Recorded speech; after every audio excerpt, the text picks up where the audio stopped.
that notwithstanding we represent different islands, there's still some camaraderie, good sportsmanship. Naturally, I'm hoping that in the second half we make a comeback. And, you know, I got a little trash talking in me as well. I know. You gotta give it back to her. Any other sports you managed to check out during these games? Well, I've been at the Sports Center earlier today, and of course we have a good team in softball. Tonight I'll spend some time observing some track and field, but mainly track and field will be this evening. Softball is a favorite in Exuma. I am anticipating that we will do very well.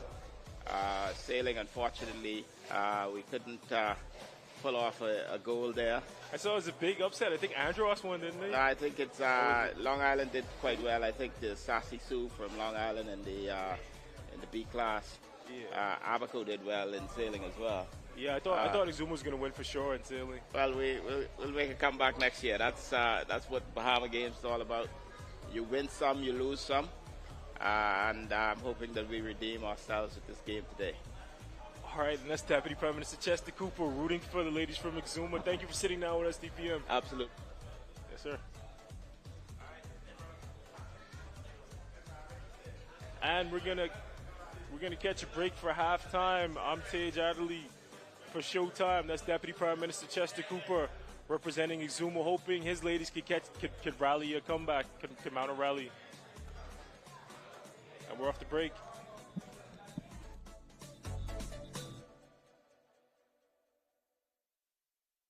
Here in the heart of Nassau, we welcome you to Bahama Handprints. Since 1966, we've been designing and manufacturing one-of-a-kind fabric. Every yard is printed by hand, and every garment and accessory crafted with expert care. Meet Les, our head printer for over 30 years. Les delicately prints each swath of fabric in our Harbor Bay factory, a skill he has mastered over decades, a true labor of love. Our islands inspire the vibrant colors and tropical motifs synonymous with Bahama Handprints. Our team of artisans passionately creates an array of apparel and accessories for women, men, and children.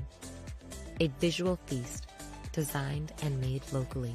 Visit our factory store in Harbor Bay today to see it unfold before your very eyes, or visit one of our 2 boutiques located in Sandyport, Nassau, or Governor's Harbor, Eleuthera. Bahama Handprints.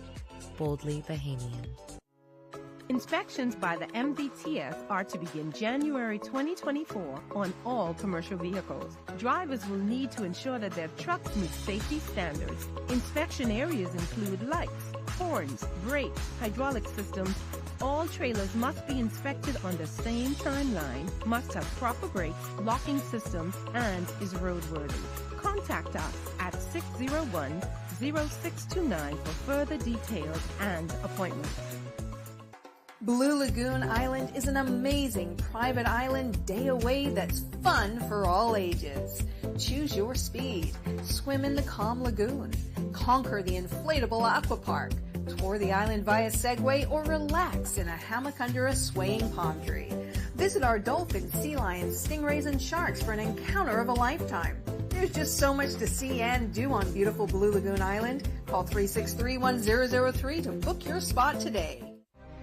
First we plan, then we innovate, then we build. At Bahama Striping Group of Companies, we are committed to quality, to safety, and to service. We know that the road you take is just as important as your final destination. At Bahama Striping Group of Companies, it is our job to make sure the road and the ride are as smooth as possible. From striping roads to building them, we are the right choice, the trusted choice, the only choice to help you build your tomorrow.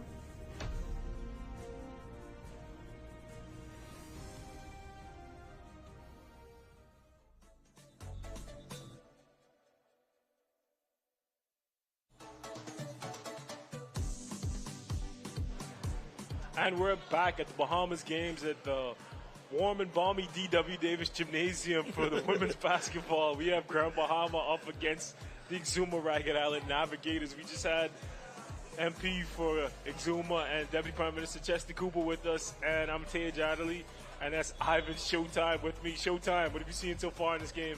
Well, I'll tell you what, apart from the slow start, we're seeing both teams now picking up the intensity. And it's a much better game than it was. For me, I love to see offense. I love to see teams scoring. But we had more mistakes in the earlier part. But I think the girls now, they settled down and be ready to play basketball. And they got the ball inbounds. And Exuma looks like they're the starters with them. So Cash want to start things off with a long two-pointer, and she got the roll. She took a couple in the first half, but she finally gets on the board. So now here comes Exuma now with Simonet. Dribbling had it knocked away, and Exuma now with a takeaway. Garcia Hannah with the handle. Hannah in the corner to Sweeting. Sweeting back on top. They try to get it inside to Bradford. Ball was knocked away. Now it's a turnover, so it'll be Grand Bahama basketball. So now it's a 6-point lead, 28-22. Grand Bahama with the basketball on a 6-point lead. 7 minutes, 8 seconds, 18 seconds left. Kendi out and handling the ball for Grand Bahama. Oh, on the way. And off the glass, no good rebound. Grand Bahama now knocked around, but landed in the hands of the veteran. She lasered that off the glass. Oh. Cash on top to Sweeting. Cash probably gonna wait for Cash. Now you notice Cash is more running the offense. Oh, I love it how she pounded inside and giving it back down and trying to get it back into Grand, but it was knocked away. Here comes Grand Bahama now with numbers. Grand Bahama had to save it, but they end up with the basketball and it's knocked in. Cash came up with the steal. So now here is Barr now. Barr on the top, on the way. No good. Ball knocked away and Grand Bahama. That's a great self-tap. With the steal, and Cash steals it back. And that's Simonet is your backup point guard. And you can't have, as a backup point guard, you cannot turn over the ball ever. Oh, what a nice pass. And Grant misses the layup. It's Tracy Lewis to Grant. That's a backcourt. So there's a backcourt violation. That's a backcourt. And Arlia Green, it is not her night. She had a great night. And it's Minister Ginger Moxie. Ginger Moxie now. It's also in the gym. She has a lot to talk about. Grand Bahama's been doing very well in these games. They dominated swimming. They have one of the better basketball teams. I'm sure she has a lot to say. Here is Exuma now. Trying to make a comeback in, down by 6. The spacing is too tight for a post-up. They need to reverse the ball, get on the other side. So here's the veteran now, Cash. Back on top of Sweeting. Sweeting in the corner to Cash. Cash looking inside to Barr. To Lewis. And Tracy Lewis in the jumper. So now it's a 4-point game. 24-28. Here comes Grand Bahama now. Grand Bahama want to try to answer my ball inside to Arlia Green. Green now. And Green easily off the backboard. Johnny on the spot. She's having a rough game, but she's staying with it. She's crashing the boards, making it happen.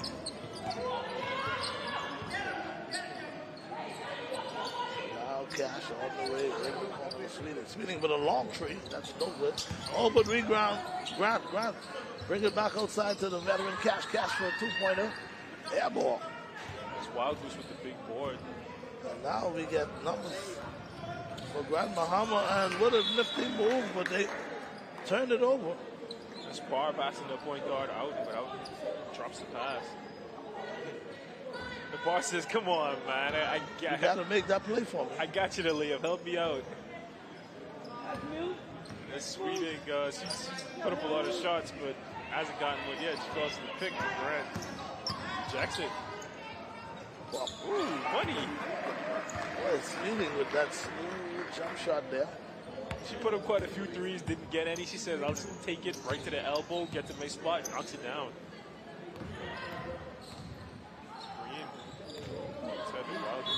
So Wildwood's is foul. Cash wanted a jumbo. And that's Grand Bahama going back to their bread and butter, going inside, getting some contact, getting to the line.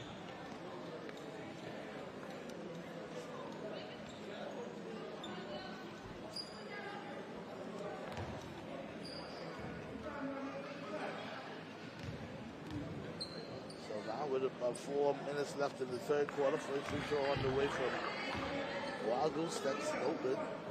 Pulled off that free throw. You want to stay with it, leave that wrist up, follow through. Second free throw, that's good. There she goes. So now it's a 26-31 ball game. Here comes Exuma now. And Exuma trying to make a run. The nifty point guard all the way out and knocked away, and it's going to stay Exuma basketball. Nice move by Sweeting, but Sweeting is a nifty guard. She really can handle the basketball. She can go, but Wild Goose knocks it off. So now they're looking into in the inside, back on top to Sweeting, and Sweeting with a backdoor pass ball knocked away, but they're going to call a foul. If Anna gets a better pass over there in the corner to Sweeting, she could step into it and get a shot up, but the pass is off and it knocks out of her rhythm. She almost goes out of bounds.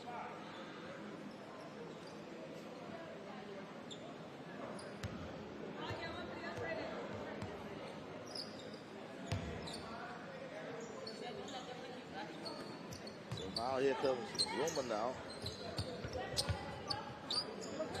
Roma looking inside for Grant. And they get her inside. So Grant trying to steal. I think they're going to call an offensive foul. I did think I saw her and she hooked her. She hooked her, she elbowed her. They're playing in the post. You get a lot of contact. You can't swing too wide. The refs are going to call it. You got to keep it tight. And Grant knows that she might have done something, so she's not arguing at all. You got to keep it low. You got to keep it tight. Grant goes up high, swings that elbow. Refs call the offensive foul. They're going to call it. So now here comes Grand Bahama. Take Exuma. Wild Goose with a wild shot. Misses. Exuma running the high zone. And Grand Bahama able to get it back. Here's a long three-pointer. That's no good. Rebound. Grant looking for some outside running, and here comes Anna all the way, but Anna knocked away, and Grand Bahama now with numbers on all the way off the glass. That's no good. Cash, the veteran, with the rebound, settling things down. Turn around, give it to the point guard. Looks like Grant gave him a good love tap, but no call from the refs. So now Sweeting back to Cash. Cash looking inside. They're going to try to get the ball in the post. And they get it into Grant with a spin move, even threw a little elbow, but nothing was called. No good rebound. Grand Bahama now with the rebound. Grant, she tried to hit it with a dirk.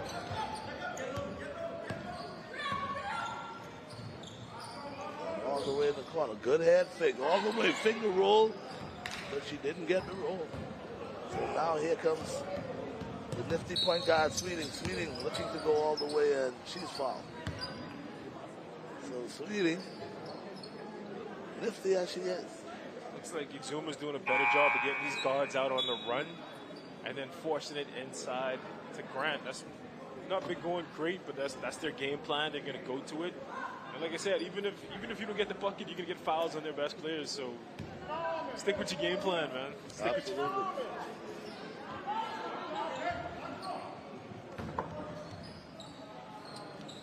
Cash bringing inside to Grant back to Cash and off the glass. Oh my goodness. Was that Cash? That was Adina Webster. Webster. For a minute I thought it was Cash, but it's Webster. So now we got a 28-31 ball game. Oh. Grand Bahama now making over the basketball, and there's a nifty move right there to make it a 30. There's RJ Stubbs right over Grant. Looks like Grant got a piece of her refs, no call. They're going to set it up again. She's looking for the cut. Oh, roll.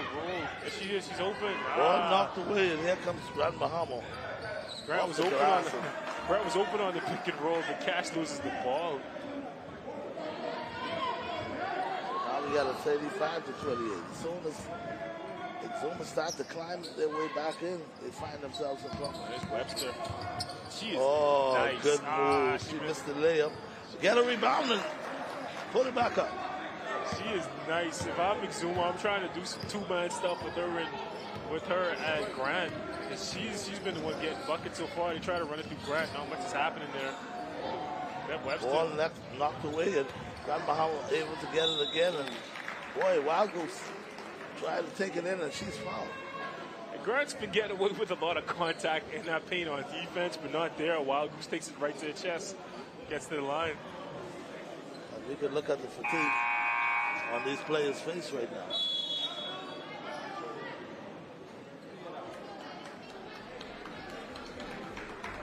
Meanwhile, they got a timeout on the floor. It's 91 degrees, but it feels like 102. And in that gym, it's way warmer than that. So they need to get the fluids up. They need to hydrate and try to stay cool. These are rough conditions to play in, but they're playing.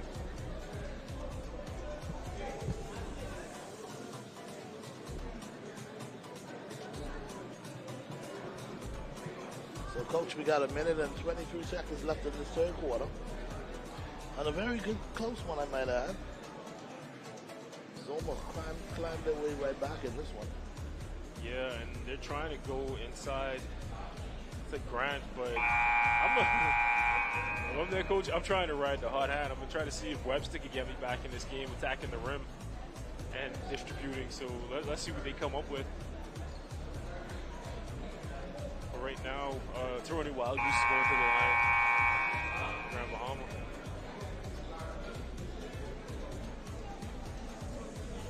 She's our leading scorer with 10 points, perfect from the field, 4 for 4. 2 for 4 from the free throw, 9 rebounds, doing work inside. And what I like about her is that she's undeterred. She hasn't been getting the calls she wanted inside, but she continues to seek out contact and play through it, and you love that from your best players. First free throw on the way, no good.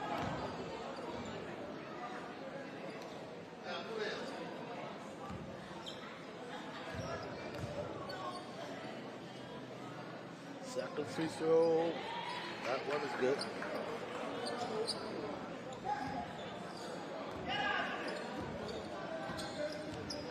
So now here comes Exuma now, Smitty now with the basketball, trying to set the offense up for about big pick from Grant.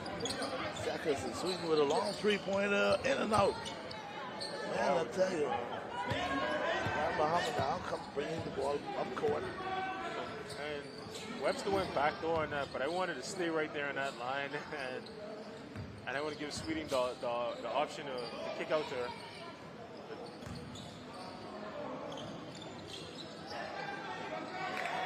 Wow, no good, but rebound coming in and cleaning up things for Grand Bahama was Locker. Gianna Locker. Oh, mercy, what a pass, what a pass. There's Webster again to Webster. Grant. Put the ball in her hands. Grant with an easy deuce. Webster's been there, the most dynamic playmaker so far. You put the ball in her hands, you tell her, make it happen.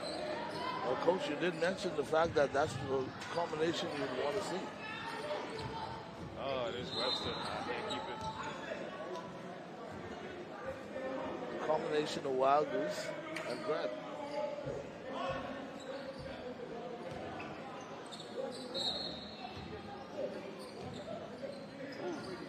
Sweeting almost jumped it.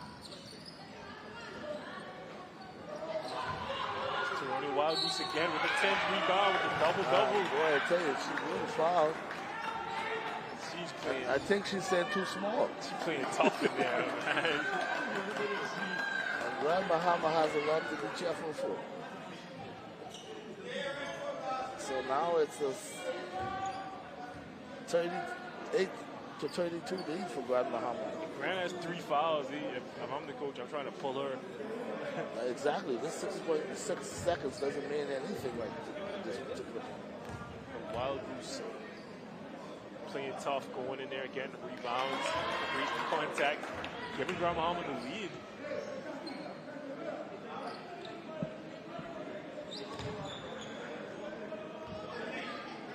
Second free throw on the way. That's good. Gets both.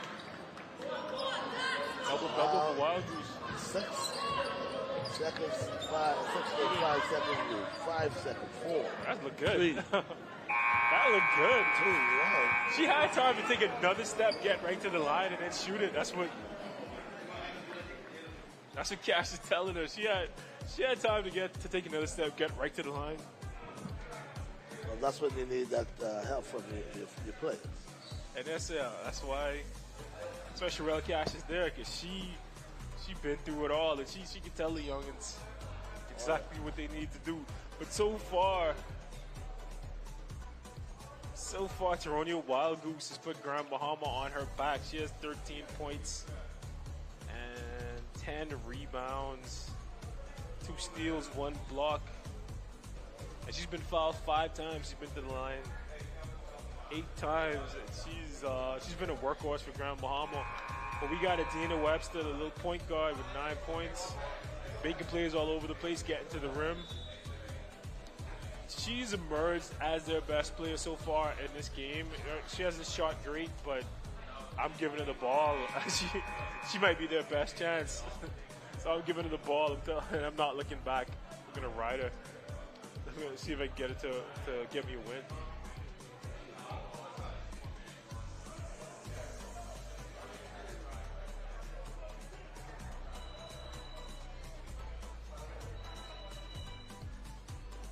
Back on the court with Cash.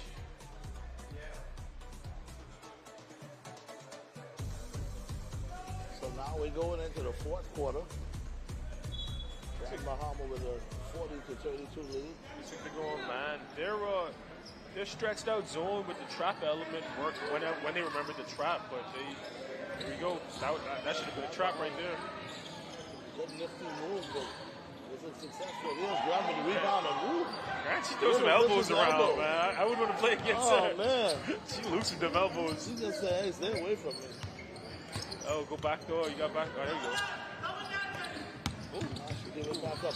Pass inside. Finish. Beautiful pass. Not able to convert, though. And here comes Grand Bahama. A lot of contact, but the refs let it go.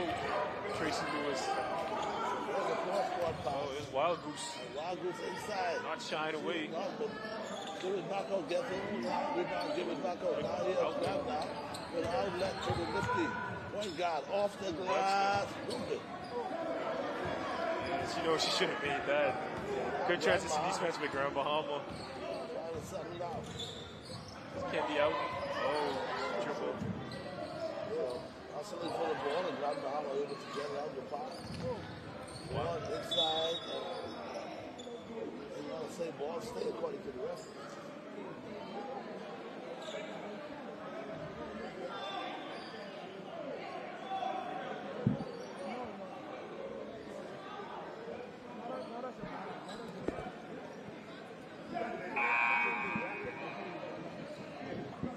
Meanwhile, they have a substitution now on the floor.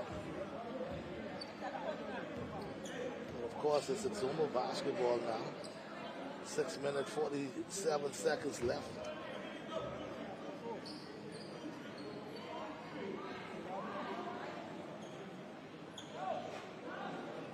So with 6 minutes and 47 seconds left, Exuma now trying to make a run. Zooming out with the basketball inside to Grant. Grant turns around, look inside for some help. Back on top to... I was still with the contact. No foul. Here comes Cash inside to Grant. Grant with a spin move off the glass, and that's good. And that's what Exuma will have to do now to get back into this one. And you see their 2 best players, Webster and Grant, getting touches in the possession. Yes, Grand Bahamas now. Grand Bahama. Ball. That's Green, unable to cash in. She's had a rough game.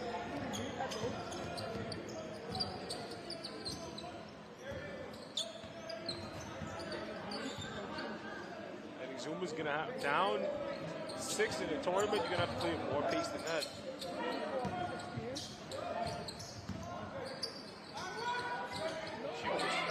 thought they were going to call a travel there. It's Karen Barr with the steal. They're going to call that on the ground, I'm guessing.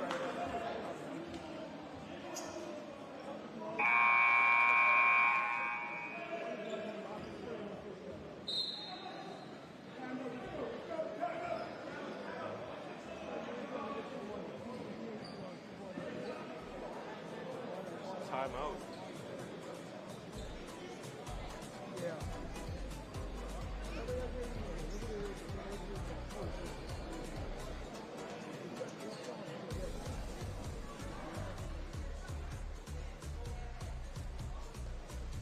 So far, we've seen Grand Bahama with the advantage in the paint. They have 28 points in the paint compared to Exuma's 22. They also been able to get on the break and score with 9 fast break points. Exuma has been trying to steady the ship and get back at them, but then we see Toronto Wild Goose time and time again getting to the line, getting the hard finish through traffic. And that's their coach tell them to maintain and take care of the ball, go inside to Wild Goose. And let's win this game and go home.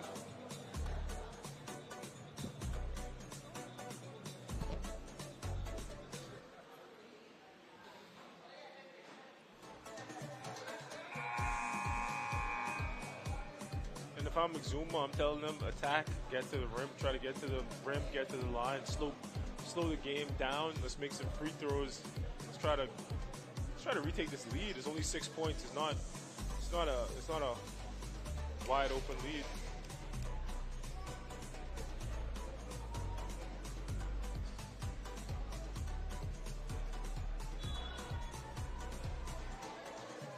Out and bring it in. So now Grand Bahama now with the basketball. You leave it wide open. Oh, and she nails the three-pointer. You never want to do that. Oh, man, that was huge. Believe you me, that was huge. Potential backbreaking play. It's Webster. They're looking inside to Grant. Grant dishes it off. Penetrates. And that's the 1-2 punch there, Grant and Webster. Like you say, if they want it to happen, they got to go through Grant and Webster. Foundational play. They need to stop, though. They need to stop. 23-26. You never want to play a zone with your hands down because that happens. Oh, my goodness. Wild Goose. On the inside for another 2. I would like them to trap in that zone. Grand Bahama dribbles the ball in the corner. I want them to trap it. Try to force a tip. Webster.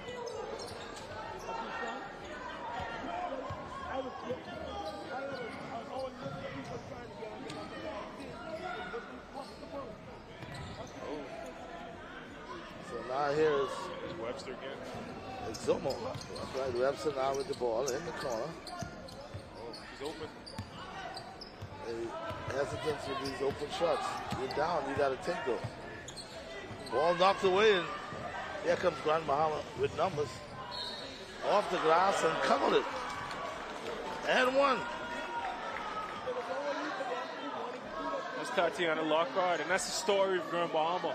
Finishing strong through contact. Tatiana Lockhart with the strip and the and one. It seems like all of the fouls are and ones. Like you said, they're not trying to stop them from scoring after the foul. They allow them to go in. They're making the shots. And this is a back-breaking sequence for Exuma. Coming out of that last time out, they were in the game, but give up a couple easy ones to Grand Bahama. That easy 3 by Kendi out, and then that turnover and that and one. That'll lose you a tight game.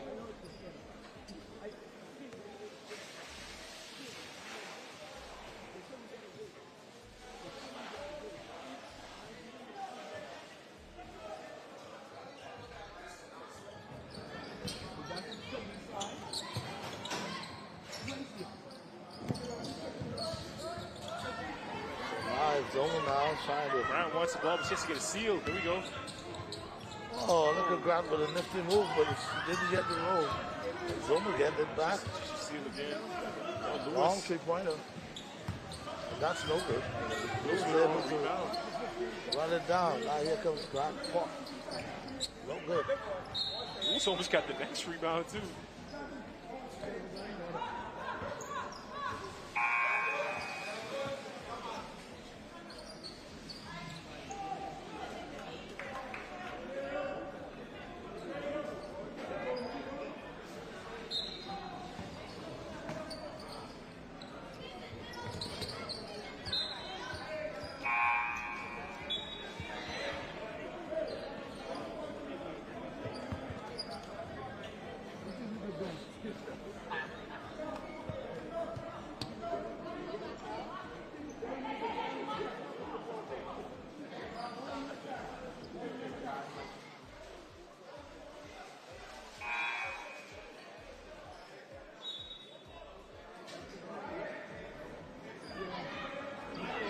subs in.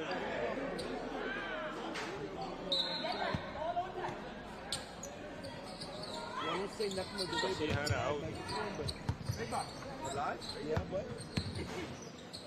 Real cash with the crafty. She felt that. That's mileage on her.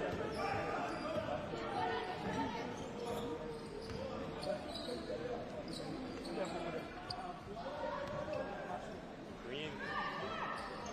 I think she may have rushed that down. It's Webster. Webster's tough, man. She's a tough player. She's still going. Ooh, big pick. Good finish by Webster. Oh, man, Webster. Maybe it's a little too late. But now you're only down 7 and they have over 2 minutes to work with. They're still very much in this game, but they need to stop right now. A turnover. There we go. See, Lewis, she played the screen. Lewis stayed back on the screen. You wanted to attack that and try to get a trap and try to force a turnover right there. They get the rebound anyway. Takes a bad shot.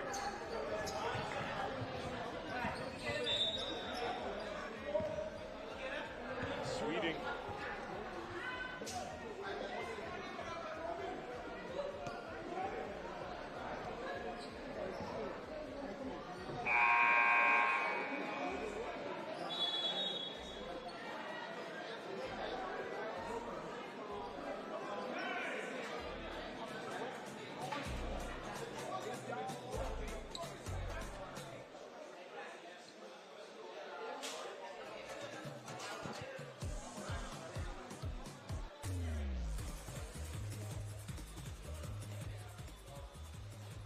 I think we got Bimini walking in. That's Long Island.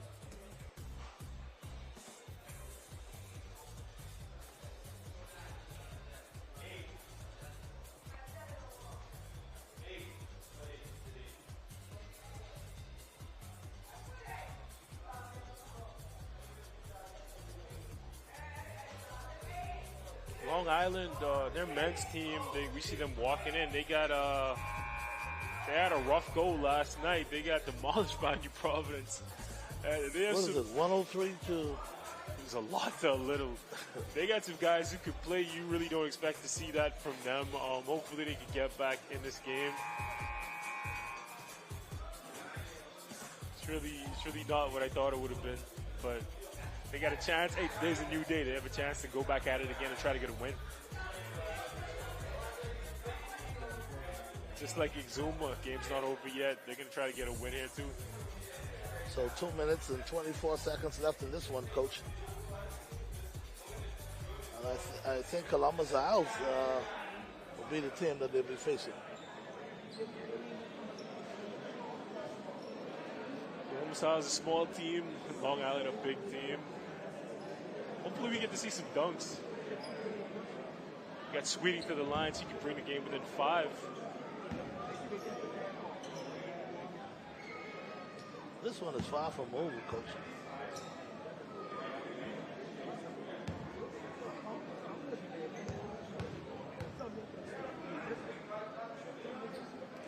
Free throw's good.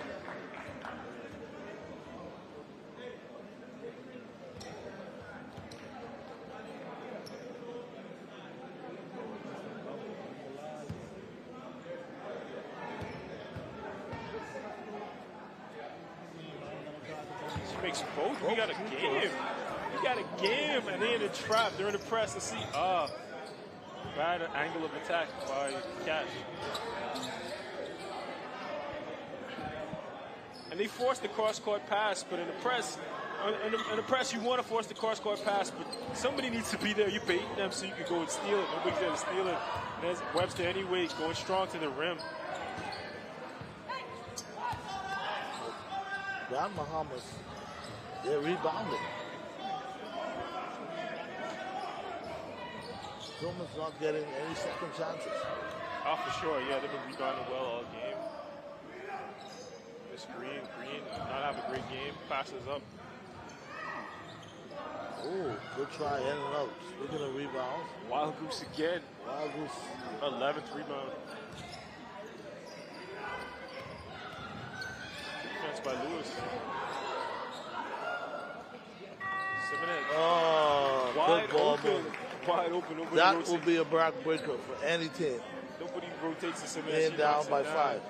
Webster's going to try to get him back in. She's too quick.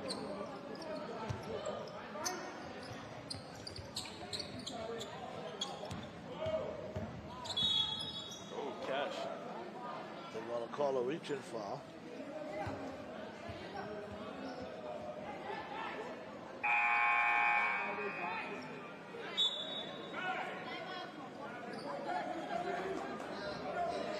You have him anyone?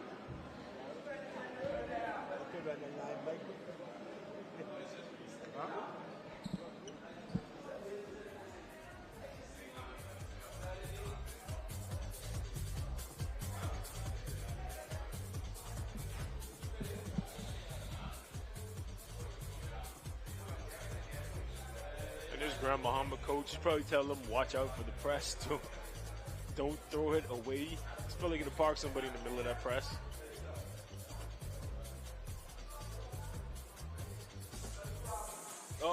Exuma's tried to press, but they've been slow on their rotations. They haven't, and they've been slow to get over. When you run a press and the ball goes to the side, you want somebody there defending the person with the ball, and you want somebody coming over, hands wide, hands long, waiting to tip the pass or take the pass away. And they haven't really done that. They could have easily gotten in this game if they'd executed a good press, but Grand Bahama managed to break them, and so Grand Bahama's up by 7.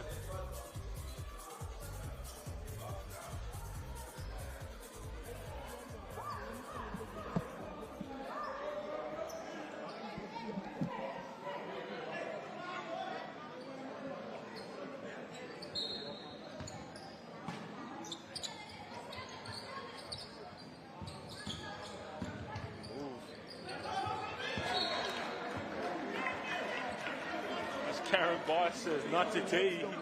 Not today, Sherelle Cash. You're the veteran, but it's not happening.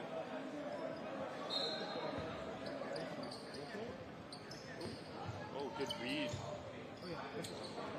Oh, that was smooth. Good adjustment by Sweetie. She comes off the curl. Defender reads it. She adjusts. And there's Webster. That was a great play. She comes off the curl. Defender stays with her. She readjusts, goes back around. Cash hits her money from the 3-point line. This game is not over.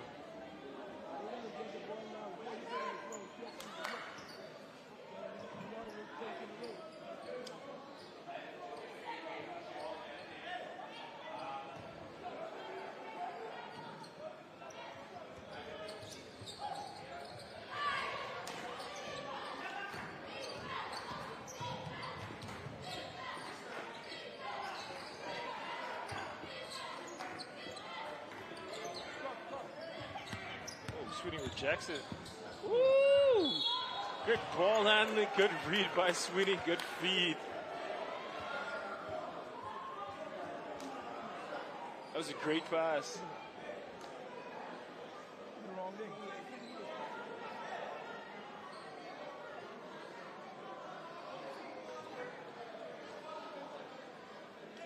So now, Coach, I'm back. 42 seconds left, 49-45.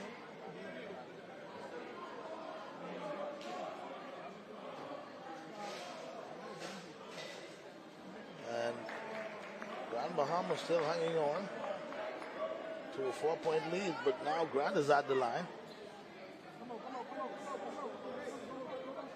So this is what you call down to the wire. Grant now. Grant has a chance to give him a 2-point game. That was a great 60% average free throw shooter. First free throw is no good. And that was a great drive by Sweeting. Great feed. She rejected the pick. Drove the lane, got it to Grant. Second free throw is good. So now we got a 46-49 3-point lead. Grand Bahama now with the basketball. Trap, and nobody's there to steal the pass. They're able to beat the trap. Back out on top of the key. Now if they play straight up defense, they'll have another chance at a 3-pointer. And that's what happens when you don't have a lot of time to practice. teams that practice a lot, they have more. They need to understand their trap So rotation. Grand Bahama gets the offense rebound and they could run it out. And there's Ali Unless Green. you see a foul. Grand Bahama They now. have the foul.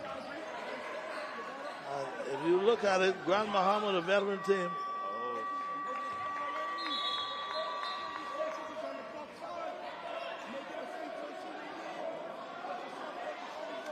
What they do, they ran out the clock. So now, Jimmy calls a timeout. 7 seconds.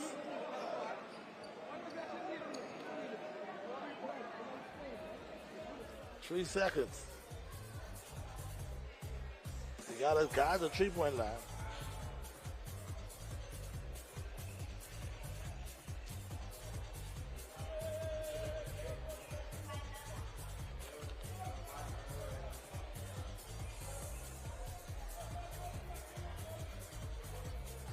You have to guide the 3-point line now for Grand Bahama.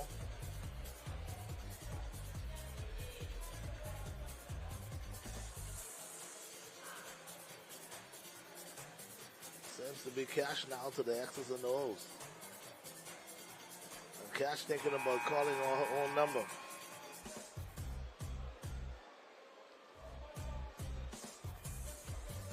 Believe you me, Coach. I saw the play that Cash drew up. I'm telling you. I love it. She's coaching them. Listen, Coach, what they're going to do now, I hope nobody is listening in. They're going to come around the corner here and go to the baseline for a 3-pointer. Watch this now. Who's going to take it, Webster? No, actually, Cash called her own number. Watch it. She's see. going to go around the curve on the baseline. They're going to go to the baseline.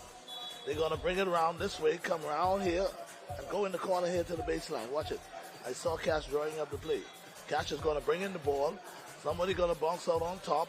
And watch where Cash run, around the baseline. See, they try to take it to her to the baseline. Oh, didn't you see me read that play, Cash? I think she wanted Sweeting to flare out. But Sweeting cut to the rim. I don't know why. You need 3 points on that play. Sweeting cut to the rim instead of flaring out. Out to the baseline. I tell you. Yeah. I think she's supposed to go all the way to the baseline, but she flared out. So Grand Bahama with their second win. Oh, man. Now Upset it's over Zuma. They fall to 3-2. Wow, Grand Bahama with their second win. Oh, man. You hate to see it. Toronto Wild Goose led the way for Grand Bahama. She had 15 points, 5 of 6 shooting, 12 rebounds.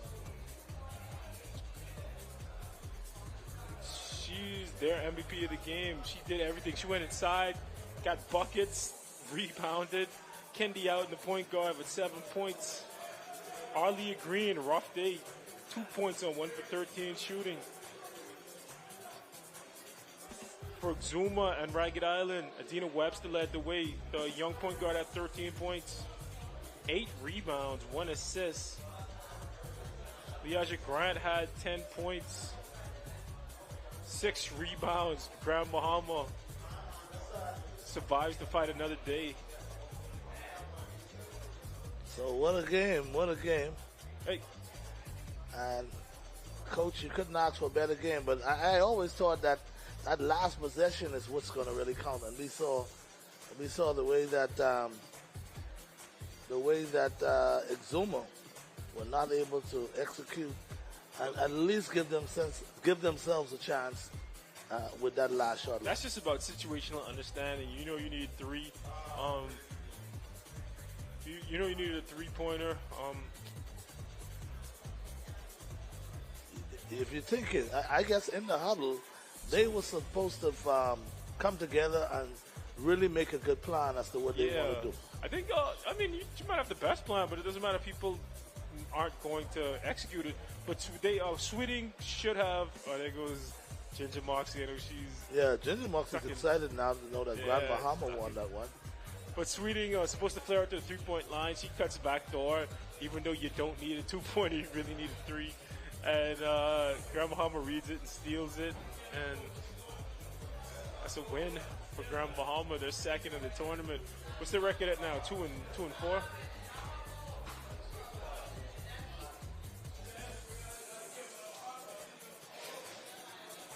And They have good luck in D.W. Davis Gymnasium. Last time they went here, they got a win too. So I see all the dignitaries out there taking pictures. Of course, the Minister of Sports, Honorable Mario Boleg, along with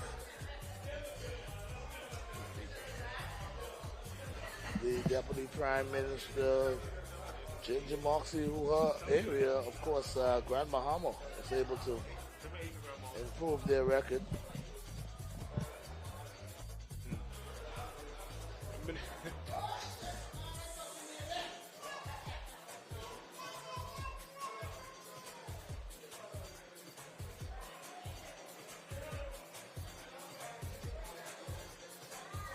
DPM has to take it on the chin from Minister Moxie. Grand Bahama beats Exuma, and there she is.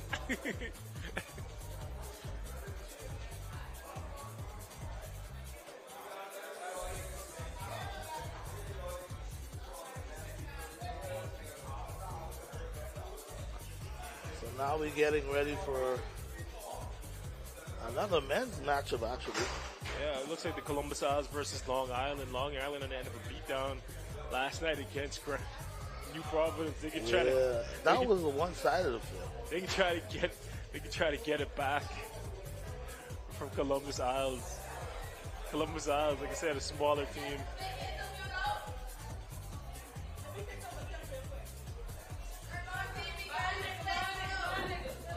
Come on, Goose, you got that.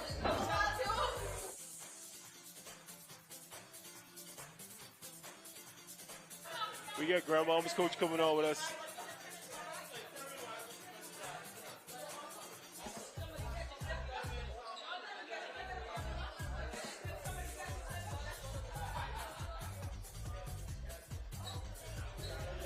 All right, coach, tell him your name. Cleavon Clark. All right, coach, and what's that? Your second win in the tournament? Yes. And then, tell us about how your team managed to bounce back and get a big win against a pretty good Exuma team. Well, after the loss last night, all we could do is just come back and fix all the mistakes and just come out and play the game once you play together.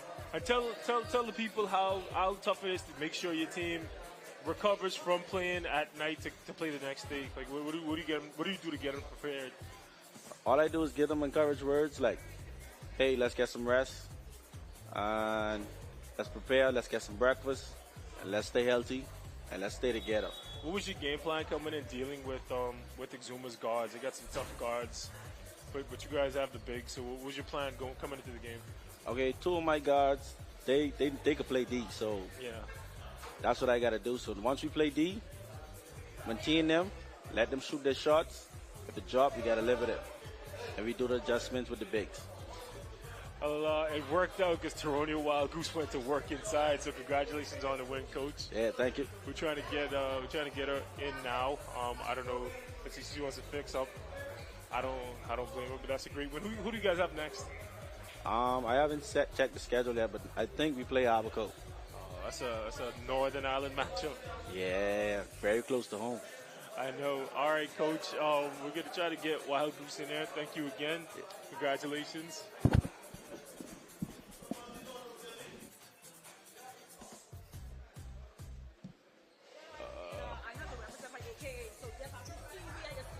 That's cool. My sister's AKA, so it's all good.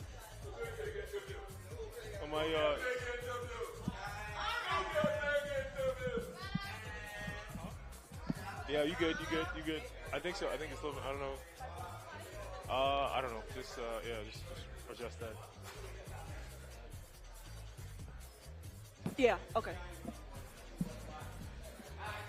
Hold on. You want me to put down my bun? Because my bun feels tight.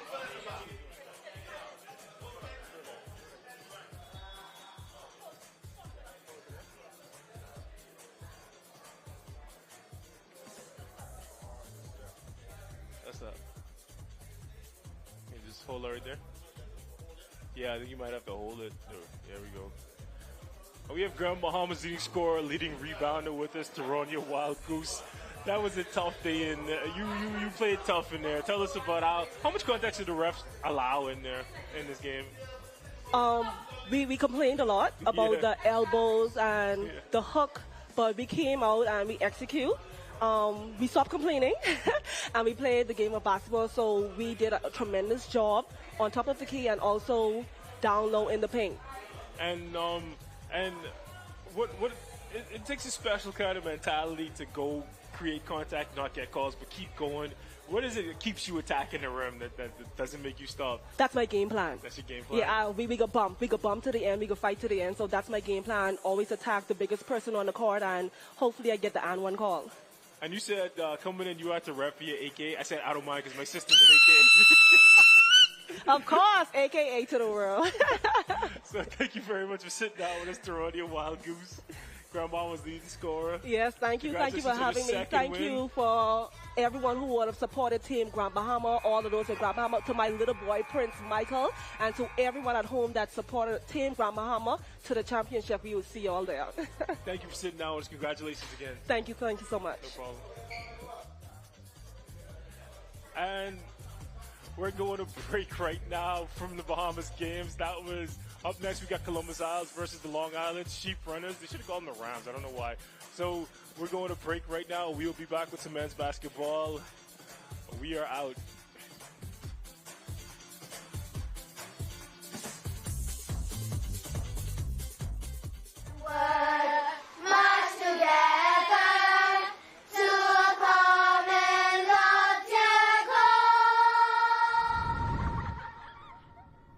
Grammy, what's a common loftier goal?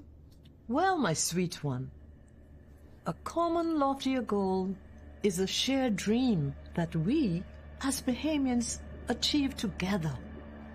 It's a vision of unity, progress, and prosperity for all of our beautiful islands. You see, a common loftier goal is about working together towards something bigger than ourselves. It is what we are always striving to achieve. Now, how we get there is by one small step at a time. But our country is so small. Well, hon, you'll be surprised what can happen when you believe.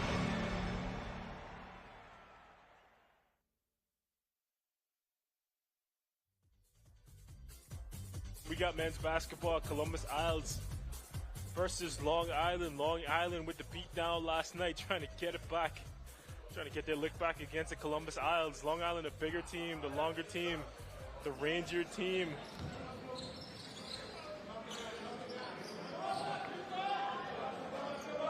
I'm gonna get these lineups set for you.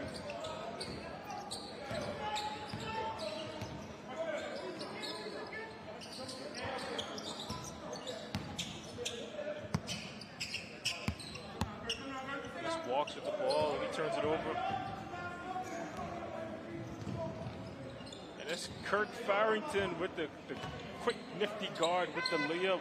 I coach Kirk Farrington, and you ever seen a 5'10" guy windmill a ball? Showtime? He has that in him. Because he used to do that in practice for fun. He is athletic. 3-pointer attempt. There's Kirk off to the races again. Long Island. To Mobile.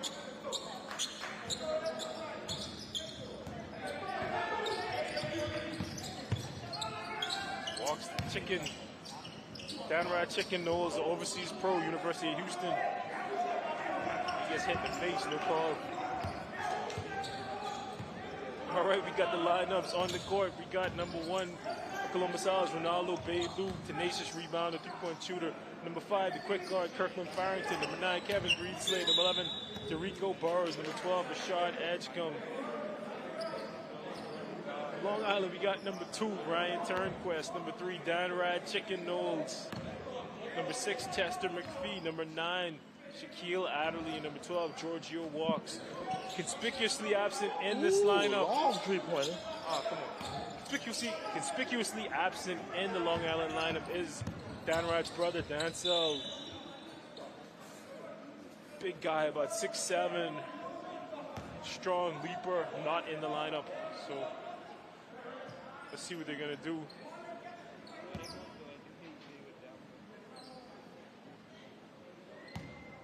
And there's Giorgio walks to the line, deadly shooter. When I was at UB, we had the misfortune to run up against him and the Rockets in the playoffs, and he sent us home. We did not beat them. He's a knockdown shooter when he gets going, but he misses that free throw.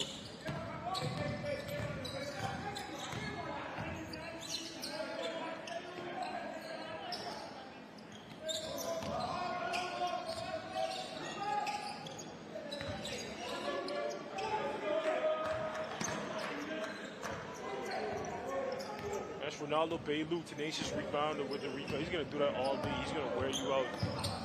Stan Radnall.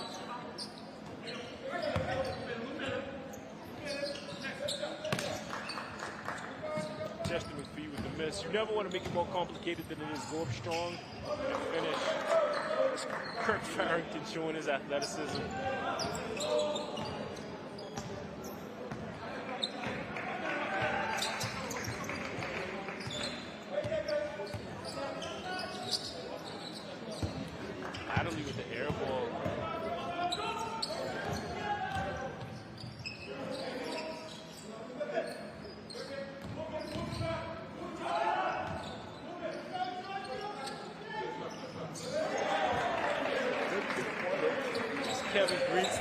Unorthodox, but it goes. Columbus Isles. Giorgio walks. Rico Barnes with a strong rebound.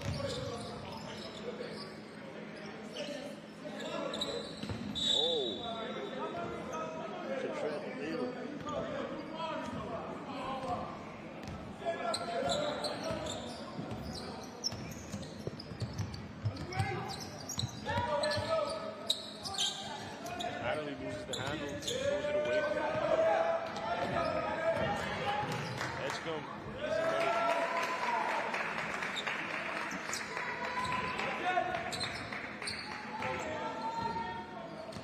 Guard like Adley, you want to see him maintain his dribble even in the paint, even in traffic, and get the ball to someone else's chicken.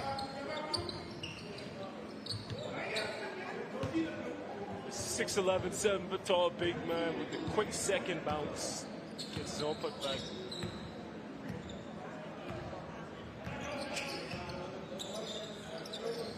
Burrows inside. Has the bulldog, the big man.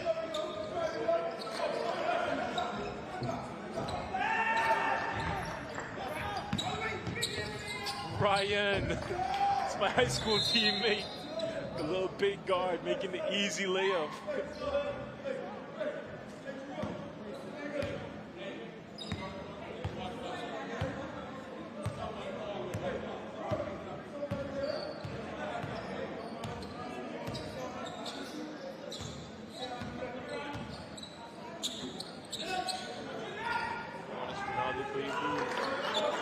That's how you play a zone. You get in the middle there, you get the ball there, and you go at the rim.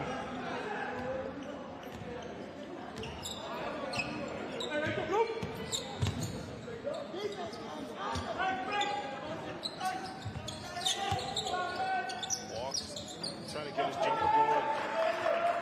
They move the rebound. He'll do that a lot. He's a great rebounder.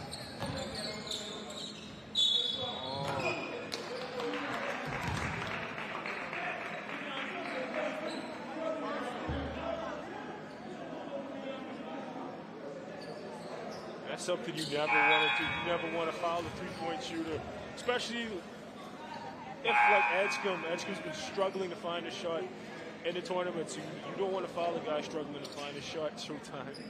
No, you don't want to get him going. Make him find a way to get himself started. Create shots for himself, or you don't want to give him the kind of help that he needs. And Edgecombe is a guy, he can get to his spot, he can get to his spot in the mid-range and knock him down. So he's been struggling so far, but you don't want to foul him. So he'll make him.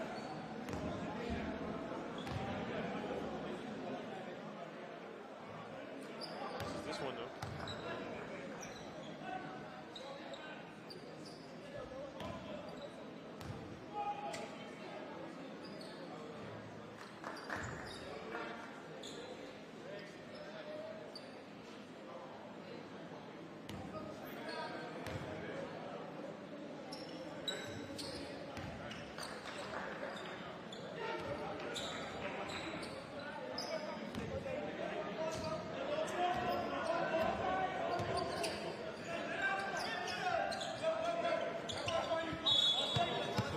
Ryan Turnquist says, why not let it ride? But it's air ball. Camille the Chameleon Rose in the game. Chameleon Rose. He's one of the premier small forwards in the league.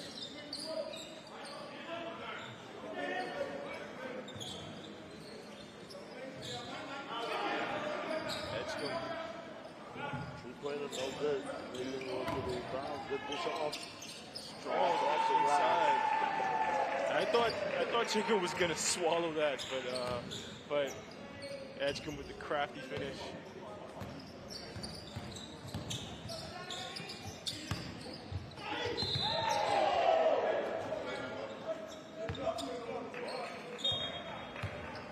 Dominic Beadle gets it. He gets his shot swatted, but they call the foul.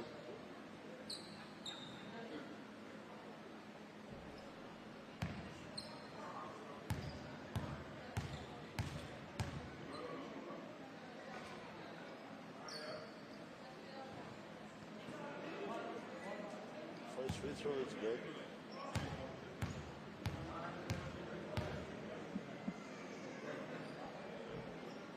Second free throw on the way, that's also good.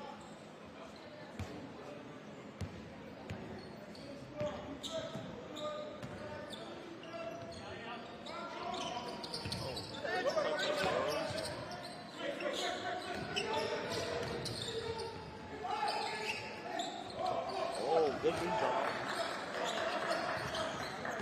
Downright knows that deep for the rebound, but blocks the shot anyway. Blocks.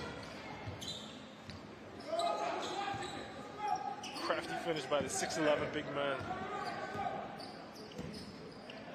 And I thought he would have did some damage. I'll take the 2 points. Ooh, another smooth three-pointer.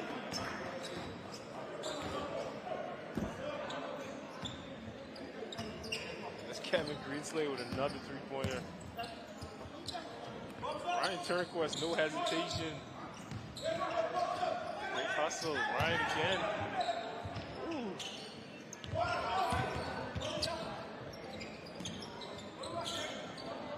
That's a dangerous pass right there. You get that stolen. Greenslade, it's hot. He's feeling it. He's feeling it.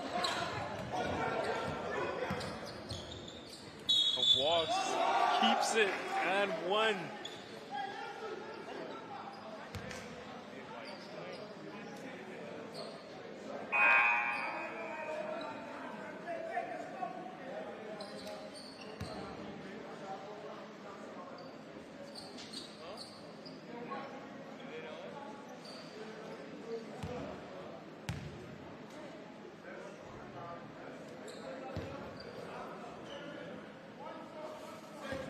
The shooter knocks down the free throw.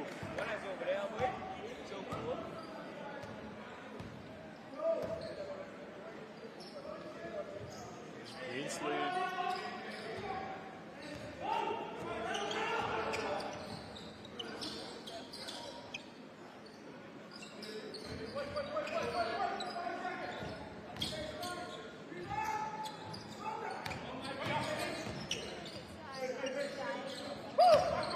Dion McPhee, the rookie.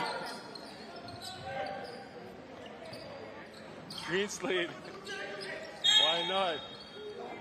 McPhee takes a cheap one on Dan Randolph. Knowles is getting hit up. He's getting hit pretty good in there. I think he said he's tall, man. He ain't big, man. He's not bulky. He's a string bean, and he's getting licked.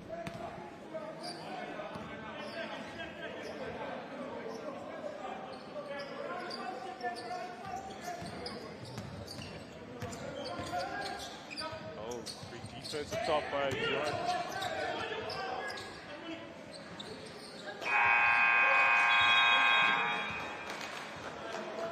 That's a good shot at the end of the first half, but no good from Walks.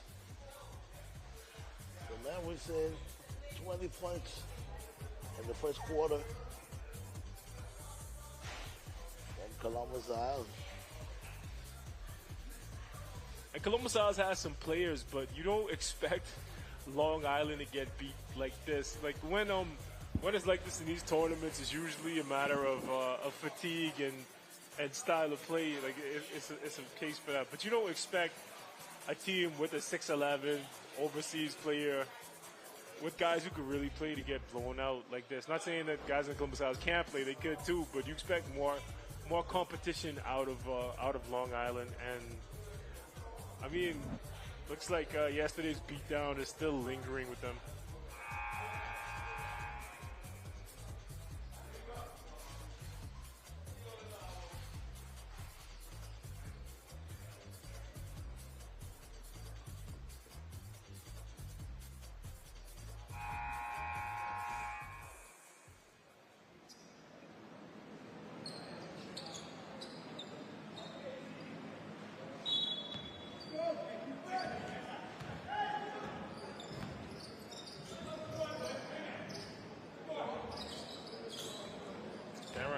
Big block.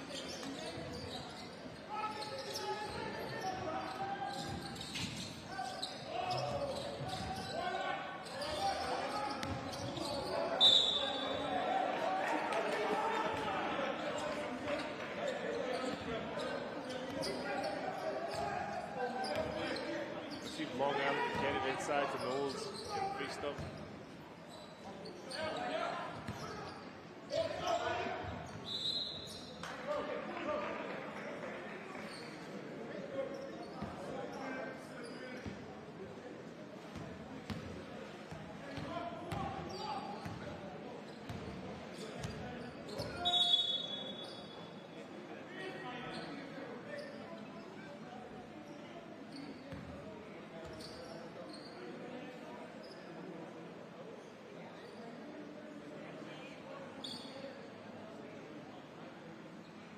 Looks like they're going to reset the shot clock and let him bring him in and bring it in on the sideline.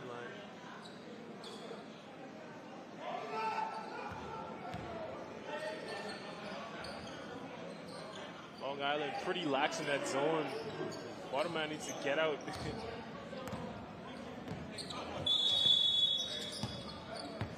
Another shot clock, it didn't start.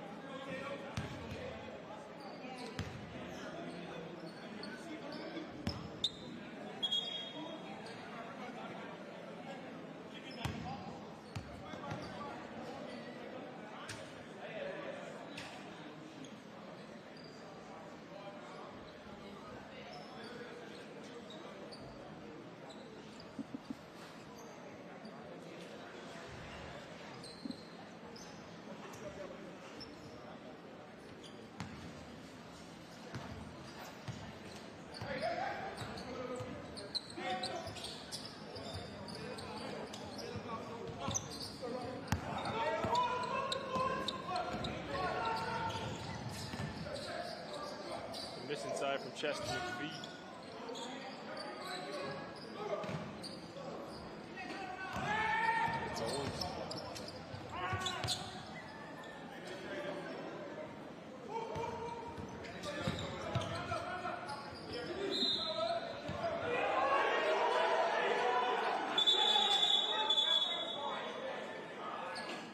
Traveled on walks. If he waited a split second, he would have had Knowles on a lob or a cut, on a backdoor cut, but decides to go up himself. And for a bunch of guys who play together pretty regularly, these Long Island guys, they seem to not be on the same page, which is odd because most of them play together in night league. So they should probably try to figure something out.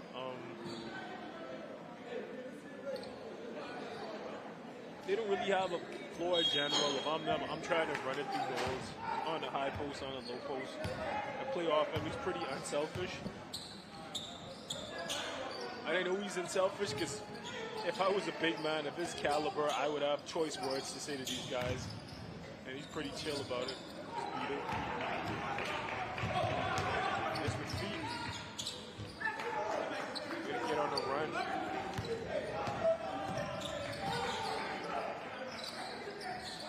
Million.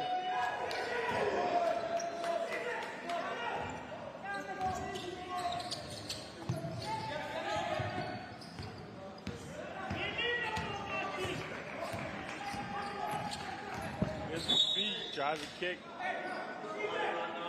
He called it on the ground.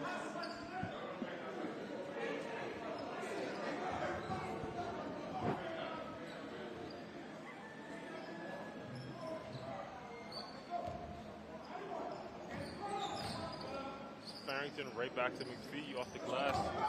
Knowles pushing on the break.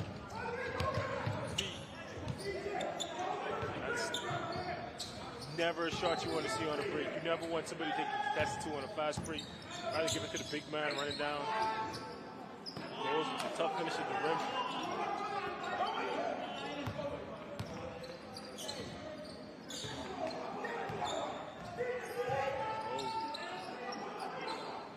Trying to really trap up top, but you can't trap with your hands down.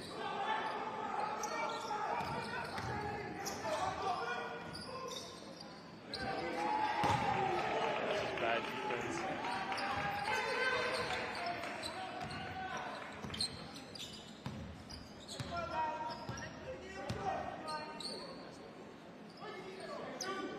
I don't even nice jump or misses.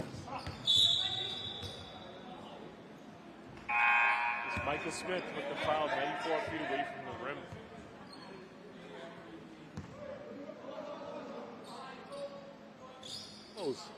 Remember him from Night League years ago. He used to be one of the more dominant small forward in the league. So now here comes Columbus Isles now. 22-17. I've played with Chameleon. You ever got dunked on by your own teammate? Because I have. I'm hoping it's in a practice game. It was in a tournament game, and I got it right. Before he dunked it, he's supposed to consider. I think it was a rebound. It was a rebound. I went to go get the rebound, and he just took it off my head, put it on my head. Man, let me tell you something. That guy had ups, man. He was a freak athlete. I don't know all the him and Joseph. Which one had more ups? I don't know. Abel Joseph. He really had these long, his arms go to his knees. Like, he had such long arms and big hands. He could just palm a ball easily. And he loved dunking on people. He really loved it.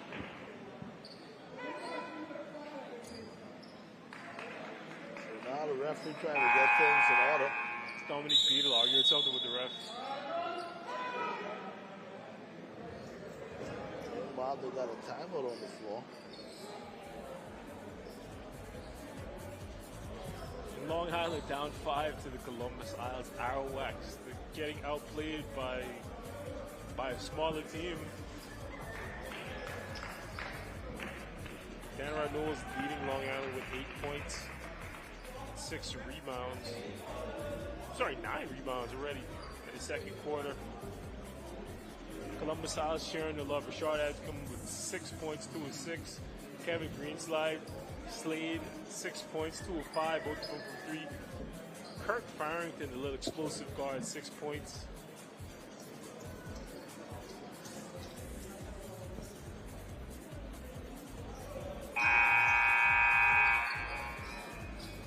Long Island is going to try to put something together.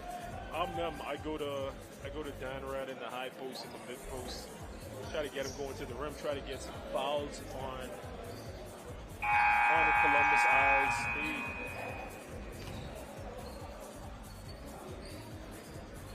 He's going to try to dump it in right to Chameleon right there. Beadle needs to half him up. That'll happen. Every part of man's not prepared to get out. No one stays on the ground to get the rebound. Good job, good discipline, not jumping, not contesting it.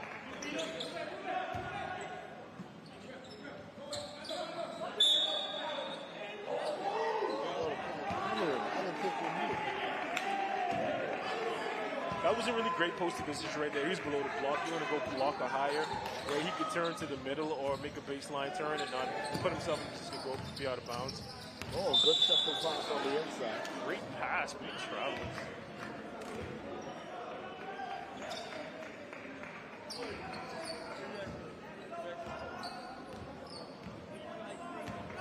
Samar roll with the travel.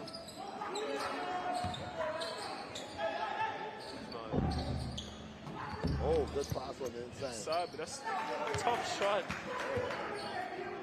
That's a tough shot by Chester McPhee.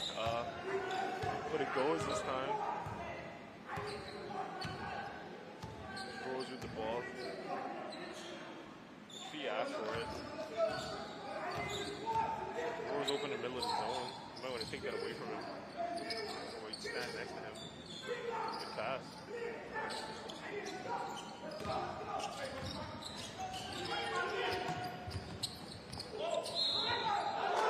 Goals finish and one.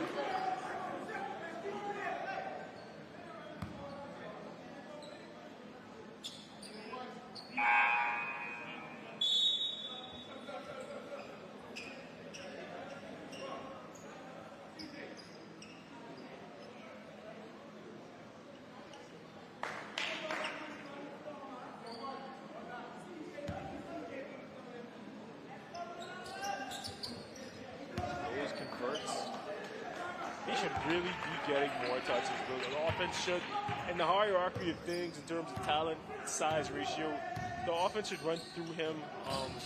They're getting the ball to him secondarily, but it should really run through him. He's getting pushed around by Burrows in there. You want to see him get lower on defense, box out, and then go get the rebound. The offense should run through him. They're not even trying to include him, and they're losing.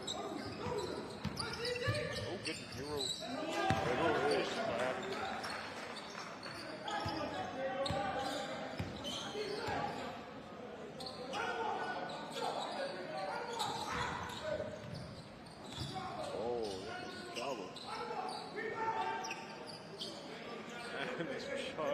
Getting to his spot. Once he gets going from there, he is automatic, and he gets to his spot and knocks him down.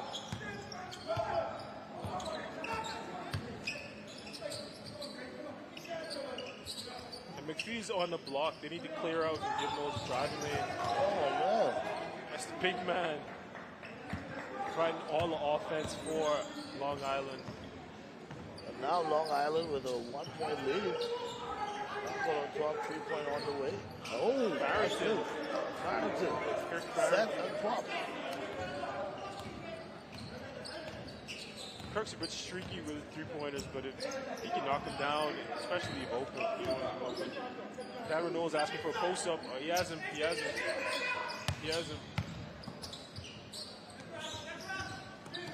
Good hustle by Beadle. Knowles with another three-pointer. He pops it, but it looks like his foot was on the line. I think they call it a three. Well, I think this is a two. Yeah, they call it a three. A three? Yeah, they call it a three. Okay, so now it's 30-29. Knowles with 17 points already. Long Island needs to stop. They need to try to play some defense. You can't.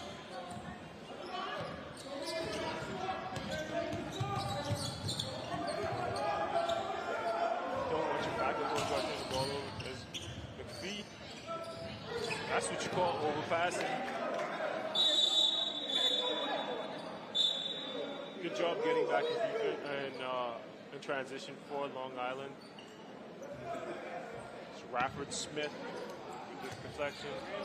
Barrington, why not? Knowles.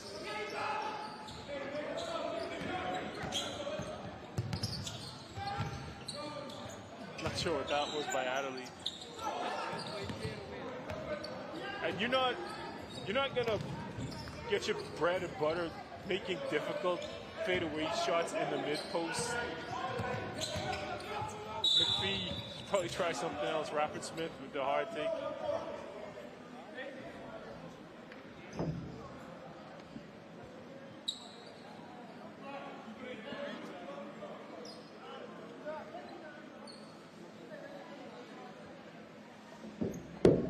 Now in this second quarter, we got about 22 seconds left. And Long Island's managed to get themselves back in the game.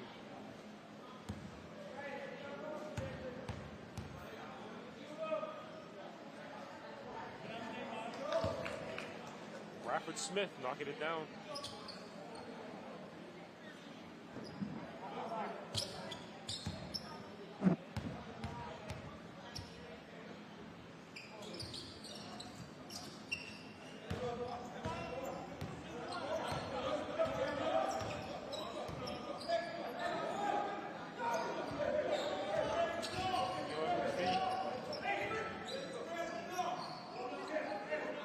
7 seconds left now.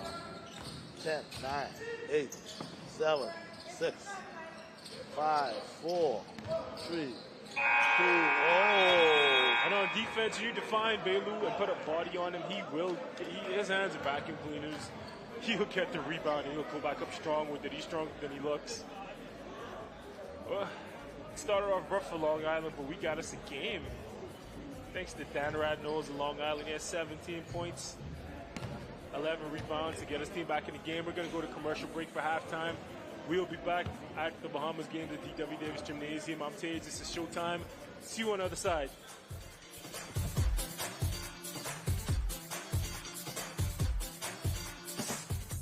Lowe's means a lot to me. Seeing my customers smile brightens my day. Family is important to me. I love spending quality time with my grandchildren. I'm happy to celebrate 70 years with Lowe's. My name is Constance Penn. I've been working with Lowe's for 48 years. I hope and trust that they have another 70 years to come.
KTH Physiotherapy has a professional team of therapists that stay up to date with the latest methods in orthopedic rehabilitation.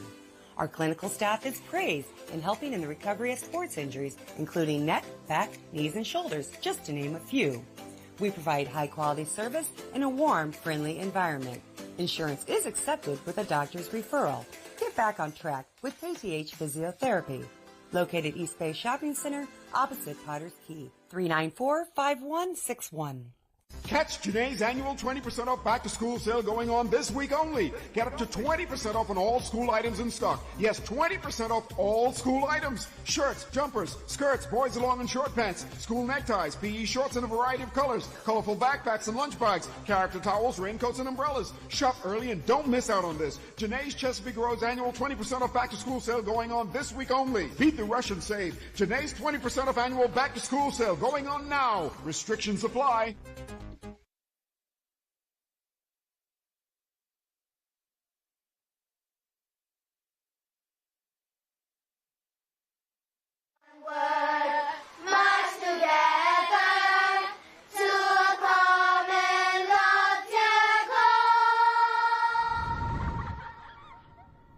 Grammy, what's a common loftier goal?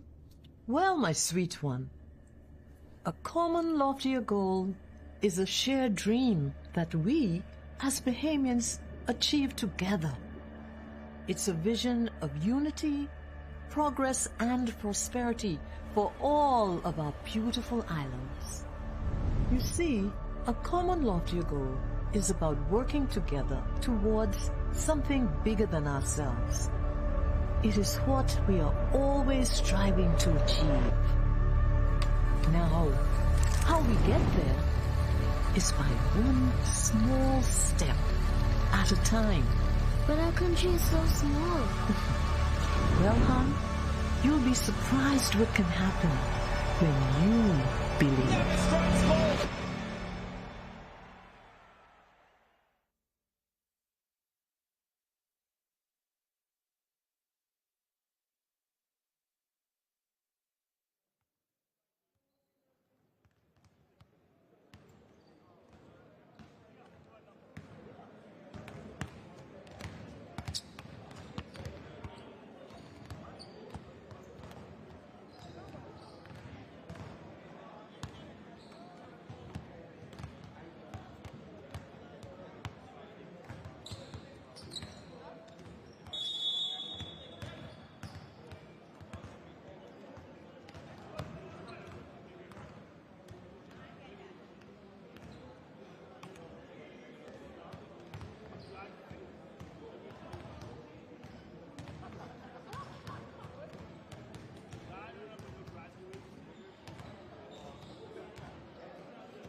And we're back at the Bahamas games, Long Island versus Columbus Isles. Long Island tried to regroup. They're down by one. They try to regroup at halftime. And they do. Easy bucket by Dominic Beadle.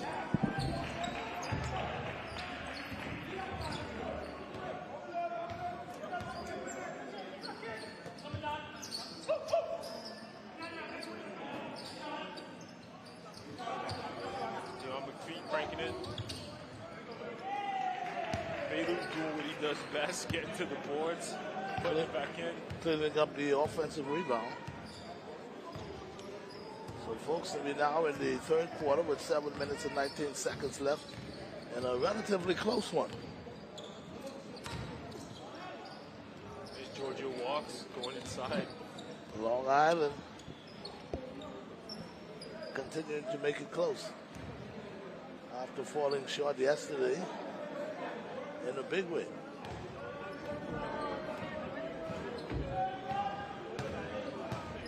So now here comes John McPhee to slash him when he gets to his spot. And Long Island, they really don't have a chance. They gotta get some stops. Not everybody can score. We get that good back cut by Walks. They're trying to get Knowles posted up. they're gonna call. Baylor was a pesky defender, and he's wiry, and he'll fight with a guy like Knowles. Even if he gives up size, he'll get down there and he'll fight with him. Knowles is saying, "I don't care, man. Just give me the ball."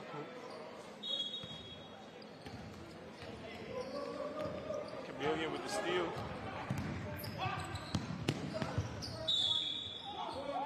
Oh, what a late whistle. But it worked out perfectly for Long Island, because if not, that would have been an easy bucket for Columbus Isles. Beadle can't believe it, but you're right. He should be thankful if they called that. That was an easy two. That's a foul you take.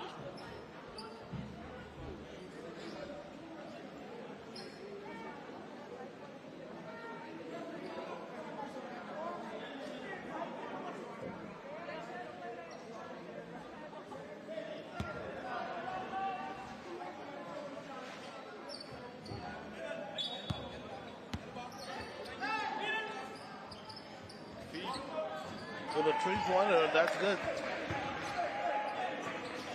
Columbus Isles now. I played with McPhee when he was very young. He was a great slasher and a great finisher inside. He's worked on his jumper and he's improved a lot. So. Yeah, traveling call. I'm just as surprised as he is. Yeah, Walks did not. I didn't see that traveling, man. I don't know. So now we back to action now. McPhee on the oh, what a nifty move. McPhee getting to the basket to score an easy deuce. So now it's a 41-35 lead for Columbus Isles. Here comes Long Island now inside. Pump fake, walks off the glass, no good. Rebound, counted, and the foul. A lot of contact in there against Walks. They don't call the foul. That's okay. Danrad Knowles got in there with his 12th rebound of the game and his 19th point to keep Long Island in the game. And Knowles, a little bit upset. Nonetheless, he's at the free throw line to complete the three-pointer. He has the free throw on the way, and it's good. Knowles got game now. No, he played at University of Houston. He went to a Final Four. He plays overseas in Spain. I don't know how much he's enjoying playing with these guys right now, but they're a little more physical, I guess. But he could play. I just don't think. I think I spoke to him at halftime, and it seems like his teammates, they're having a hard time getting on the same page. Oh, what a tough jumper there. Kirk Farrington, I coached him. I coached him. He couldn't shoot like that when I coached him. If I did, we'd probably still be coaching him. I refer to him as a leaper. He can leap. Yeah, he's a ball turnover. Here comes Columbus Isles with number. Ali hoping. Oh, man. Speaking about the little guy being able to leap, wanted to throw that one down, but it was a little bit too high for him. Knowles didn't even go for the jump. He knew that, and the pass was out of there. So now here comes Long Island now. Let's try to get Knowles involved. There's Ryan Turnquist with the wild pass. And that one is taken, committed.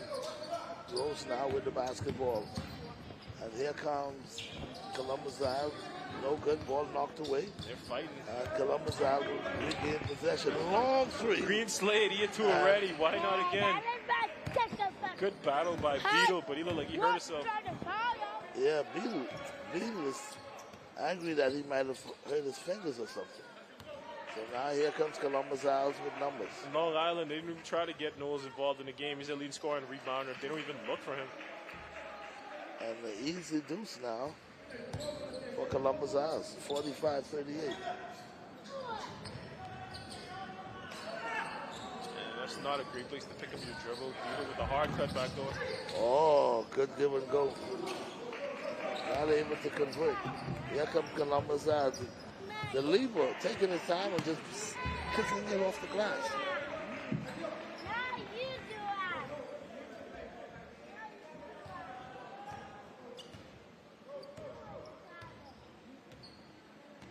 There's Knowles going up, Belu. And Knowles drawing the foul. Wait a minute, Knowles is a little bit upset. That maybe they call an offensive foul. They call offensive. He is not happy. Oh, I don't see the offensive foul. I really don't see it. I never saw somebody with a 19 and 11 double-double in the first half who looks less happy about it. I don't blame him. I don't think he's getting enough love from the refs or from his teammates. And they need to try to right that ship so they can get back in this game. They're very capable of winning this game. But they need to figure out their identity. They need to figure out what they're going to do so they can get back in this game.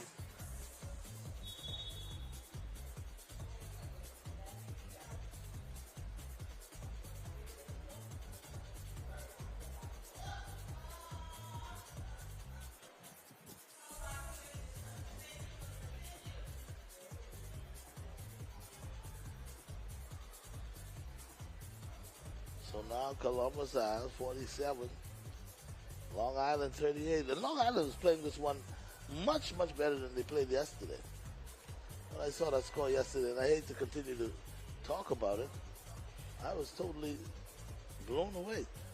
Yeah, but they should be going blow for blow with the team like Columbus Isles. They shouldn't be getting blown out like this to Columbus Isles. They got their best player with 90. He's out of the huddle. They got their best player with 19-11. They're not trying to get him the ball. He's frustrated. He's not happy with what's going on. It's hard to blame him, really.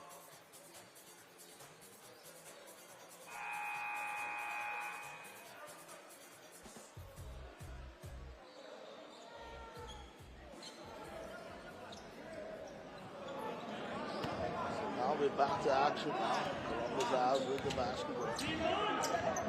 Coming up court. Ball almost knocked away. Columbus Isles penetrating, pops up. Rebound, Long Island now. Good box out and rebound by Chester McPhee. Strong take to the rim. Oh, man. Rapid Smith. Smith wanted a foul, but the referee said, no way. Canadian Rose now looking inside. And McPhee gives up the easy seal to Belu and has to foul him. And you never want to get sealed like that in the post. You want to fight top side. He doesn't have that big of a size disadvantage over Belu. So you want to get top side, and you don't want to give up. Like that's how you get an easy foul called on you. Farrington. Ooh, jump by Ball McPhee. stolen. Oh, throw it up, throw it up. Here's numbers. Boy, I tell you. Rapid Smith Stolen again by Long Island. If he just tips it up. I don't know what that is, but he got away with it. And Long Island's just not playing team basketball. They're just not trying to find each other. They're playing for themselves. They're not playing for each other for the next shot. And Knowles is used to playing with different types of players, and he's not thrilled about it. So Smith now to the line for Long Island. Free throw, first one missed.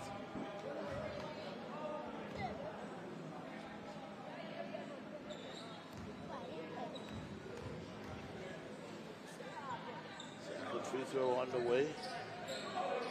And he gets the roll.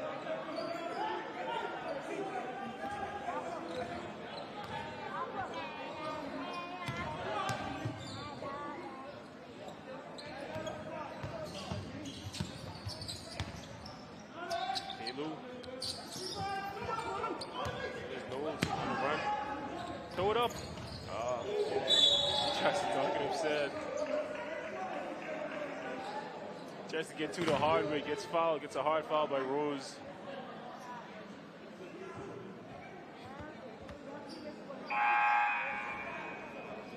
He had Knowles trailing. I thought he was going to leave it up there for the easy lob, but he tries to take it himself. He gets a hard foul by Rose, and he is hurting. Some trainers out there.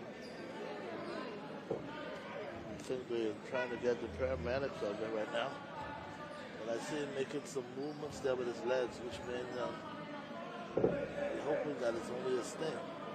But he's still holding on to his ankle.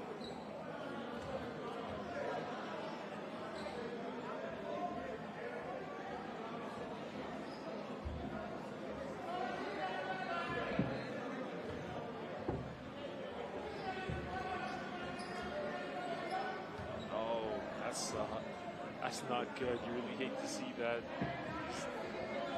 Holding that.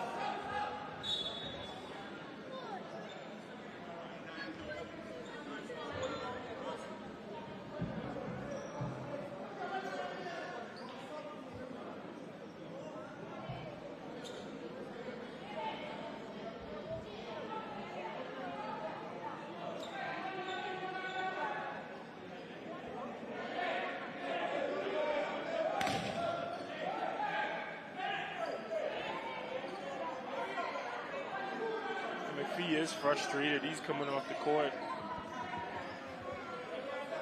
Belu hurt himself too on that play, it looks like too.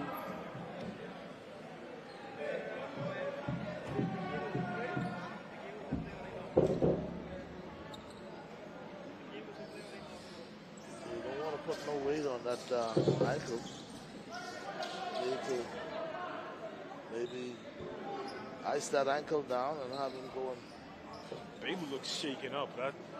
and take I don't know if they have some X-rays. I don't think they're gonna concussion check Bailey, but he. Oh man, that's an ugly play. You really hate to see guys getting hurt in a tournament like this. Hopefully they're not too severely hurt. Bailey looks all shook up on the sideline.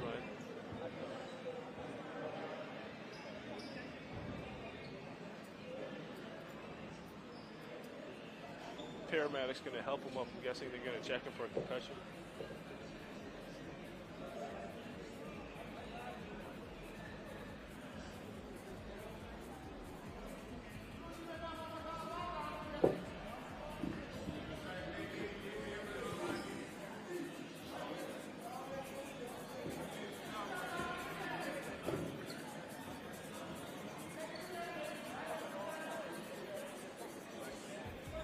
Tell you. The part of the medical team now taking have that ankle looked at. If he has a pronounced limp, yeah, they're gonna. If he has a bad limp, they're gonna. You know it's bad when they sub him out to shoot a free throw. When somebody off the bench could shoot the free throws for him, can't they? I think opposition team picks the shooter. Okay, which makes sense. What they do is look for the worst shooter. Yeah, they try to get your worst shooter there off the bench to shoot it. I'll have somebody on my team shoot. All you have to throw it by the rim. Bailu looks, I don't know if it's worse than an ankle. I don't know where he's hurt. But that's a big loss for Columbus Isles. He's one of the tougher players. He's their best rebounder. Pretty efficient inside. So let's see if they feel his loss.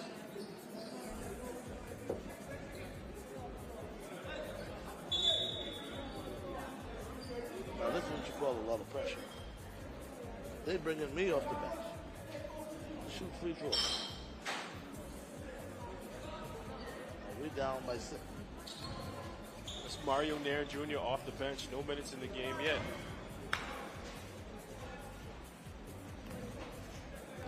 Bailu still a little shooken up. Nair Jr. misses both. Now here comes Columbus Isles.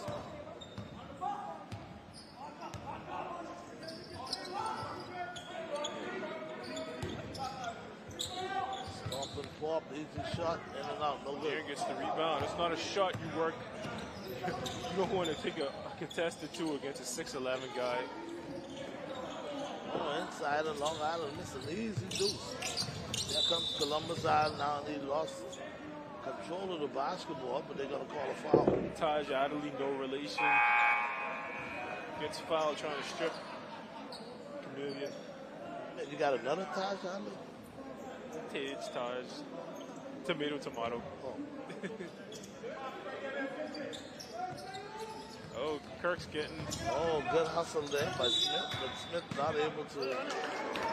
Wait a minute, he really forced a turnover. Smith causes some trouble up there. Yeah, I'm telling you, those are the kind of guys you need. You got 1 minute and 33 seconds left now. And Kirk is a great athlete, but he has to learn to not get sped up. They still not looking for Dan Reynolds at all. They're just doing them. And it's not a recipe for success.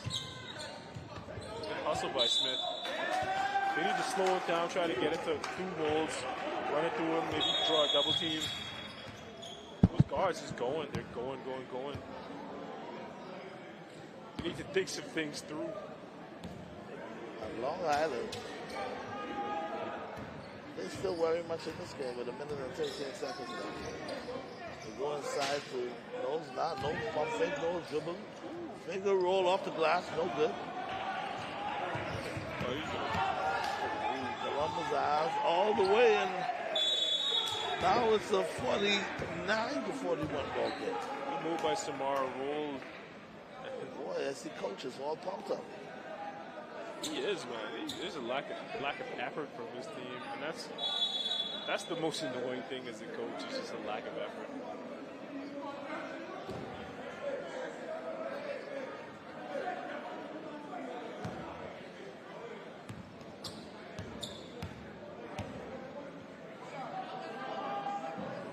think the coach might have picked up a 10.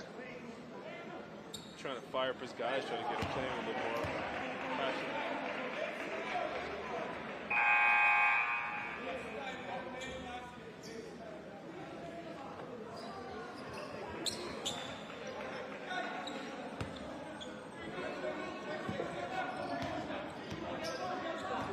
Robert Smith, you see. Pass, good cut. Gets stuffed by Rose.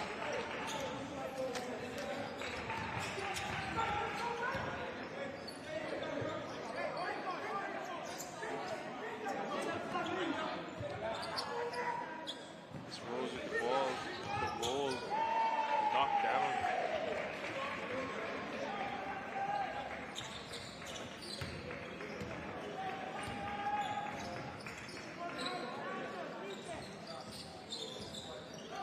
Ball.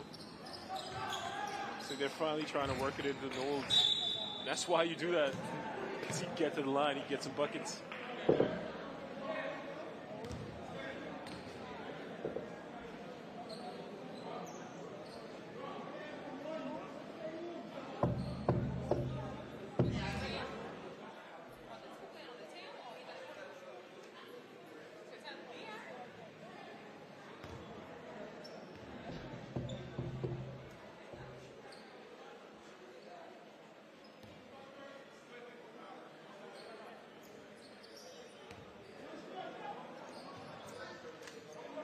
Knowles is a free throw. Lamar Roll handling the ball. Less than 5 seconds, less than 6 seconds left.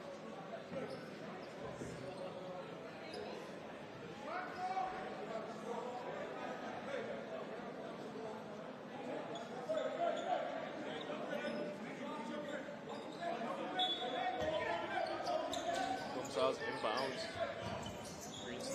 Chucks it. Almost goes. It almost goes. Oh, man. Long Island still struggling to stay in this one. They're not playing together. They seem kind of tired, man. And I guess the blowout, I've played on teams where we've gotten blown out, and it'll mess up. Like, it's messed up our season. These guys have to regroup, come back another day, and play again, and they're very capable of winning this game. So let's see if they try to play hard, get back in it, and do what they need to do to win. They tried to go to Knowles in the paint just now, and he was able to get to the free throw line, but Columbus Isles had the answer. So see if Long Island can go on a run. Kirkton Farrington, the quick point guard with 17 points to lead Columbus Isles. You were saying something, Showtime? No, I was about to say when you mentioned blowout as a athlete, the player, basketball, softball, I just don't want to never ever get blown out. But it's like when you do get blown out, it's like a better loss than to get beat by 1 point. It's like when you don't get blown out, you can check out. You could say, oh yeah. No, you could, depending on how bad it is. But sometimes you get blown out so bad it messes up your psyche as a team, especially if you're not experienced playing with each other. So I don't know. Let's see. See, what happens is most coaches, and probably you'll be familiar with this, when you realize that, listen, we can't win this game anymore, you almost like white flag.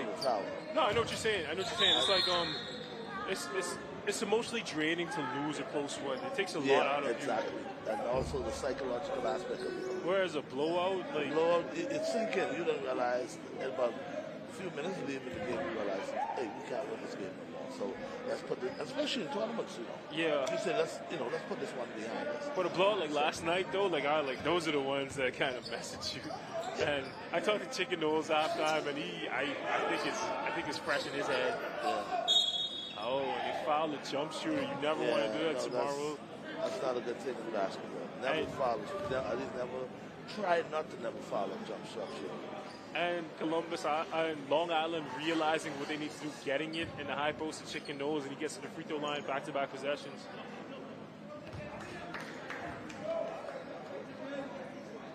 Yeah, sometimes as a coach, man, I tell them, I say, listen, I empty my bench. Oh, for sure. I didn't realize we got beat. Another foul on the roll. Especially when you're losing in a close game and the guys come from behind and beat you. Oh, yeah. You sleep, dream that game all over. You think about all the scenarios. Yeah, you Why do. have we done this? What we were supposed to have done is this. What we should have done was that. And we I think it depends on like the psyche and the emotional makeup of your team. You know what I mean? If you have an experienced team, you know you can shut it down and come back another day. But if you figure things out, a blowout is destructive. Ryan makes the three. Ryan Turnquist still got something in the holster.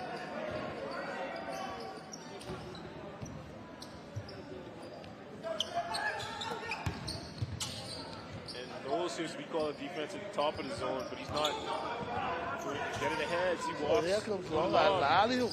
He wasn't getting the big guy down. He threw it down. He threw it down either way, but I was giving him the alley. Point guard needs to get the ball up quicker, get up ahead quicker. Samar roll. Can't score three-pointer. And Long Island slow in transition. Every time Long Island try to come back, Side has an answer for him. Shot no good, long outlet, no. Gotta hold on to it. There's Kirkland Farrington, Columbus' lead scorer. And he hit a couple of those, but they still don't step up. He has 20. 3-pointer.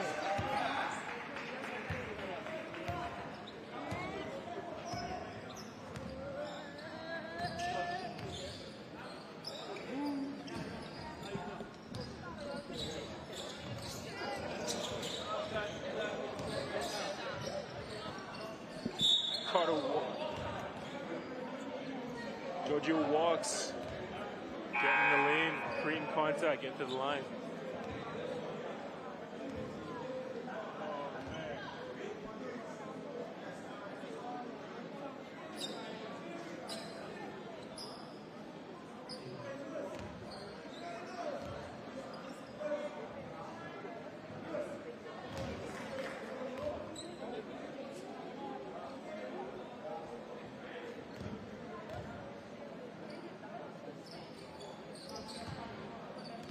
Makes the second one. Let's see if Long Island can get a stop.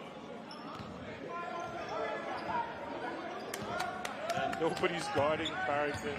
You got to get up in him. He hit three three-pointers. Just going to sit back. Oh, good form. He misses the shot.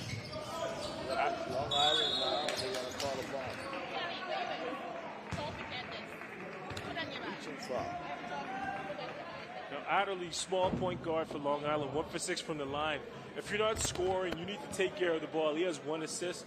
That would be his 3rd turnover. Like I said earlier, yesterday, you really hate to see little point guards turning the ball over. If you're already small on the court, presenting a disadvantage for your team, you got to take care of the ball. Adderley's not been able to do that. His team is losing. Get out there. Get out there.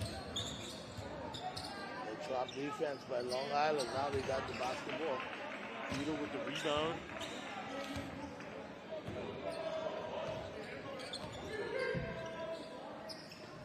Long three-pointer. No good. Ball rebound by Columbus Eyes. Columbus Eyes now looking for... A shooter like Walks, I want to see him play. There's a little man again inside, and they're going to call him for the charge. Now, Walks is a great shooter, but he hasn't been able to get good shots off because he's not doing anything off the ball. If I'm Long Island's coach, I would like to do just some off-ball motion with him and Knowles, some kind of pin down, horns action with him and Knowles. They're not doing anything.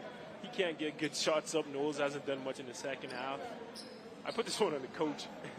Point guard turned the ball over, not scoring. He's still in the game. It's on the coach, man. You got to realize what you have and work with it.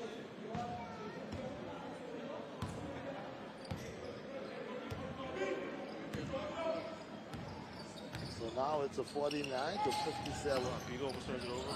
Rebound and ball knocked away, but still contained by... Looks like Walks is hurt down there. Long Island. That's right. Walks is a bit slow getting up. Boy, I have no idea the kind of condition that these guys in who's playing right now as far as the Bahamas games goes. But I can assure you, the next Bahamas game is going to be so competitive because a lot of these guys now, they are going to prepare themselves. And they got 3 years to get ready for the Bahamas games. Well, these guys in the court right now, these guys play a lot around there, I can tell you that much. So they should be in pretty good shape. As far as you say preparing, I think just playing as a team, playing cohesively, and understanding who you are, doing what you need to do. Long Island has a lot of talent, but they haven't really did that, and it shows up in the results.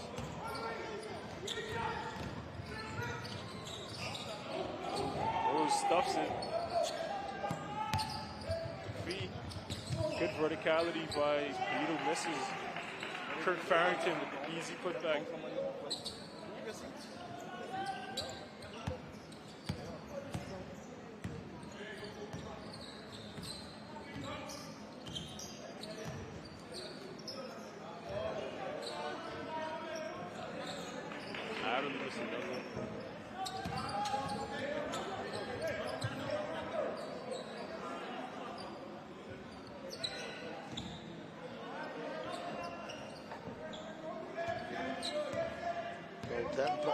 For Columbus side, long three-pointer on the way, no good.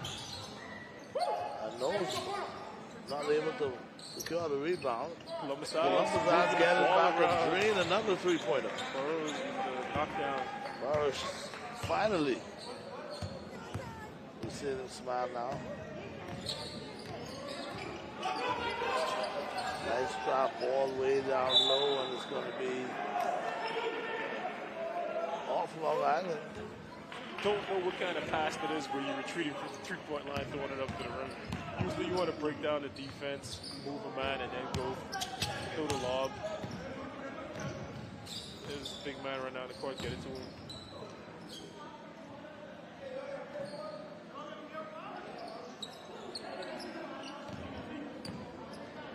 This one, still a lot of time left for this one. Yeah, but the way Long Island's playing, I think that's about done. I'll tell you when it's about 2 minutes left. I think they're done.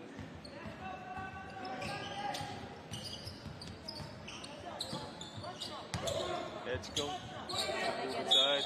Oh, Edgecombe with a hand fake, a pump fake, and able to score the basket.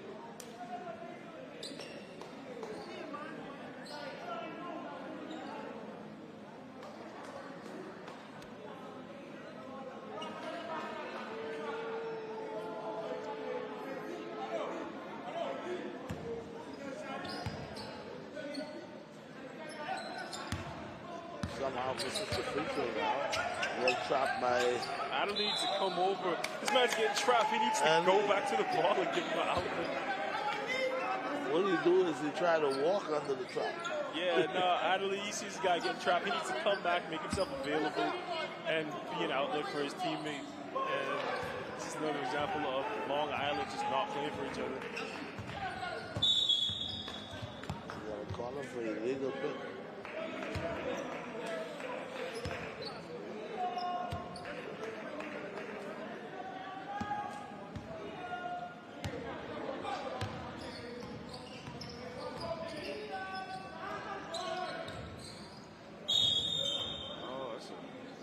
Foul. Yeah, indeed it is.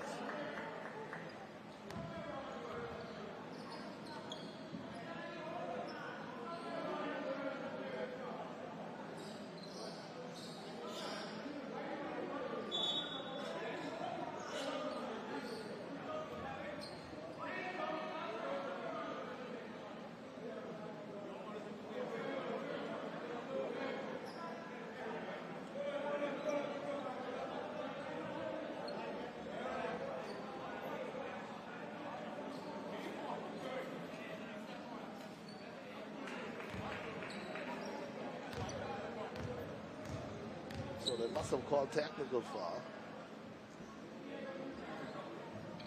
Even to the line, missing the first one.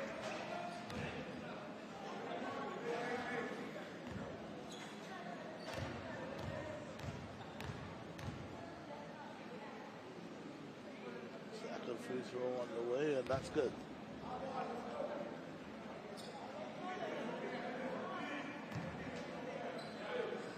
2 minutes, 31 seconds.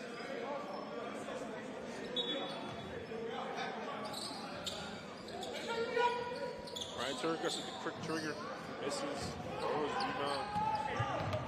From Farrington. Thought about it. Burrows again. 3-pointer. Why not? That's no good. There comes Long Island now with Big man numbers. trailer. Get it to him. There we go. So Knowles now will go back to the line again. And that's how you try to close a lead late in the game. Get to the line, stop the clock, try to get some points.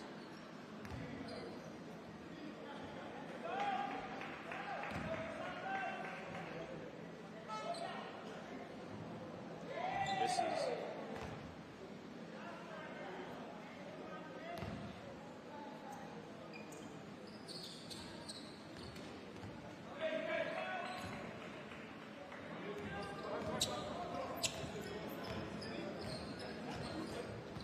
We got 2 minutes, 9 seconds left.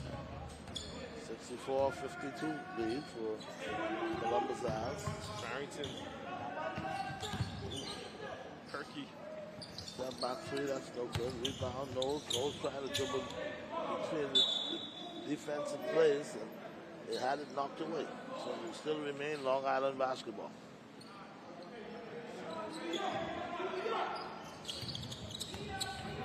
So Long Island with the ball now. The ball was stolen. And here comes Farrington again. Farrington on the break off the glass, and that's good.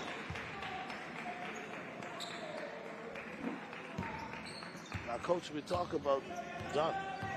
You can put a fork in this one. This one is done. Adams says, why not? Oh, good move, but he misses it before following it up.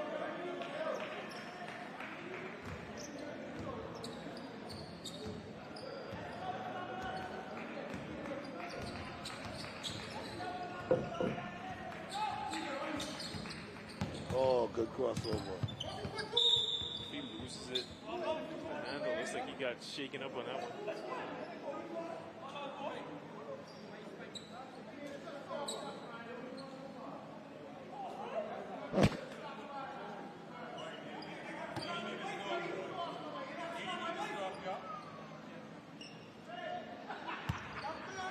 Now, a minute and 10. Who else handling the ball but Farrington is going to try to break. Walks down. Rose with the midi. Off the glass. He was always good on the left side to go off the glass. He still got it.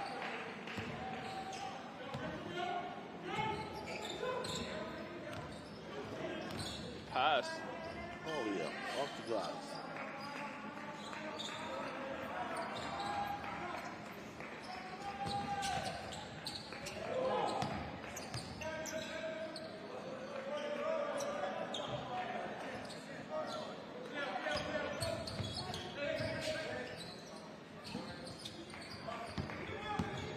Burrows. Somebody needs to slide down that baseline, get my outlet. They got to get a shot up.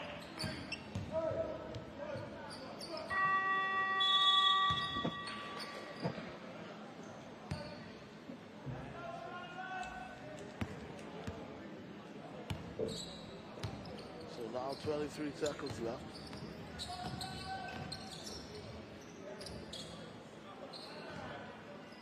Beetle with the easy bucket. Columbus House is going to dribble it out.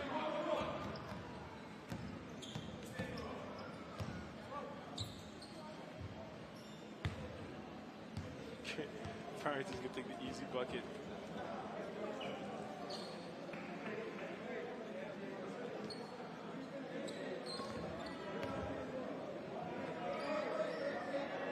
So in and out with a three-pointer.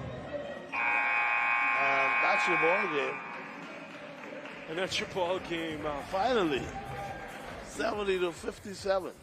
Long Island, the Sheeprunners fall to the Arawaks of the Columbus Isles. And what I'd say, I don't know if it's an upset, but you expect Long Island to play a more competitive game against a matchup like this. They had the size advantage inside.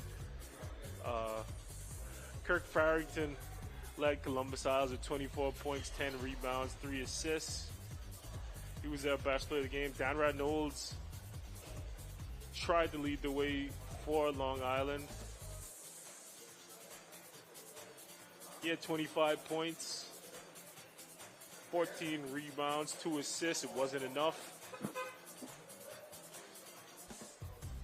So the Columbus Owls come up with the win. We're going to try to get some coaches and some players in here right now.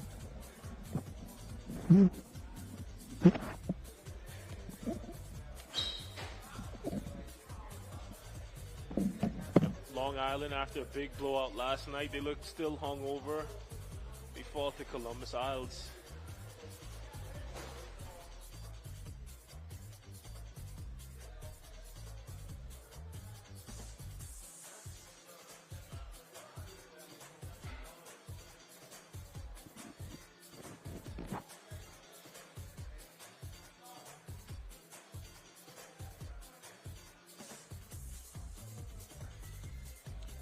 And we're waiting for Columbus Isles coach to come right now.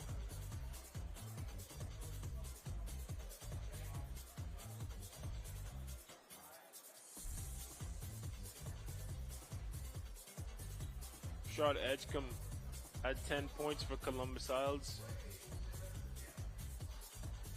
4 rebounds, 2 assists to help out. Dion McPhee, 5 assists for Columbus Isles. Went down with a bad ankle. Goes Columbus Isles coach. Let's get these headphones on you. All right, coach. Tell me your name, coach. Perry Dallin. All right, coach. Now you knew coming off the rip that Long Island would have a size advantage on you coming inside. So what was your plan to try to face them down? Well, we changed the game plan because Long Island had the size, chicken and the other big, and we knew that we only had Chameleon and Blue. So I tell my backcourt we have to play a better game. We have to play a smarter game defensively and offensively. And Kirk Farrington, he answered the call. He came up big with 25 points. I guess he listened to what you said about the backcourt playing good. Yeah, I told him stop settling. He was settling for jump shots early. I told him penetrate, and no one can stop you from going to the hole and facilitate the ball. And he's explosive. He could jump and he could shoot. I saw Baylor. He got shook up down there. Is he gonna be okay? How's he doing? How's Blue doing? When he was hit to the head, he fell. He said he's kind of dizzy, but just needs some pills. He'll be okay. Tough. He's a tough kid. Man, he is tough. I had to play against him. He's much stronger than Luck, and he loves contact and he loves to bump.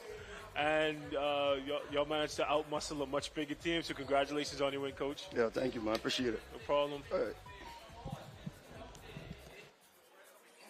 And that was Columbus Isles' coach with the 70-59 win. And we're going to go to break and come back with women's basketball. New Providence taking on Eleuthera. We are at the Bahamas games. We'll be back in a bit.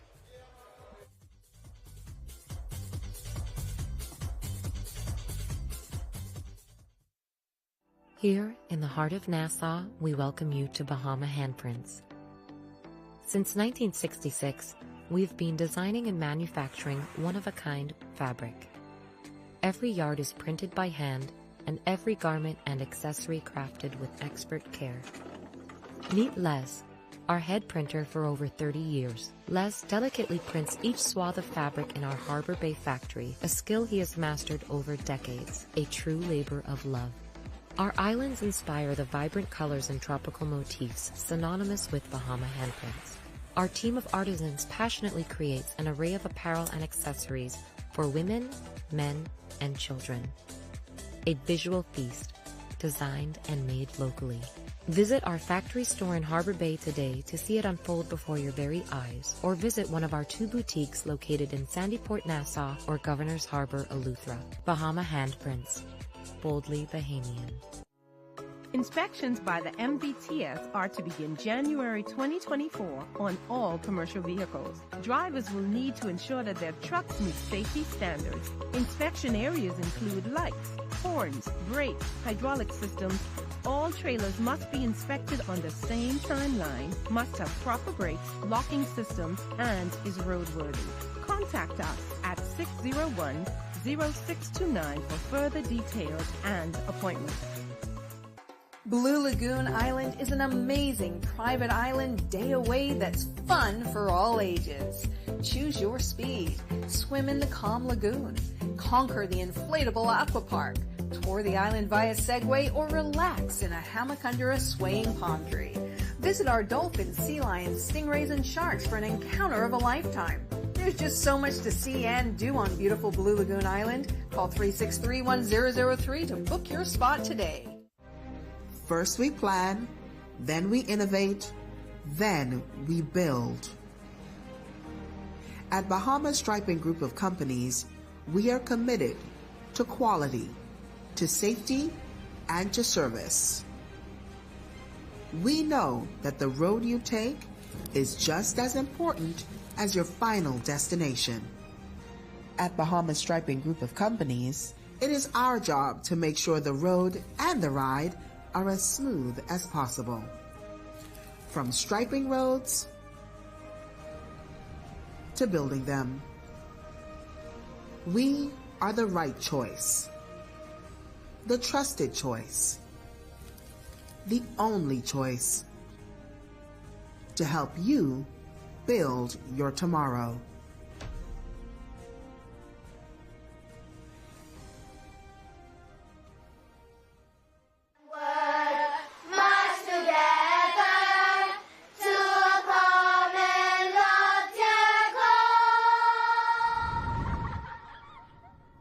Grammy, what's a common loftier goal? Well, my sweet one, a common loftier goal is a shared dream that we, as Bahamians, achieve together. It's a vision of unity, progress, and prosperity for all of our beautiful islands. You see, a common loftier goal is about working together towards something bigger than ourselves. It is what we are always striving to achieve. Now, how we get there is by one small step at a time. But our country is so small. Well, hon, you'll be surprised what can happen when you believe.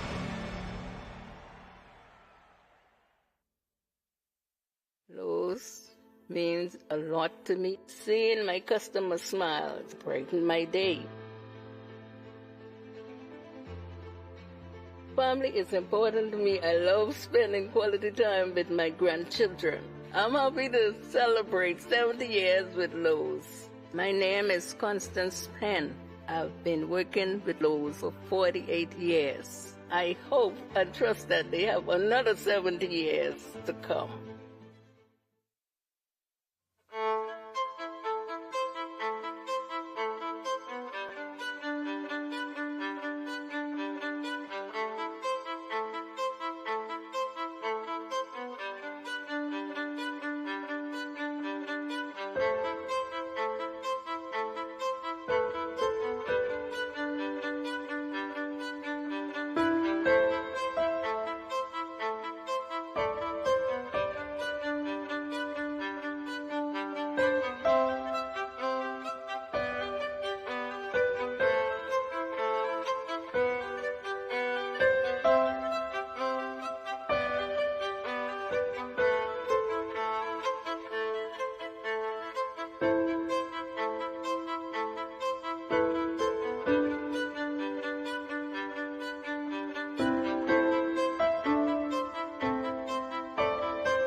KTH Physiotherapy has a professional team of therapists that stay up to date with the latest methods in orthopedic rehabilitation. Our clinical staff is praised in helping in the recovery of sports injuries, including neck, back, knees, and shoulders, just to name a few. We provide high-quality service in a warm, friendly environment. Insurance is accepted with a doctor's referral. Get back on track with KTH Physiotherapy. Located East Bay Shopping Center, opposite Potter's Key, 394-5161. Catch Janae's annual 20% off back-to-school sale going on this week only. Get up to 20% off on all school items in stock. Yes, 20% off all school items. Shirts, jumpers, skirts, boys' long and short pants, school neckties, PE shorts in a variety of colors, colorful backpacks and lunch bags, character towels, raincoats, and umbrellas. Shop early and don't miss out on this. Janae's Chesapeake Road's annual 20% off back-to-school sale going on this week only. Beat the rush and save. Janae's 20% off annual back-to-school sale going on now. Restrictions apply.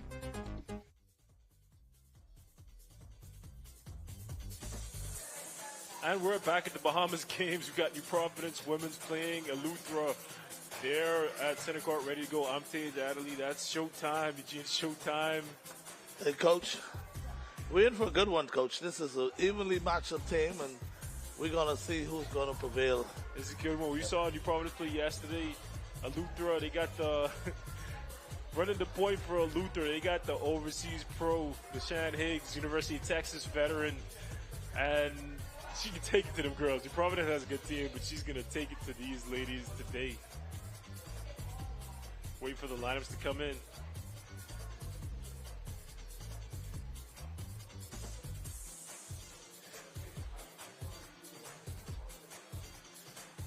Looks like they're getting the lineups in. They're getting the clock started.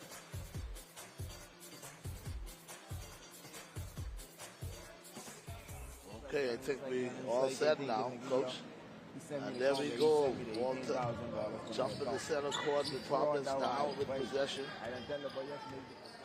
And they're going inside to one right away, but ball was stolen. Here comes Eleuthera now. Eleuthera dribble drive all the way, and that's good. Woo!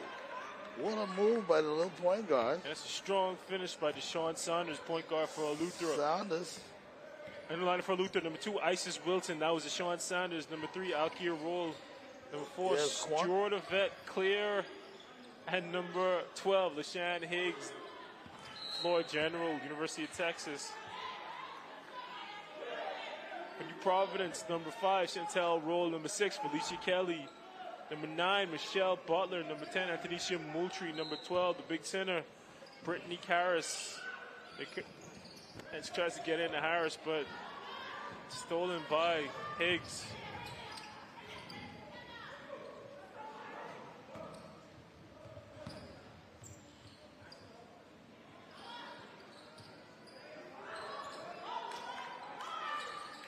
And we see Moultrie in the starting lineup. She put a charge in New Providence teams yesterday, got them in the game, and now she's in the starting lineup for New Providence. And Higgs can go off at any time. Ooh, what a three-pointer. Higgs is a pro. She's a D1 player. She could go. She could score from anywhere on the court. Man, I tell you, the Providence with their hands full in this matchup early. Eleuthera with a 5-0 lead. Kelly tees it up. Kelly trying to answer back. No good. And man, I tell you, they're going to call ball stay, and it's still Eleuthera basketball. Things are getting feisty inside with Moultrie. Actually, it's the Providence basketball. Ball inside to Quant, turn around, jump shot. That's Brittany Garrison. Doesn't get the roll. There's Kelly attacking, loses it.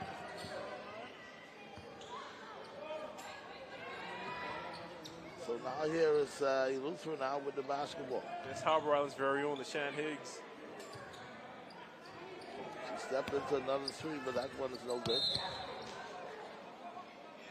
That was Deshaun Saunders with the miss for Eleuthera from LaShawn Higgs.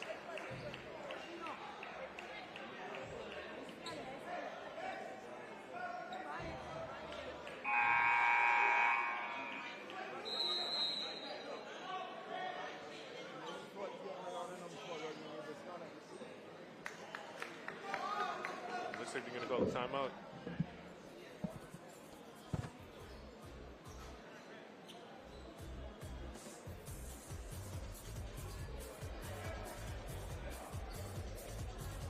coach for the Lucha team. Man, he looks like he's all pumped up. Even though they're leading 5-0. Yeah, they know they can't take their foot off the gas. New Providence, population base, they got some ballers with them. They know they got to get after them. They got to stay on their necks.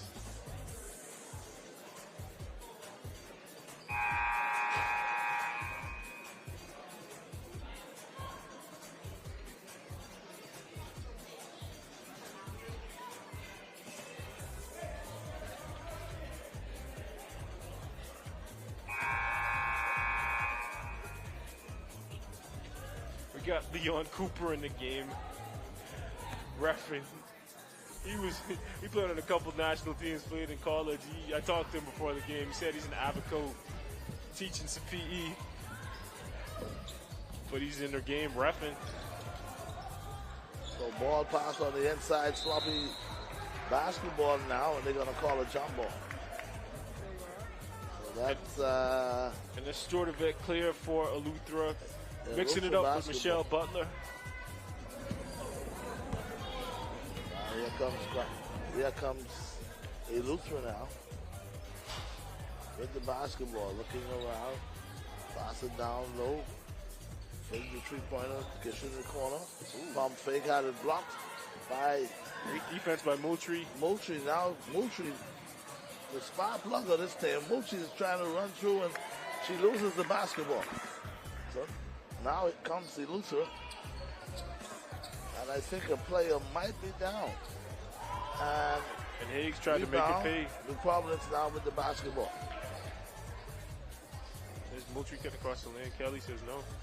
Moultrie now with a mid-range jumper. And we said Moultrie was the spark on this New Providence team, and scores their first point. She gets a couple of defensive stops. Turns it over in one possession, stops, takes her time, gets a bucket on the next one. Risky cross-court pass, and I think, yes, it's going to result in a turnover for the Eleuthera team. And you never want to make that pass against a set defense. You want to get in the paint, move them around a little bit, create the openings yourself.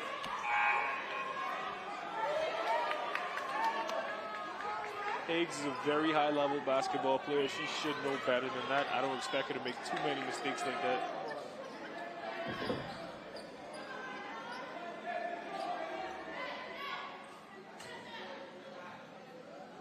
So we're still in the first quarter.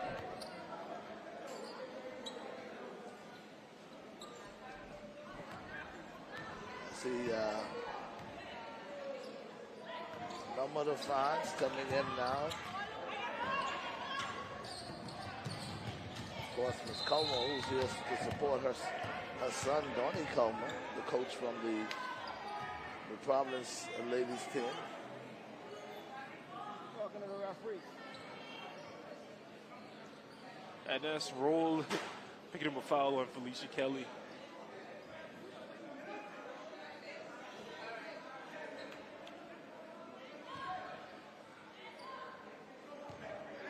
Moultrie's going to bring it in. Around the Providence, trying to get on the, not really get on the board. They have two already, but they're still playing sloppy basketball. Brittany Carson was posted up big on the side there, roll the side. She's going to keep it herself instead of getting it to the big. There goes Kelly. So now Kelly looking to score. Kelly dribble drive, send it out in the corner, and it results in another turnover. And Kelly trying the hard pass when Moultrie was right there on the three-point line.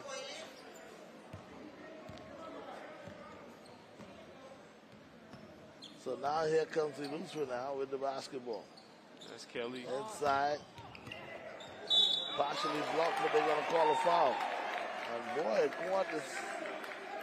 And that's Quintisha Johnson going to work on Brittany Harrison, but she gets fouled. Harrison fouls her.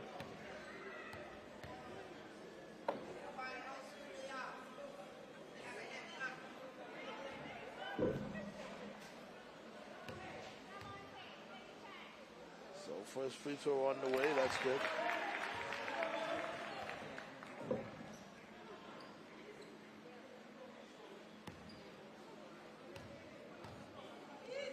Second free throw. Off the glass, no good. Rebound. Eleuthera able to get the offensive rebound, and shot goes up, they missed. But now here comes the Providence now. Kelly in the corner to Mutri. Mutri now pull it back out to Kelly. Kelly looking inside. Oh, what a pass, but she missed the shot, got her own rebound, put it up, no good. So now here comes Eleuthera. And Rollers in there scrapping, getting rebounds on offense and defense.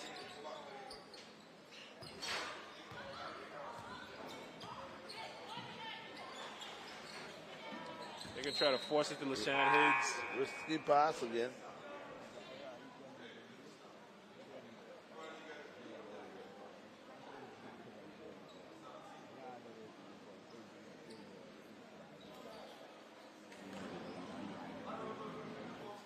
Early in the first quarter, 3 minutes and 20 seconds left. Skip. Cross court. Skip. Pass again.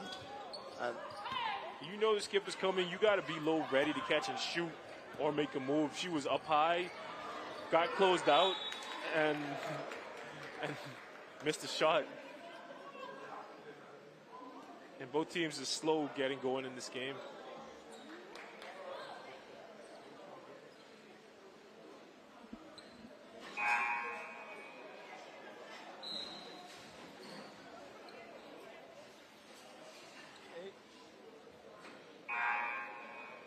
Hey, radio. Hey.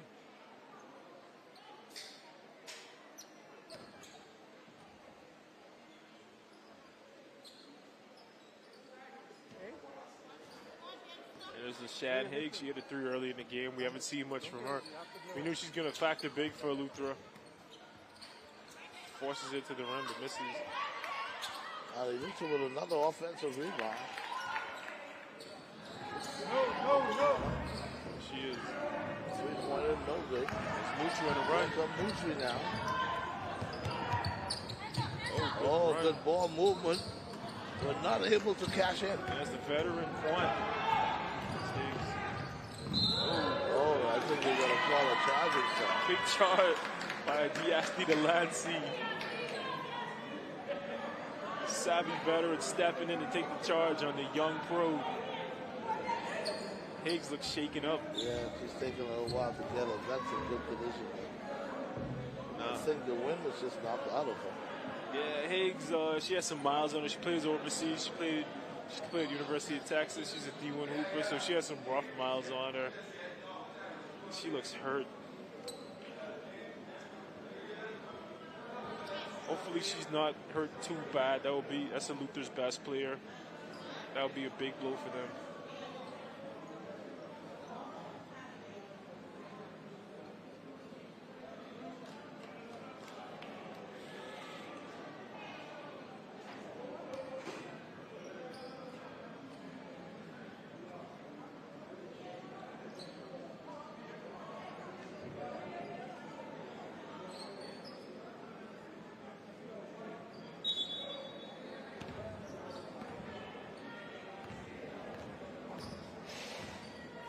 So now we're back to play now.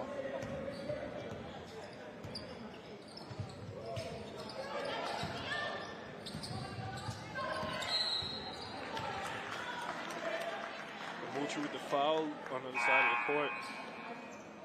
So we better serve there to just get back on defense, try to get the stop.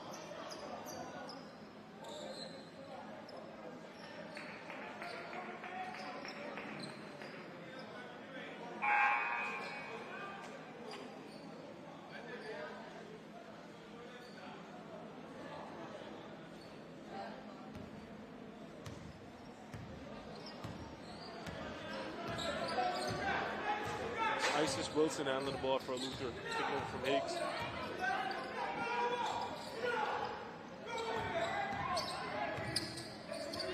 Oh, good penetration, but not able to finish. Here comes Mutri now on the offensive attack from the Providence. Dribble, drive, shoot, off the glass, no good. And Eleuthera with the long rebound. And Deshaun Saunders strong to the rim. This is... That's what happened when you go in thinking about the contact. You go in up high, worried about the contact, you miss.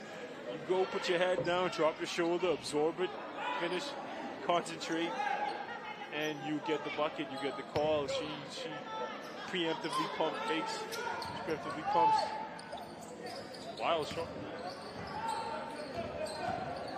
There's Delancey, she sees her. Oh, what a nifty pass. And she missed. Moultrie with a reverse layup. Delancey saw Moultrie all the way. All the way. Saw all the way. She looked her off, gave her the layup lane. Moultrie misses. I tell you, Delancey, nifty veteran point guard.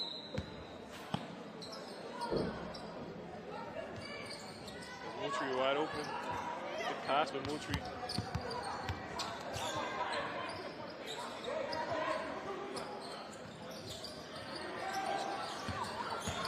Quant fighting for the rebound, but goes to Aubrey Carey. That's Claire Ferguson for the Bahamas, for New Providence with the ball.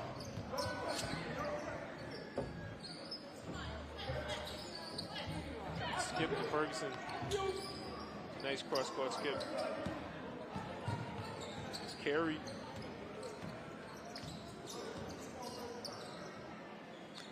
New Providence so far has gotten the shots they want. It's just a matter of it going in. That's a wild heave. Now here comes New Providence. Delancey. Delancey right smokes it. The layup. She can't believe she missed that. Moultrie scrapping in there. She gets fouled. She goes to the line. Moultrie doing what she does best, mixing it up, scrapping. What they call the bunny now? She's the glue guy. She's the igniter. She's a spark plug. She's doing everything she can to get New Providence another score. Higgs back in. Looks like she was pretty hurt earlier, but she's back in. Lucky to see it, because you want to see players like Higgs playing. You want to see players like her playing in the Bahamas games. You've seen her play on TV.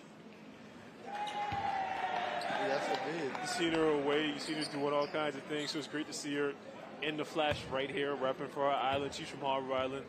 So I'm glad she's not hurt too bad. I'm glad she's able to get back in the game. There's Moultrie. There's Moultrie, provide the spark plug. Boy, I tell you, Moultrie, I was thinking about the Energizer, the money. Oh, she yeah. just keep going and going. That's Brianna Stevenson in the game for Brianna Stevens, I'm sorry, in the game for New Providence. Looks like Felicia Kelly's back in.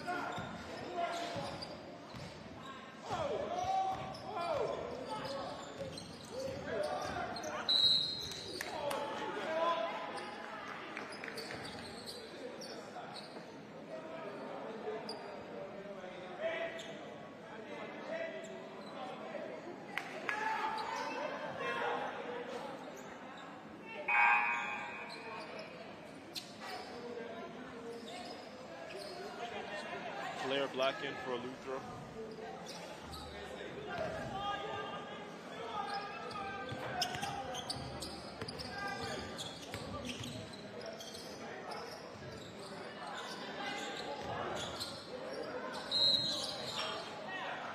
That's Higgs getting fouled by Kelly again, getting to the mid-range, getting a good shot up, getting hit.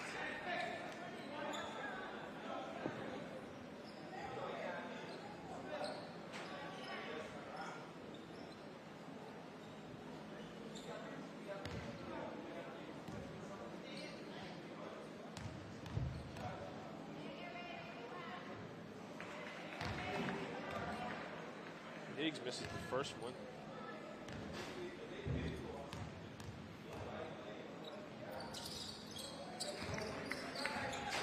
Higgs able to hit the second free throw. Now we got a 6-3 ball game. And if you notice, Coach, in both games, we saw a really slow start in the early going. Yeah, it's these tournaments, man. Teams are tired. They need to find their rhythm. It's Felicia Kelly.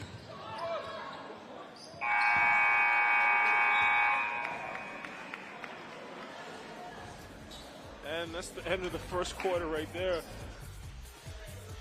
Roberta Quant with the air ball. Luther Adventurers up 7-4 over New Providence. Both teams struggling to get it going. So far, Luther's 2 for 14 from the field. New Providence is 1 for 17. So hopefully as this game picks up, we'll see some better basketball being played. Luther's best player, LaShawn Higgs, 1 for 4 from the line with 4 points. She got dinged up pretty early. Took her out for a bit. She's going to try to find a rhythm and drive Luther to a big win. Antonia Moultrie scoring all the points for New Providence so far. The spark plug. She was coming off the bench earlier in the tournament, playing great defense, slashing, getting to the rim. She's keeping them in it this game. Hopefully someone else can get something going.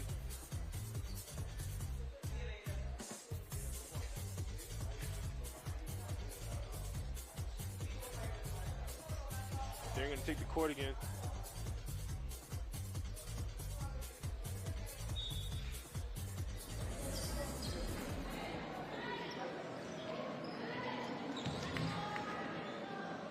Now to start the second quarter. Luther now with the basketball. There's Higgs wide open. Never want to do that. Man, Higgs with a smooth three-pointer. That's a pro. She'll knock them down all day. That's a practice shot for her.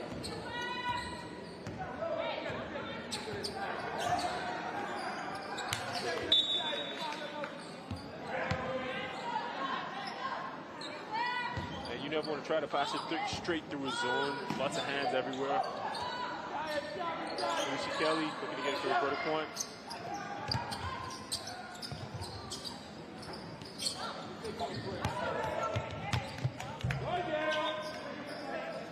Brandon Stevens tried to answer Higgs, but no go.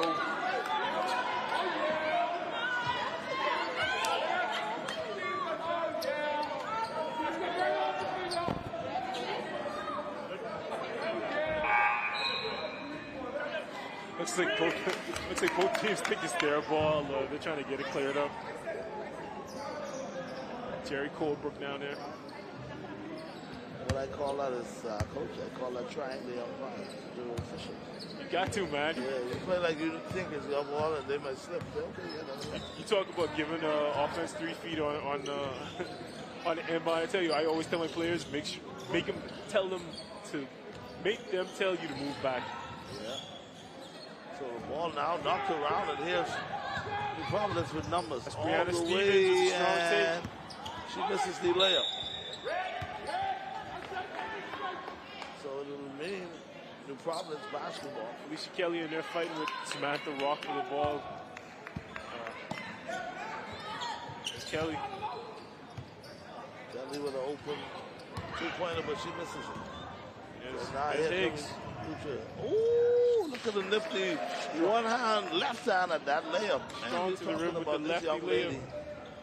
Being a pro, she's showing it. Yeah, Higgs can get going in a hurry. New Providence needs to piece something together because you don't want to start it.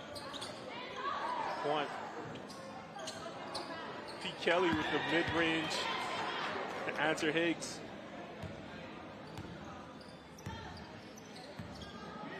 Higgs going to cook something up.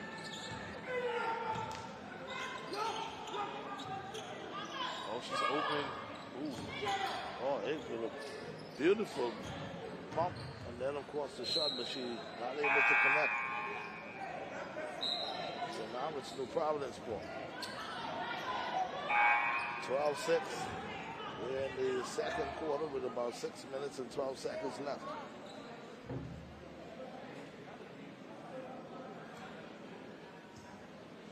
Miss Chantel Roll inbounding it to D'Asti Delancey. Looked like Delancey need to catch a quick break, get herself collected. She's back in to run New Providence's offense. Brittany Harrison in starting center. Ooh, good underhand pass. Oh, man, she misses it. That's trying to do too much for Latoya Roll, number 11. Get up, get the ball in the square, get it in. Great pass by Delancey. Finish wasn't there.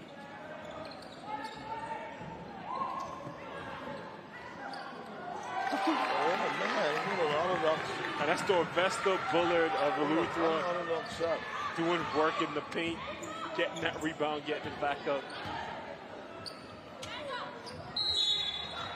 Harrison absorbs the contact in the paint. She will go to the line.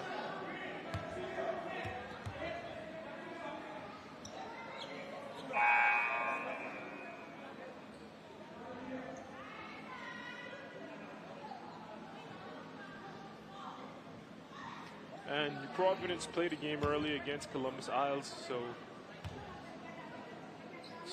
it's their second game of the day, so they might be a little fatigued. Let's see if that plays a factor. Harrison knocks it down.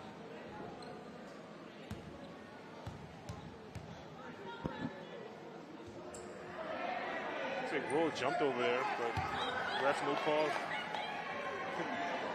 Higgs can't believe that she wanted that call.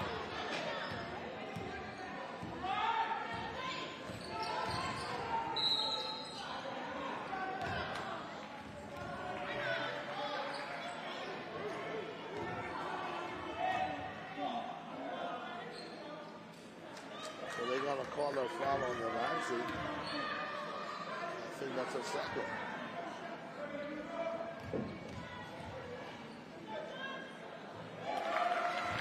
Free throw from Higgs is good.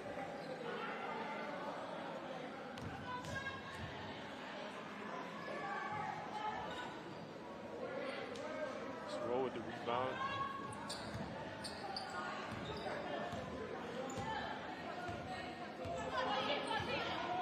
She's all alone by the top of the key. They're not even respecting a jumper. Lancey takes it herself.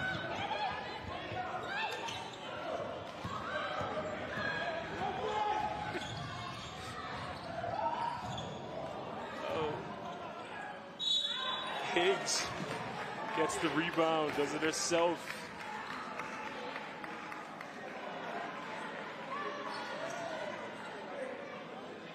So now it's a 15-8 lead for Eleuthera. Higgs back to the line. She has 10. She has 10 for Eleuthera with a chance to get 12. She's providing all of the offense for Eleuthera. She's even doing work inside, grabbing some rebounds.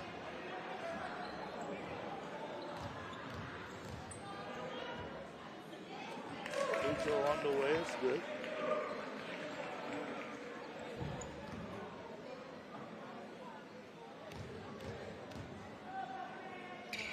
Second free throw, that's also good. Meanwhile, substitution.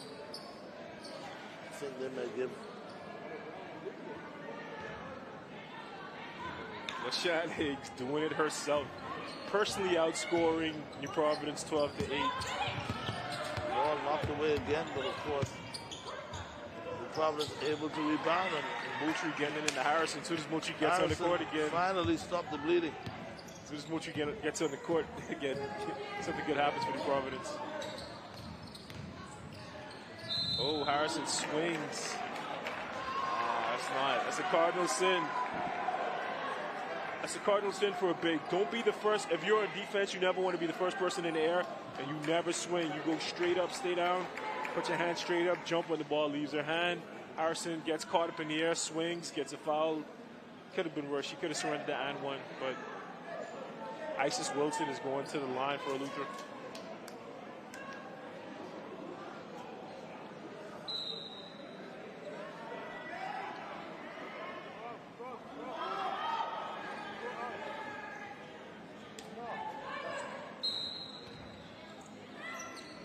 Eleuthera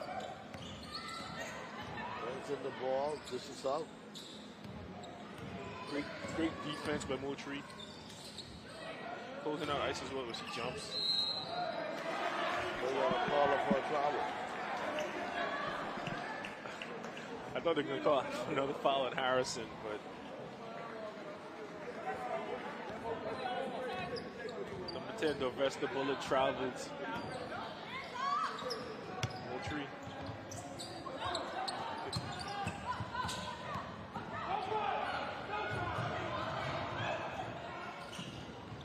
we go. That's a great game plan. Get it to Higgs. Let it go to work. Higgs not able to connect that time. So now Delancey now looking for Moultrie. Moultrie dribble. Had the ball knocked away, but she's fouled. Bullet goes over the top. You don't ever want to go over the top. You come from underneath. You tap the ball from underneath. You go over the top, you're going to get a foul. Automatically. It's a Bacchus roll special. Go swipe from under. Like, let that ball pop out. They'll never call it, no matter which contact. Bullet goes over the top, gets the foul call in there. See New Providence gets it to Moultrie again. Oh, Brittany Carrison posting a big. Nice play. Good pass on the interior. Johnson misses it. So now Higgs running the offense for Luther. Higgs is going to calm things down and go to work. 3 minutes, 32 seconds left. And they're doing a good job of flashing that zone. They have Bullet in the middle of the zone. Oh, she pulls up for a three. Almost 32. In and out. Now Moultrie.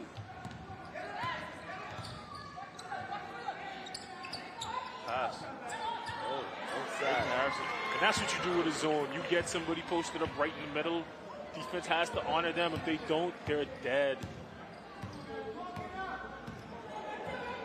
Providence in the 2-3. See if they get somebody flash the middle of the zone. There she is.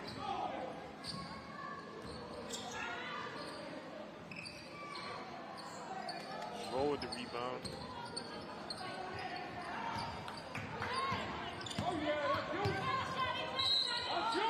Oh, man, what a nifty move. Strong take by Chantel Roll in the lane, takes the foul and one. And now she has a chance to get New Providence within 2 points. LaShawn Higgs cooled down. Even though New Providence didn't have a really great start, they're still fighting. They're still coming back in this. And looking at the way Luther is playing now, the only bright spot Luther has for them is, of course, Higgs. Looks like New Providence switched to 2-3, and it kind of cooled down Higgs and her hot shooting. And instead of adjusting, Luther hasn't been getting in the lane and creating shots. It's just Higgs taking shots. They've also done a great job of getting in the middle of a Luther zone and getting good shots for Harrison. We see Chantel Roll there attacking, but they're getting good shots inside against Luther too. So, sure, that's what their coach is emphasizing. Get in the middle of their zone. Get some good shots for your big players. Get to the rim. Get some fouls. Luther's coach is animated. There's Chantel Roll.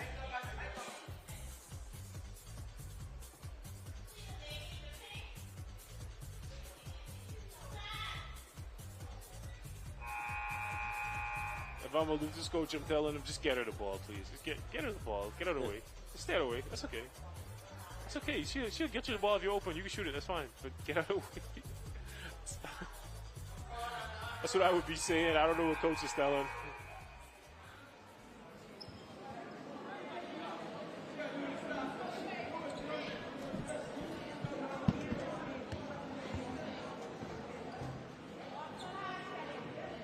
So now, going to the line, trying to convert these two free throws. Let's put the Falcons get the rebound and take it back up. But the ball knocks around, but the free throw comes out with the basketball. There it's now.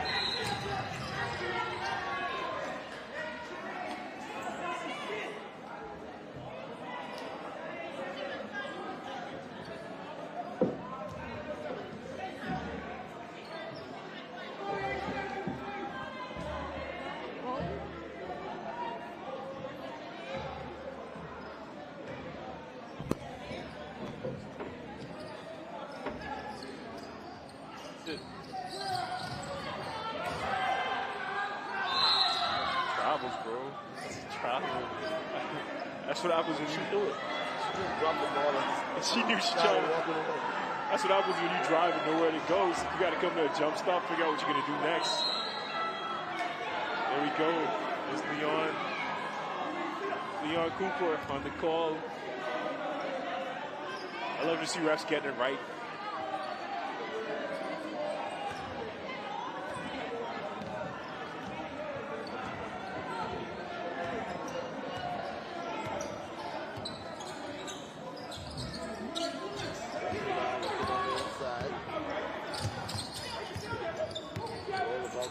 2-point ball snatched away by Higgs. Higgs, dribble drive all the way, takes the contact and lays it off the backboard. And that's Roll just Roll telegraphing the pass. He was staring it out all the way. Higgs read it, and she's off to the races.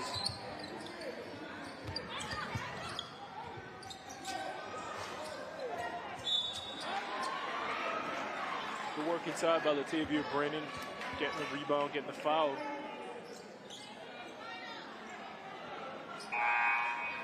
And the score is now 19-14. Luther over Grand Bahama, over New Providence.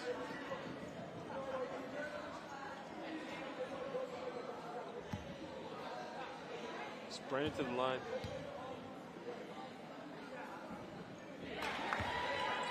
Nails it.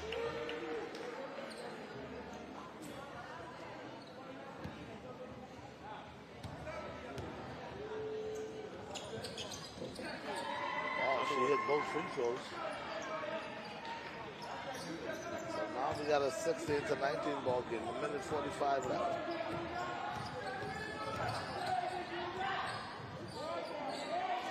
There's Moultrie mucking it up. That would be good. That would be a good time to trap right there.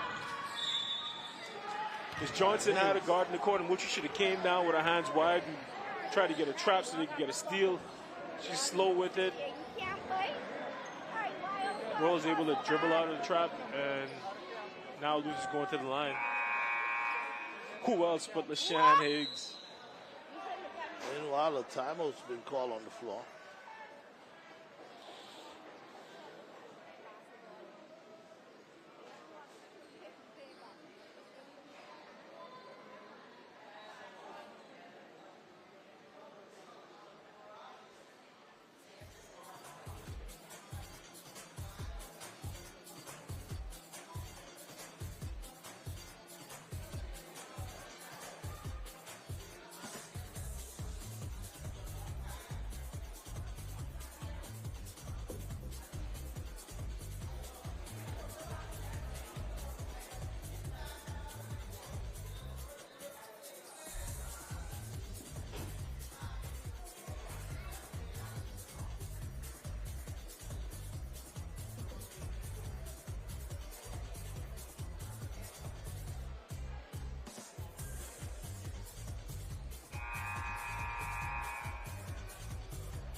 There's Higgs again, leading the way for Luther, 14 points.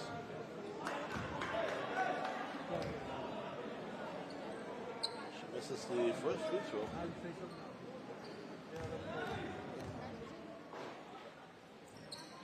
She missed them both. Both. Keep New Providence in the game.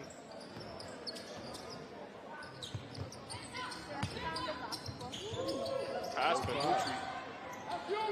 Johnson. Oh, money shot. What a great form. She did everything right on that one. And that's a hockey assist by Moultrie to roll to Johnson. Perfect ball movement against the zone. That's what you like to see. Sorry, Michelle Butler. That's a bad screen right there. That's a bad screen. Got to get the feet down. I wouldn't want to set a screen all the way up there anyway. There's not too much that could happen that far from the rim.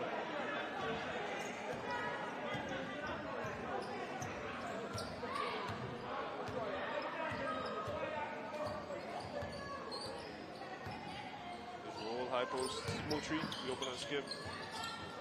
That's a bad shot. It's not a great shot.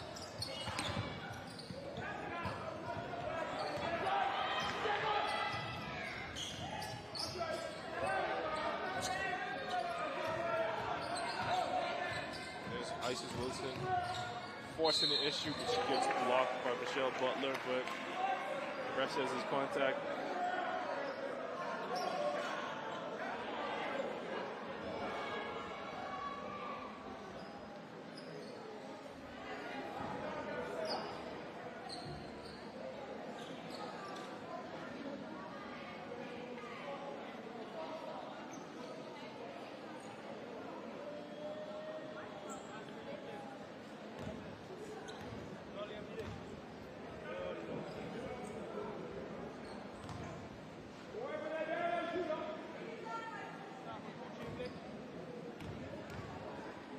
Isis Wilson at the line for Eleuthera.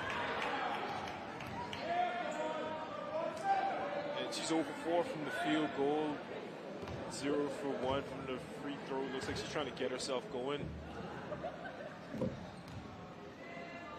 Like that, you'd be better served to play off of LaShawn Higgs, try to get yourself a bucket that way. Try to play some winning basketball, but I guess you thought you could think of yourself. So now with 26 seconds left, 19 to 18.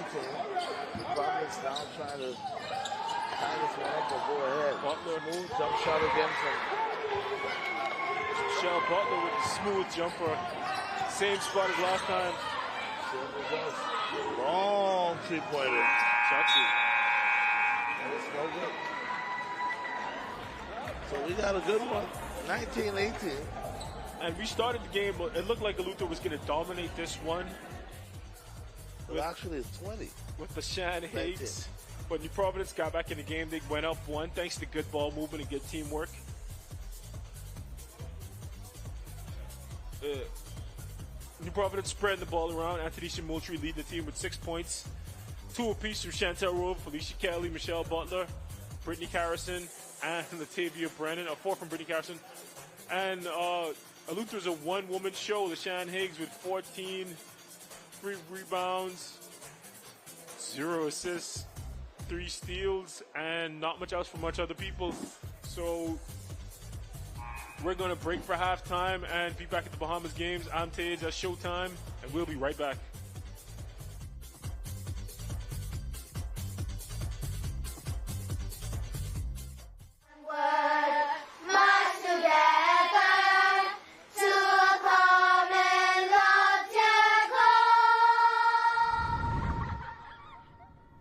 Grammy, what's a common loftier goal?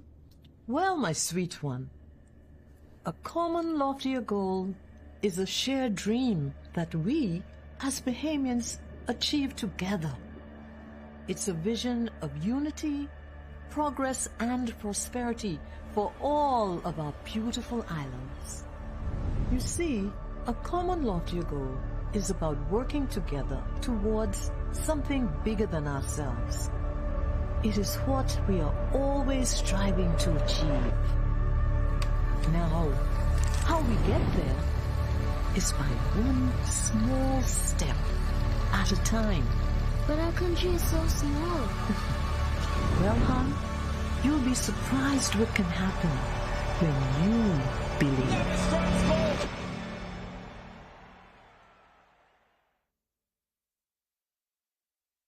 Here, in the heart of Nassau, we welcome you to Bahama Handprints. Since 1966, we've been designing and manufacturing one-of-a-kind fabric. Every yard is printed by hand, and every garment and accessory crafted with expert care. Meet Les, our head printer for over 30 years. Les delicately prints each swath of fabric in our Harbor Bay factory, a skill he has mastered over decades, a true labor of love. Our islands inspire the vibrant colors and tropical motifs synonymous with Bahama Handprints. Our team of artisans passionately creates an array of apparel and accessories for women, men, and children. A visual feast, designed and made locally. Visit our factory store in Harbor Bay today to see it unfold before your very eyes, or visit one of our 2 boutiques located in Sandyport, Nassau, or Governor's Harbor, Eleuthera. Bahama Handprints. Boldly Bahamian.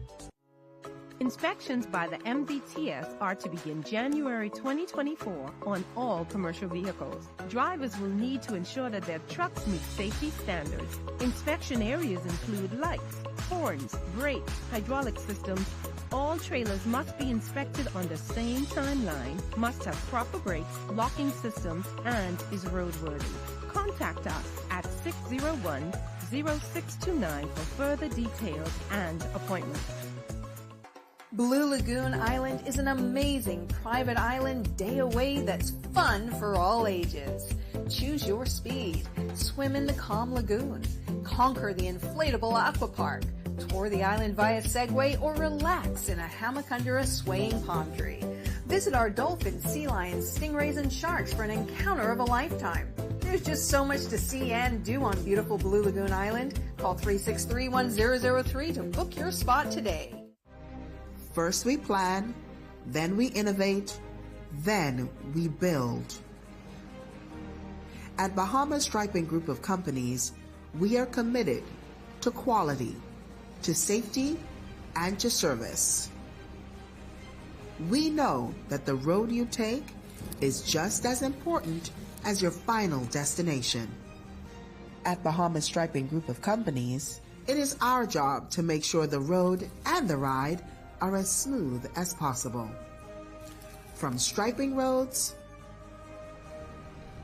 to building them, we are the right choice, the trusted choice, the only choice to help you build your tomorrow.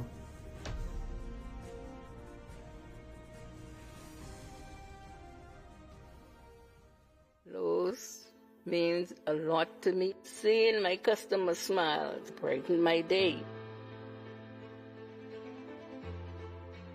Family is important to me. I love spending quality time with my grandchildren. I'm happy to celebrate 70 years with Lowe's. My name is Constance Penn. I've been working with Lowe's for 48 years. I hope and trust that they have another 70 years to come.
ATH Physiotherapy has a professional team of therapists that stay up to date with the latest methods in orthopedic rehabilitation.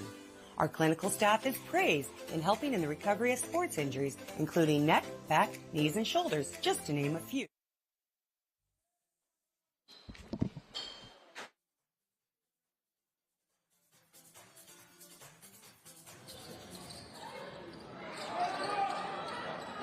We're back. We're back at the D.W. Davis Gymnasium with Bahamas Games basketball. That's Michelle Butler of New Providence getting the putback and a lay-in. Give New Providence a lead. Butler again with the rebound. New Providence. There's Moultrie.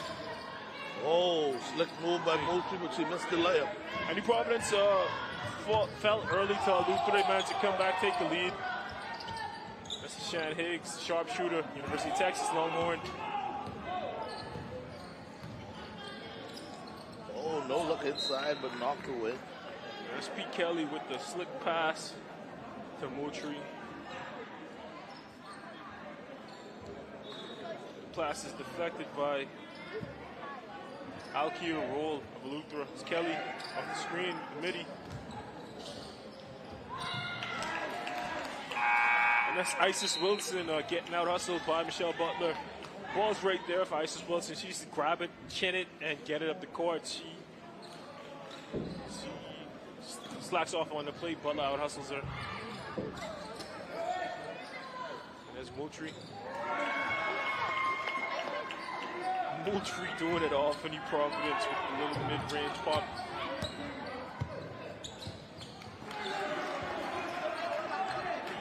That's Alkia roll with a strong take to the rim for Eleuthera.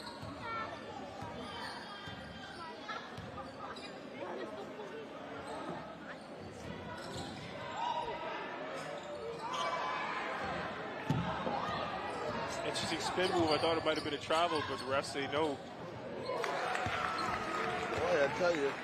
Higgs says, I don't care. I could get some. Higgs came back with a little blood in her eyes in this second half. Oh, yeah. I saw on the court just now. They were sitting down on the bench for all of halftime. Higgs was getting shots up. She is determined to win this game by herself if need be. So now we're tied at 24. It's like Isis Wilson running the point for Luther. And they're going to run a little action for Higgs. He's holding the ball low. Higgs should probably try to go through and come back again. Ball knocked away, but it's will remain. Sorry, Luther's basketball. And that's just not great offense by Luther. Higgs pops out to get the ball. She doesn't get it. She should go back around, come back through, move some more off ball. She stands tight. Wilson's left holding the ball. And Higgs coming to get it. Roll looks her off. Wants time to make something happen. There we go. She's open. In the corner to Higgs. Three-pointer on the way. Butler with a strong rebound. Kelly doing what she does best, getting on the run. Looks like Isis Wilson tripped Kelly down, but no call on the refs. And Kelly is not happy. And it's sort of back clear. She's on the block by herself. No post up. There's Moultrie. Kelly. Kelly, strong take to the rim.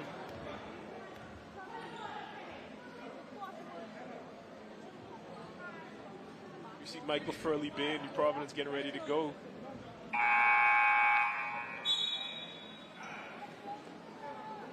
And that's the Nagua legend. Torrington Cox just walked in for Mike Gal. We got a big matchup coming up next. Speaking of Furley Bain, I played with his dad back in the day. He used to be a sharpshooter. I don't know if he still could shoot nowadays, but oh man.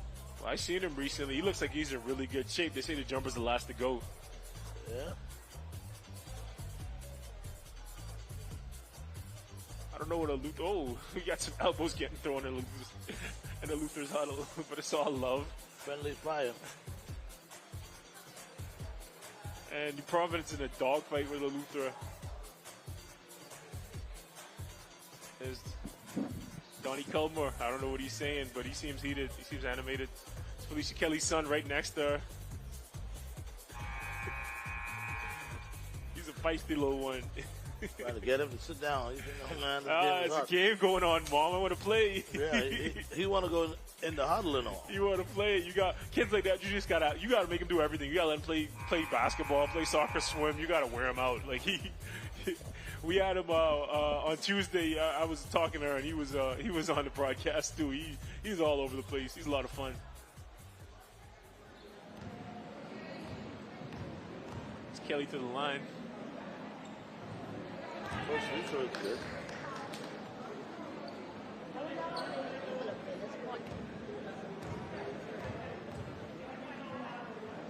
Second free throw, that's also good. Money for Pete Kelly, who has 4 points in the game.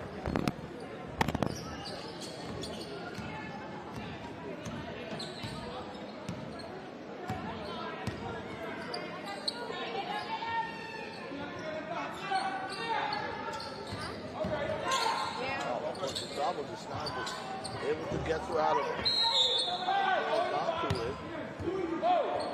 That's Aubrey Carey with the advantage to the rim. Luther's overthinking the game. You got a player, You got your pro who has 19 points in the game. You get her the ball. You get out of the way. You try to get open off her. They're trying to take it themselves. They're trying to play some hero ball. And you need to do what got you the big lead in the first place. Now the Florida General Diaz Galante, they're going to get something set up right now. Luther's in the zone. They're probably going to try to hit corner at the top of the zone. Just pump and pick. There we go. That's how you beat a zone right there. Oh. What an offensive rebound. Moultrie, they don't get the shot they want from corner, but Moultrie gets in there and get the rebound. And that's the thing about a zone. You're going to be susceptible to backside offensive rebounds. Moultrie, a hustle player. She's a smart player. She knows that.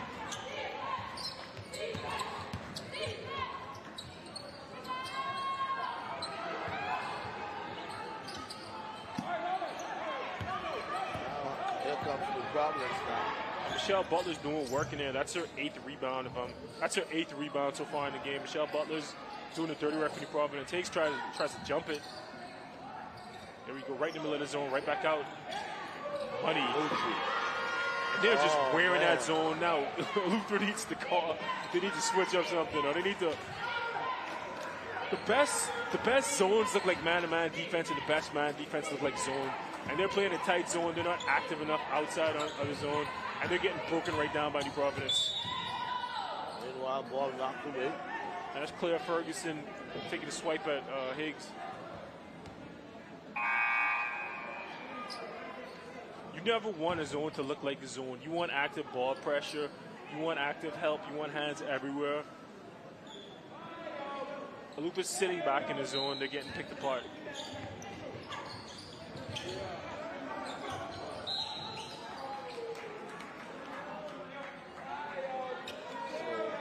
Higgs is on the floor again. This time she got up on her own and able to walk off like it's nobody else's business. So now New Providence with a 30 to 24 lead, and Higgs all the way, and they're gonna count the bucket.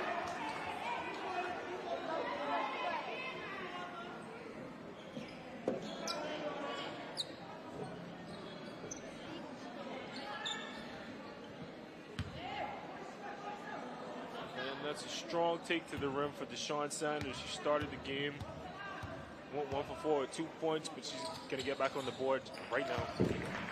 And one.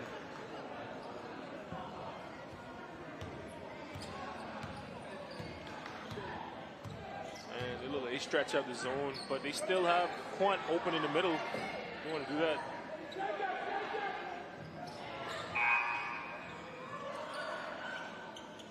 Attempting a long shot, but big rebound for Claire inside for Luther. Somebody needs to flash the middle right there, from 10. Stay right there. Higgs drives it anyway. They're going to call a foul, but it's on the ground. Now, I understand Higgs being aggressive, but they have Claire in the middle of the zone. She needs to show herself. You need to know where you're open in relation to the zone. She needs to show herself at that high post. Higgs needs to get her the ball and move. Right there. Number 9, she claps right in the high post. Send it to the corner.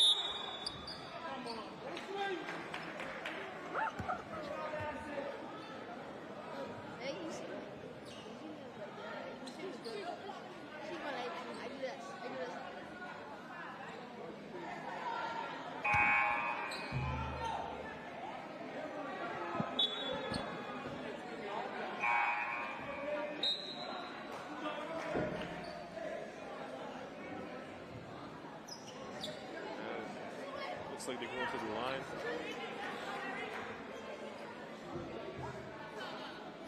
That's Alkia roll of Luther. She's been forcing the issue all night. She's 0 for 4. She's going to try to get on the board. Nice looking jumper. It goes.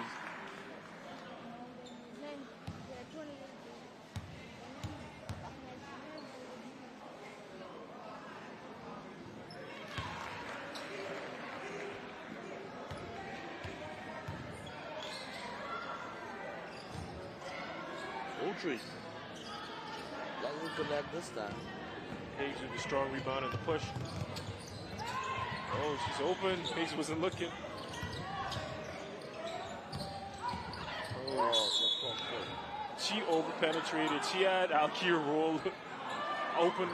She created the opening and she over-penetrated. All she had to do was kick out.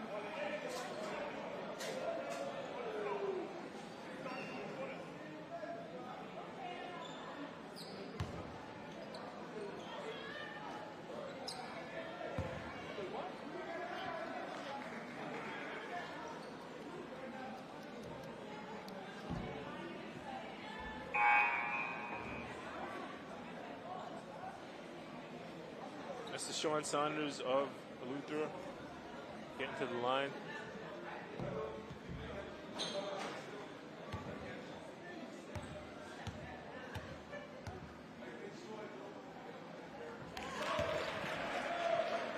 Making the first free throw. These women from Luther have great, great shooting form, especially from free throw, and they're making them. They're 8 of 15 combined, but they have great form.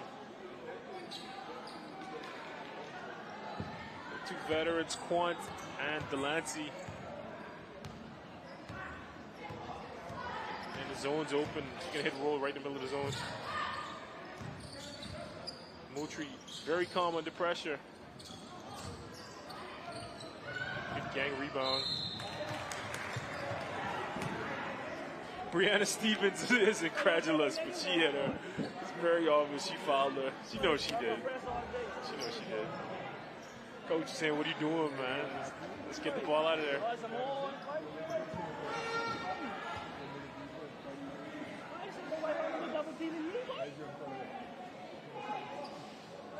And we have a lull in game action. Things were getting started at the beginning of the second half, but it's a free throw contest.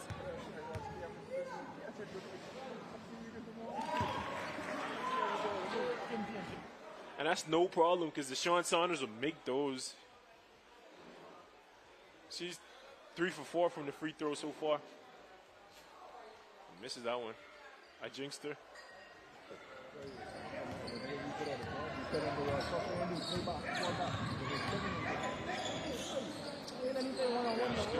go. Roll is open in the zone. She just doesn't know it. There we go. Give it go. Looks like Quant went over her back. She's staring down the ref, and she knows she went over her back.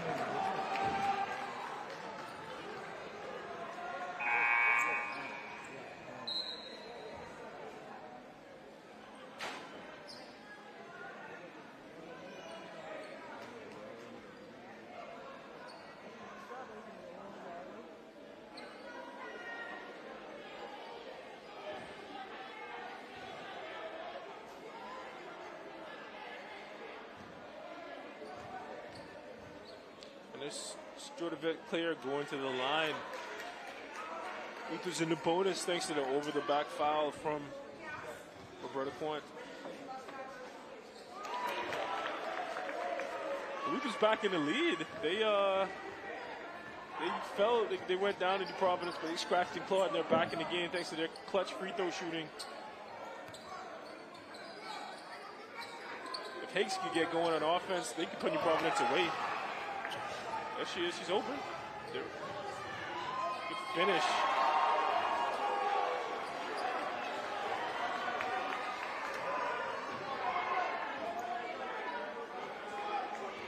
Textbook fast break from Alkia roll to LaShawn Higgs.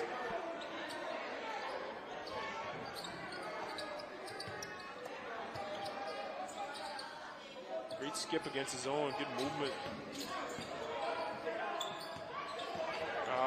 You don't want to force it. Moultrie's scrapping. You never want to force an inside pass against his own. You'd rather skip it out across the formation and find an opening. But it doesn't matter because Moultrie cleans it up and gets to the line.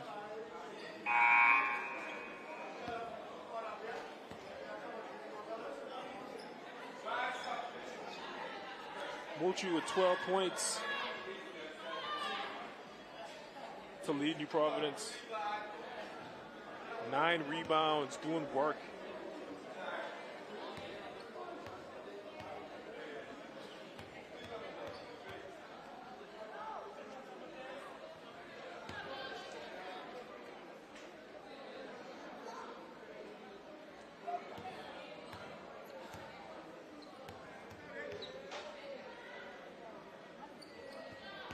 And Moultrie, your hard work and clutch shooting has brought New Providence within 3 points of Eleuthera.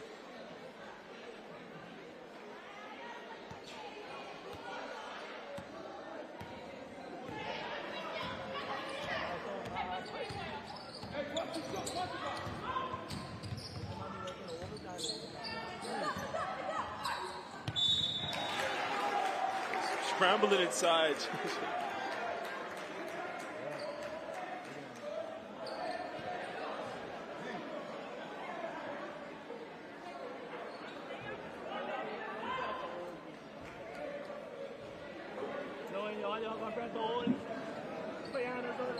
Alkir roll again at the line for Eleuthera.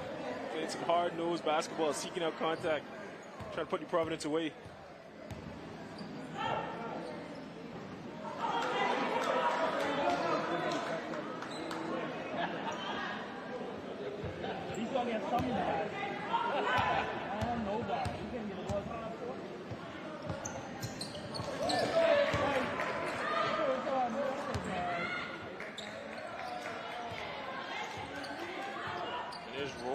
Try to get Providence back in the game.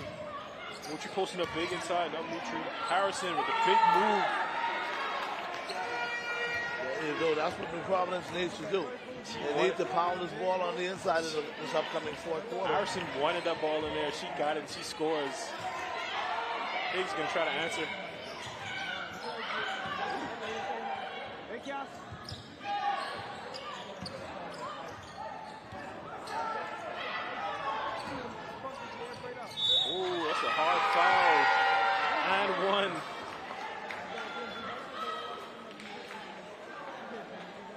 Latoya roll, taking the bump and finishing anyway. Isis Wilson tried to swing at her. She's lucky she didn't get called for a flagrant. If you swing at somebody, man, you better put them on the ground. You don't want to give up a layup and one swinging at them. Like that's not a good foul. Don't surrender the layup. Never surrender the layup.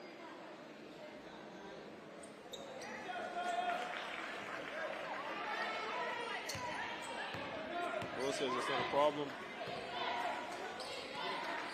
They're face guarding Higgs. Oh, that's just not good offense.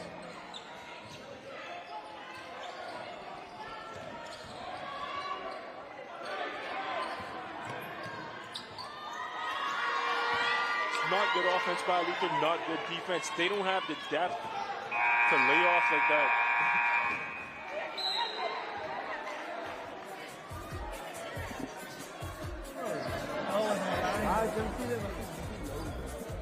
Providence with a 39-36 lead over Eleuthera. The turntables, the tables have turned. Eleuthera, they're frustrated on the bench.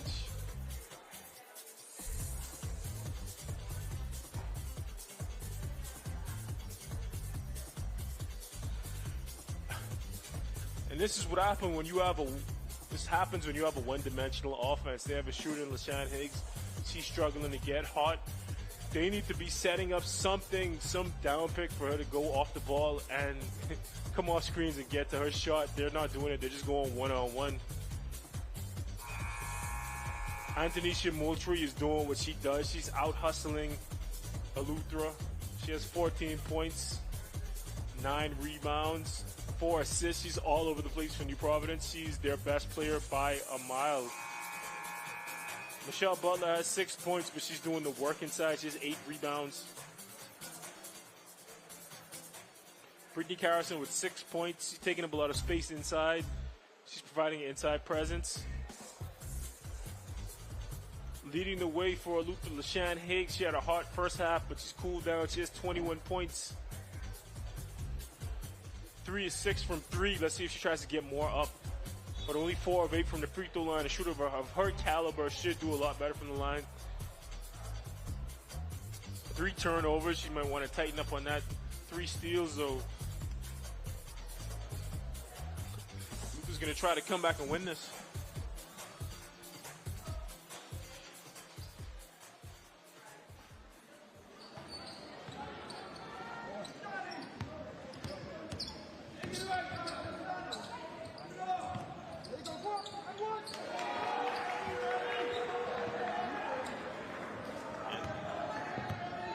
Storterberg player getting a rebound and going up strong for Luther. Bring them within one.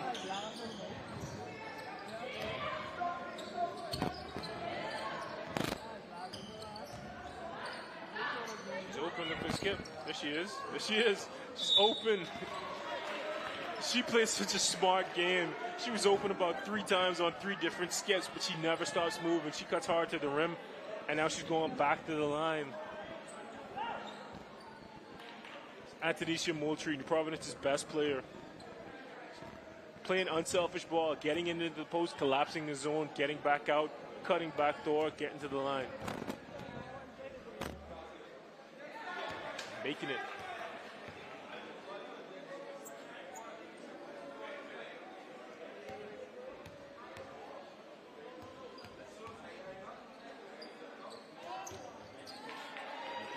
And she put the squad on her back in the second half, that's for sure.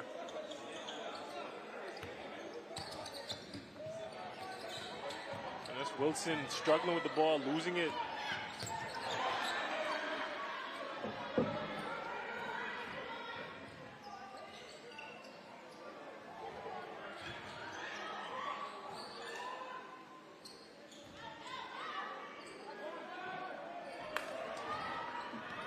That's an easy shot for Higgs, but she misses.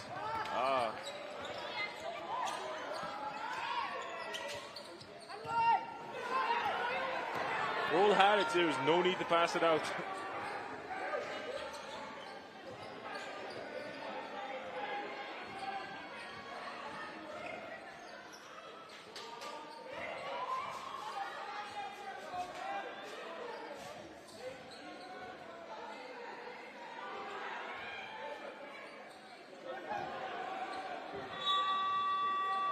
Aubrey Carey of Luther shooting it like she's not sure if she wanted it to go in or not. And very poor possession by Luther to give New Providence the ball back to try to grow their lead. And Moultrie again trying to get it to roll. And she's frustrated.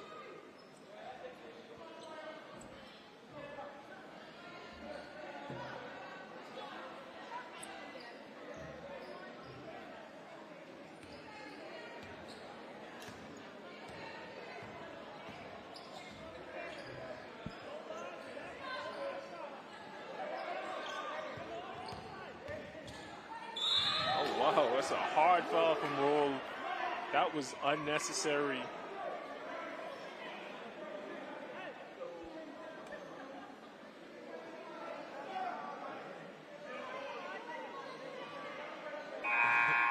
And there's Dan Rad-Knowles talking to her.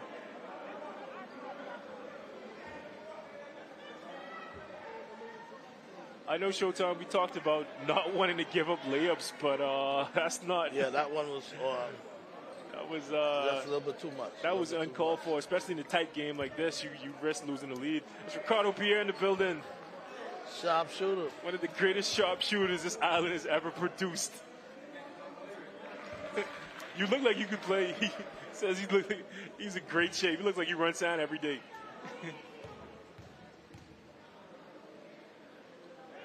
And you never want to put a shooter like Higgs on the line like that to tie the game up. Now she brought him within 2. She has a chance to go ahead right now. If Luther could draw something up.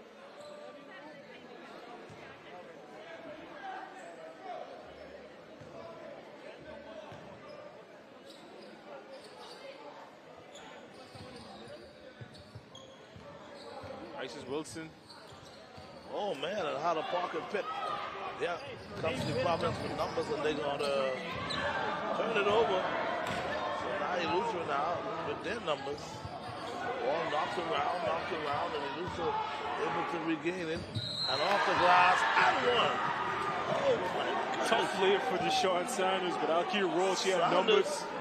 Decided to take a tough shot, but Sanders cleans up. Sanders being at the right place at the right time. With about 5 minutes and 46 seconds left on the clock. Now we got a 42-41 ball game. They're going back and forth, Coach. But This is the wire now. This is where it's going to come. You see the floor general Diasti Delancey back in the game for New Providence. Felicia Kelly back in the game for New Providence. He's going to try to steady the ship and put New Providence on the right track. Free throw, no good, but Luke can get the ball back again. And didn't get the roll. And Pete Kelly almost gave up the and one just now, but Sean Saunders going back to the line for Luca.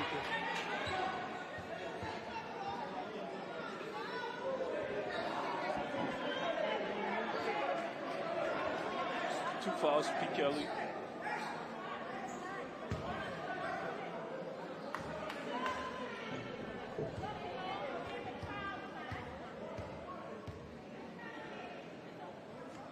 First free throw.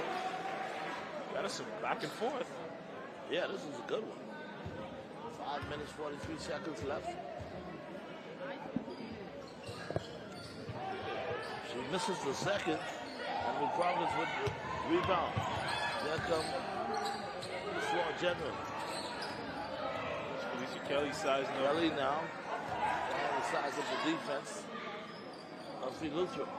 Spreading the ball around, and the ball knocked away, and here comes Eleuthera with the turnover.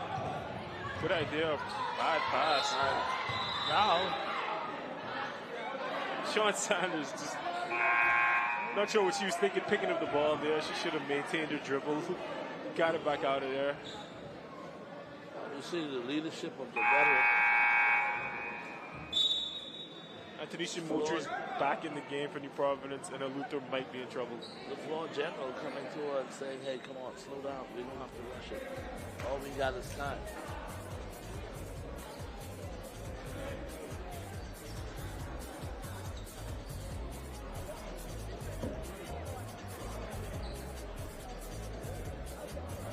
Gym now is getting pretty much packed.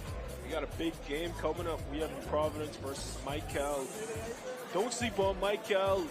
Inagua, some players came out of Inagua. They went to big schools. They went pro. There's some big guys. They could really shoot the ball. They could really play.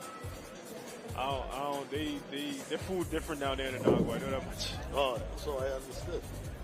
They some big fellas. I used to play and work out with those guys.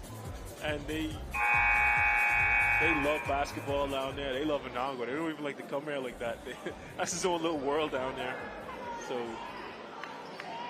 we're going to see him play up next. Right now we got Eleuthera. The Eleuthera Adventurers taking on New Providence. It's a 2-point game. We got LaShawn Higgs, University of Texas, guard, now pro, leading Eleuthera with 23 points and 6 rebounds. He hasn't done much in the second half, though. Sean Sanders and Eleuthera. Oh, good pass in the corner. It's Felicia Kelly. Kelly now not able to hit New Providence. Looks like Harrison Slug. Oh, they're going to call the ball out of bounds.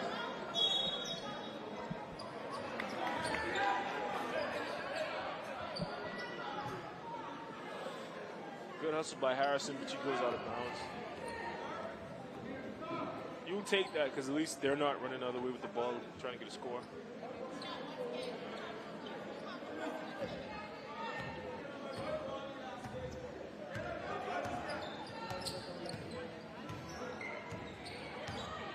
It's a lot of dribbling. Gotta move it.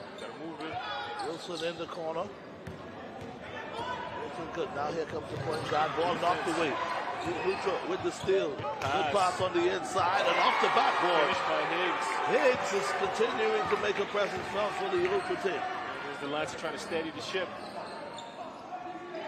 Now Delancey in the corner to Moultrie. Moultrie back on top to Delancey. Delancey pump, drives back inside to the power center.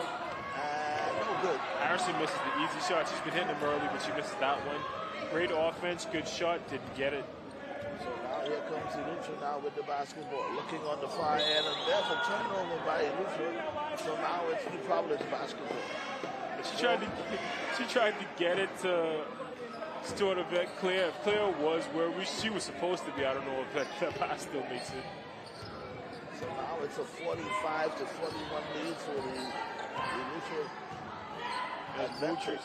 Moultrie moving off the board, off the ball. Delancey with a no look on the inside. What a pass. Oh my goodness, but she missed the layup. That's a great pass. Delancey with a no-look. Delancey, the butler to Harrison.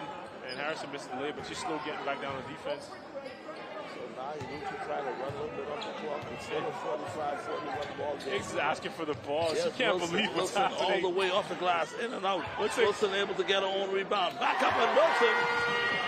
Looks like they're freezing Higgs out. Higgs is over there on the wing asking for the ball. Wilson says nah, throws up a wild shot, but she gets a rebound.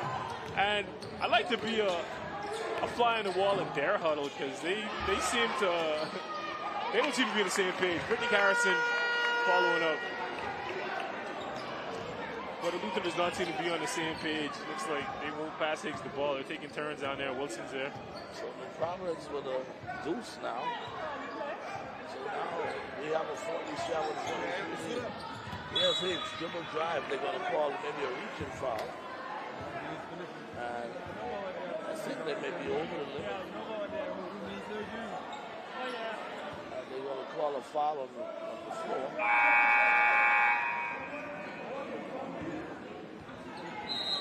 And now you got official timeout.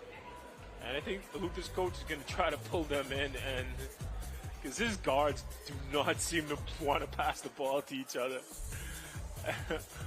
Wilson and Higgs. So he's going to try to pull them together, get them on the same page, get them flowing. Because when you have Wilson seems like a great slasher, and Higgs, you know, she can make shots from everywhere, and she has a pedigree. And ideally you'd want to get them on the same page, and they don't seem to be doing that. They need to be able to do that to win this game and go on to the next round and win that game too. So let's see how they finish the game. So now Donnie is in the middle of the huddle there over at the New Providence ladies bench. Donnie Culmer. And Donnie Culmer, like he said, man, he preferred the gold. Don't worry about him wearing silver. He wanted the gold.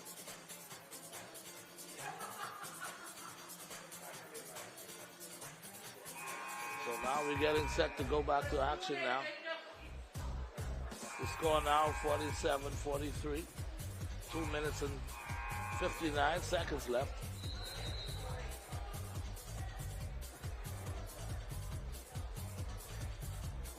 It's almost like something is burning somewhere.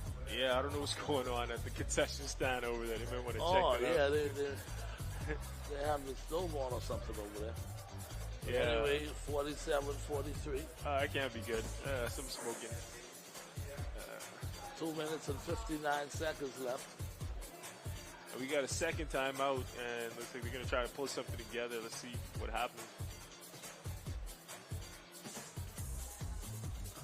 So, Coach, this game has been going back and forth, but now we're to the nitty-gritty now.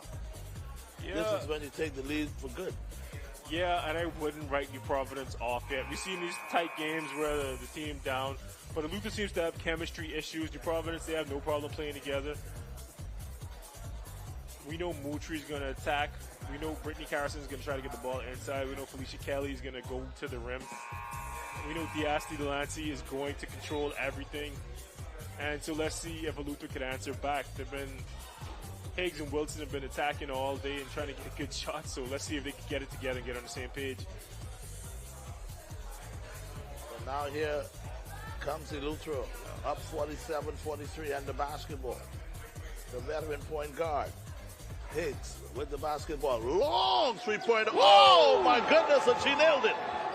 My goodness, I don't know if they threw it up like that in the huddle. When you got a player that can make shots like that, you need to draw it. A lot of confidence. You put the ball in her hand, you tell her go to work. Right now, the ball is knocked away, and New Providence regain possession. Wait a minute now. They're going to say it's in Luther basketball. When you got a shot maker like that, you put the ball in her hand. I tell you. You let your ego go. You give her the ball. You play off her, and he did that. They got a clutch three from LaShawn Higgs. What I do here is set up a pick and let her come around the pick. Ball knocked away. Luther, and they're going to call it Ball State. Luther basketball. Wilson, and I think she's fouled on the ground. And Delancey does not like that call. Wilson is a feisty one. She's ready to go. Boy, Delancey. Look looking like me. I didn't do it.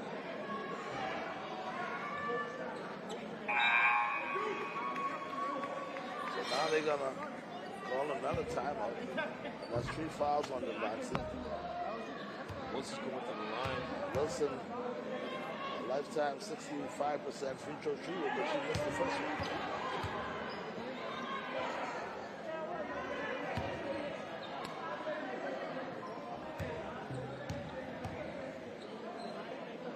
Second free throw on the way, and she misses that one as well. She pulled off that shot. You want to Providence now with the basketball. You want to see a shooter stay with the shot. She Down pulled 7 off it. with 2 minutes to go in the corner. You see Kelly attacking. Kelly looking for a way in. Give it to the big power forward. Harrison with the clutch shot. Making the big cut shot. Now Providence has to play defense. 2 minutes left. Higgs going to try to break it down. Higgs now with the basketball. Higgs is sending her back. She don't need a pick. Higgs now. And Wilson, she's looking trying to penetrate. Higgs. What is Wilson doing? With a hand fake. Higgs watching the clock. Oh my goodness, she bumped it off of her legs, but she's able to regain it. And they're going to double team her in the corner. And Higgs trying to get out and let the ball go. And it's no good in the rebound, New Providence. Now New Providence coming uptown. And Wilson needs to be trying to get open and play off Here's her drive. another center shot. Oh, from the mid power forward, and she makes another and Harrison 25-footer. So now here comes Eleuthera again. 50-47. 3-point lead on Eleuthera. Turns it over. That's a good hit on Wilson. This is when the experience shows up, coach. You got to know how to protect the ball. Now they try to get it back into Harrison. So Delancey now looking inside. Harrison was on the floor for a minute. Delancey dribble, drive, finger roll, no good. Delancey tries to get her own rebound, but it's knocked out, and I think it's going to be New Providence basketball. They're going to say it's off roll, Providence ball. So the ball will stay. It's New Providence basketball. Nog was in the building.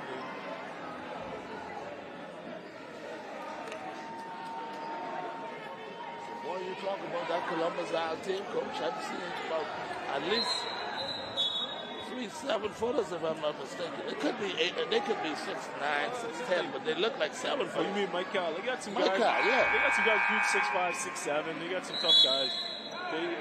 It's not going to be the rump. I don't anticipate it to be the whole rump that New Providence had against Long Island. These guys come to play. They come to compete. Indeed. I don't want to see that kind of game anyway. They're proud of being from Managua, and they got something to say. They're gonna show you what they're about coming up right now. Well, they say Managua is the best kept secret, isn't it? Yeah, the secret's about to be out right now. Oh, we'll find out in just a few, folks.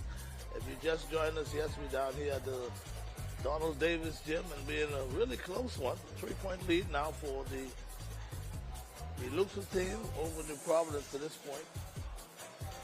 50-47.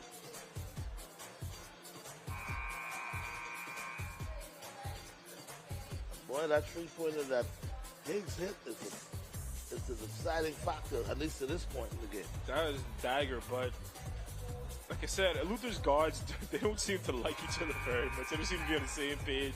So they need to get them playing together if they want to win this game. Because New Providence will not stop going back to their game plan. I bet you right now they can get a quick dive to Harrison down in the post right now and try to get an easy bucket. Okay. Open up. So now here is right there. Providence. Now she's looking. They were looking for Harrison. Butler came open. Moonstreet with a 2-pointer to make it a 1-point game. But everything came off of Harrison's post-up. She occupied the gravity, and Butler came open. But now here comes Higgs now. Higgs dribble drive, trying to draw the foul. And I think they're going to call a foul.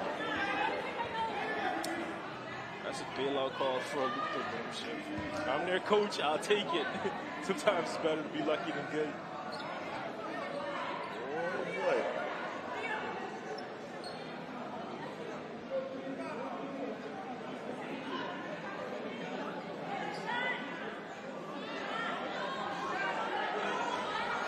Now Murphy will be to the line.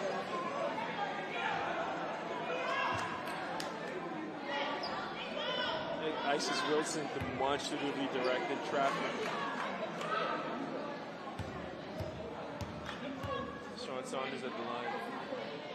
Saunders smooth as the other side of the pillow with her first free throw.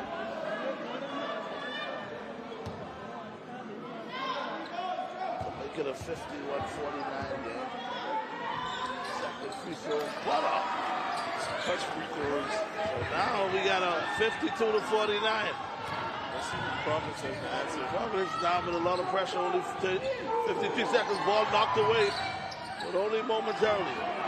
Providence able to regain, and Kelly drives strongly. Kelly drives strongly, but she's gonna roll with the near steal down there. Go to the line. On the wing. That would have been a backbreaker for Providence. Instead, we got Kelly going to the free throw line for 2.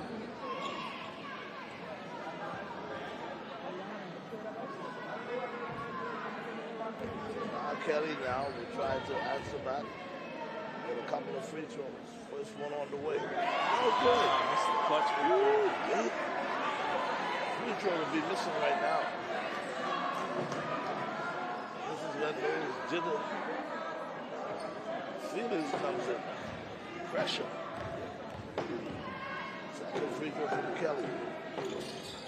What a 2-point game. So now, there's Wilson now with the basketball. Wilson turn it over, and oh my goodness, Moultrie right to her. She just was not expecting it. And that's a lucky break for Luther, because the Moultrie's on the run going the other way. They're in a lot of trouble. Now, they get an inbound 46 seconds. Oh, good trap. Good trap by Butler. And they're going to call it a turnover. So now it's the Providence basketball, 40 seconds left on the clock. 52-50, Coach, what do we do here? Go to Harrison. If I'm a Luther, I'm going to trap the post. You want to go for the win, or you want to just tie it up and go into overtime? You don't need a three-pointer right now. There's 30 seconds left. They get a good trap on Harrison. There we go. There we go. Oh, it's another turnover. And it's a Luther basketball. Now the Providence needs to foul. Look who has the basketball. You don't want to foul her, though. You probably just needs to foul right away. I guess 24 seconds. You can play defense at first. Go for the steal early. If you don't get the steal, then you foul. Then you take a quick one. And they're going to run a double. They're going to run a straight double at Higgs, which is smart. Somebody's over. Wilson now bringing in the ball. They put it into the point guard line. Back to Wilson. Wilson coming up court. And they call travel. Or is it double dribble? I tell you, they're falling apart. That's a very unfortunate turnover. All kinds of opportunities to maybe tie this one up or go ahead. All you had to do was hold the ball there if you're Wilson. Instead, she turns the ball over. Because she has to come and foul you.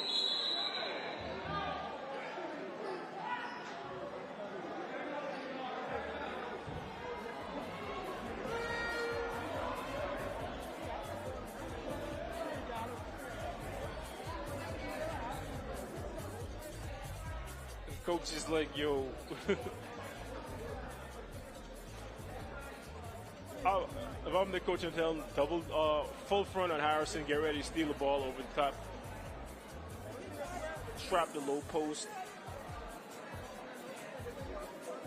And get the ball to Higgs. I want to really get in some of these huddles. I want to know what's going on.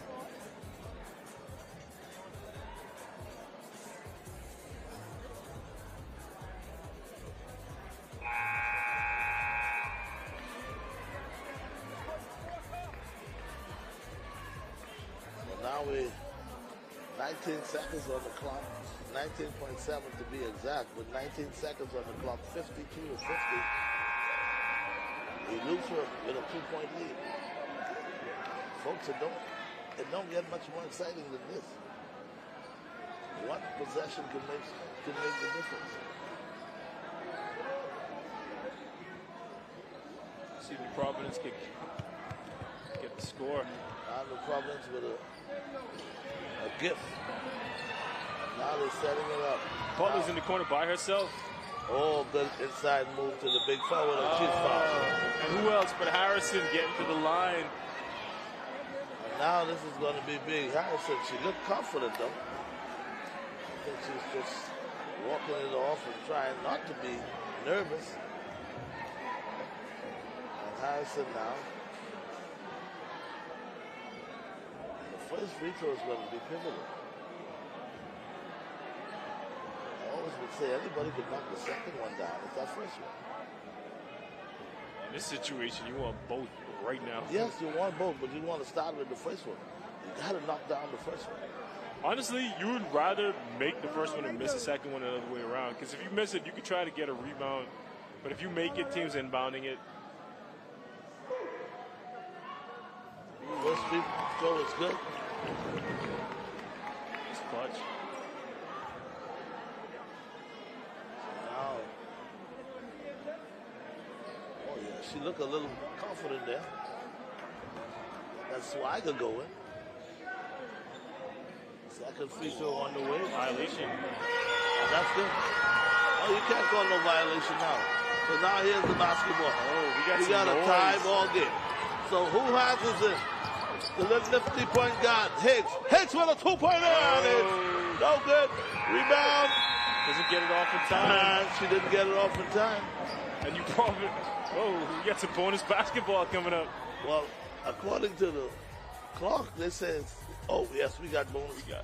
We got bonus basketball coming up. Woo-wee. I like this one. Man, I tell you.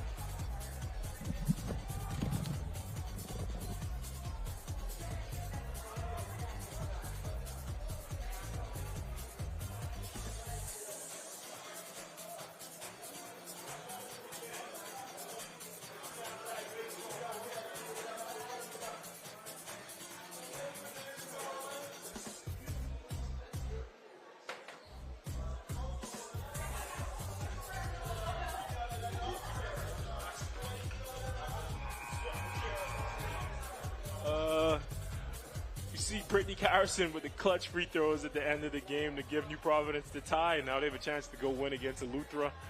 They get the stop on the pro, LaShawn Higgs. Boy, I tell you, that's a lot of pressure, man.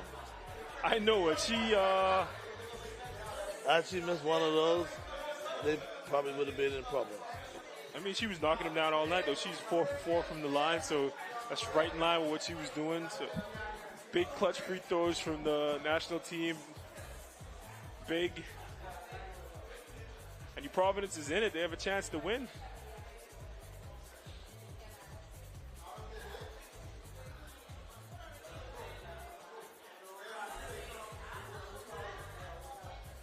Looks like New Providence's ball. We got 3 minutes in the period. Bonus basketball. So now, New Providence now with the ball, trying to take the first lead. To the Butler. And inside, no good, knocked away. Higgs. And here comes Higgs now for Eleuthera. She's on the run, but she's by herself. Eleuthera needs to be running with her. She does it herself. Ooh, inside scoop, but she doesn't get the roll. Now here comes New Providence now. New Providence dribble drive, and she throws it. Throws it away. And now Eleuthera now with a chance to. We got Kelly's face guard Higgs. Oh. And she shoots it. She's supposed to pass it in the corner there. Yeah, she had Blair Black running with her. Black was wide open. Black should say something though. Black needs to say something, but you don't want to take a contested two-pointer in transition anyway. So she should have stopped and looked instead of just shooting it automatically.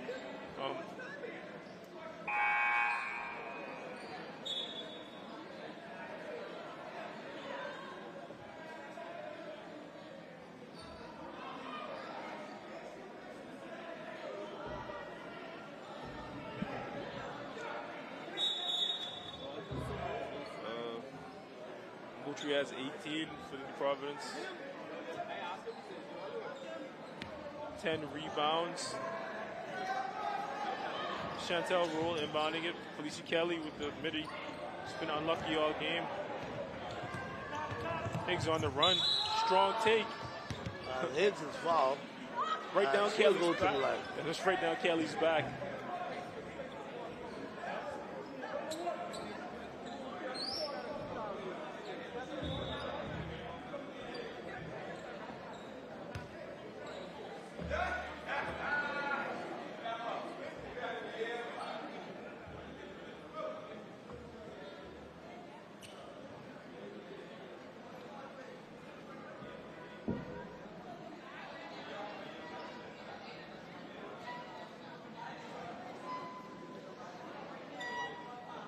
Looks like they're trying to get something set up with the clock. Higgs is going to try to go to line to put Luther up 2.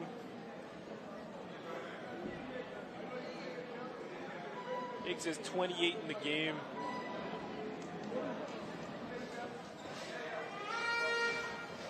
Eight rebounds.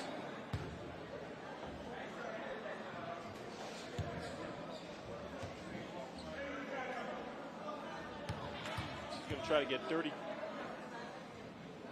Missed the first one. Just a little bit anxious. She's a shooter. She should knock these down all day with ease. Let's see what she does. 1 out of 2. So now, Luther with a 1-point lead. Here comes New Providence now. They're going to go inside. Slick pass from Kelly to Butler. Oh, I'm surprised they called 3 seconds. They were in there for a second. so Mutri now. And Mutri's perfect from the line so far in this game. She's 6 for 6. Trying to put New Providence back up.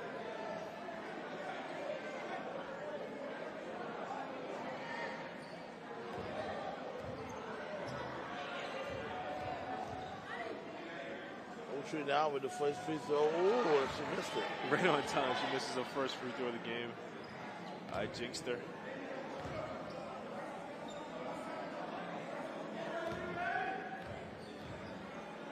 .155 left.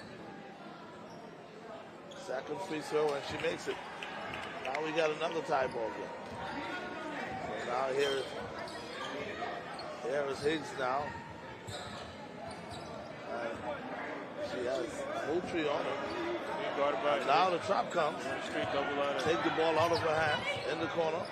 Long three-pointer, and it's no good. Rebound Moultrie. Moultrie trying to run the floor now with 1 minute and 33 seconds left. But oh, she turns it over. She tries to get it to Butler, but Butler wasn't looking. And now here comes Higgs now. Dribble drive all the way Higgs, and she's fouled, and she'll go to the charity strike. 1:18 on the clock. And coach, it doesn't get any more exciting than this. To begin with, we got bonus basketball. Got some overtime. We got and of course, playing New Providence. Still time. We knew it would be a tough matchup. Not like this. Higgs is struggling from the line. She's first one of the 2. 7 and 13 from the line. That one was missed. Second free throw. Oh, that one is good. So now, substitution on the floor. And here comes the veteran point guard, Delancey.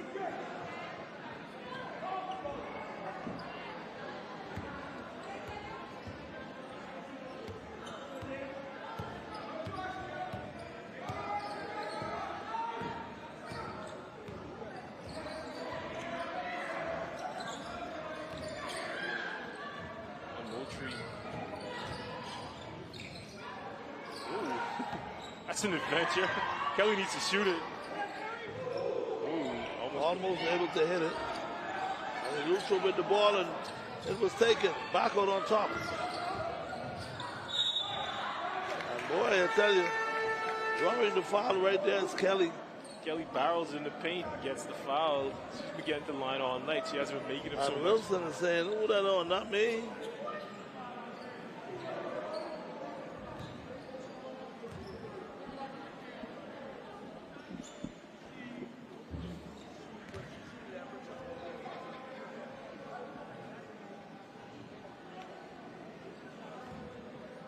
So now Kelly now with an opportunity to tie and go ahead or just to tie. Now she ties it.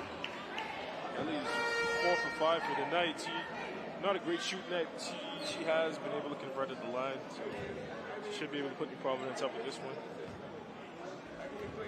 We got 51 seconds. Here's the second free throw, and that's no good. Rebound. Higgs with the rebound. Moultrie with the strip.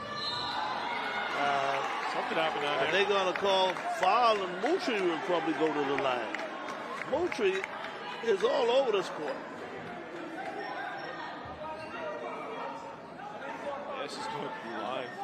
Providence trying to give them the lead.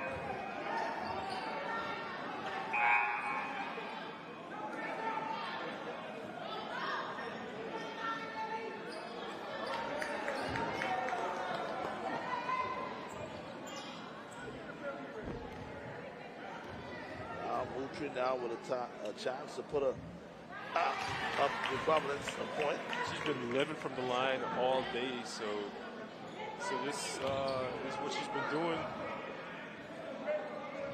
Don't talk on her nuts this time. I know, yeah, let's not jinx her. You jinxed her again. But of course, the Providence with a 1-point lead. He's going to try to give the lead again. Now here comes spin in a lane, strong finish. What a shot by Higgs. A spin off the glass. Strong finish to make it a 56-55 game. So now here's Moultrie trying to answer back, and Moultrie is fouled. And she'll go to the line. That strong move in the paint gives I tell you, I have no idea where Moultrie get all this energy from. Higgs has 30 points. Moultrie has 20. And her mom plays the same way.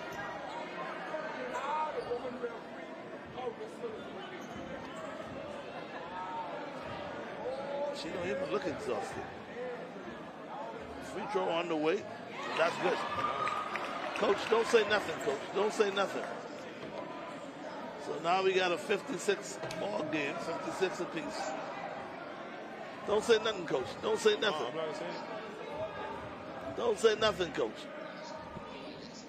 There you go, Coach. Once you don't... Coach, do you really believe in that? I don't know. Higgs going to try to take the lead right here, though. Ooh.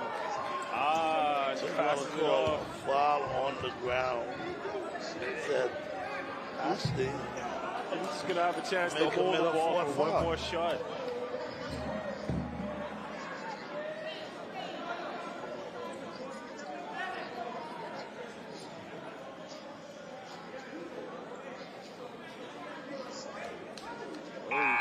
Higgs struggled from the line all day. She has a chance to go ahead. Let's see what she does. Not going to say anything.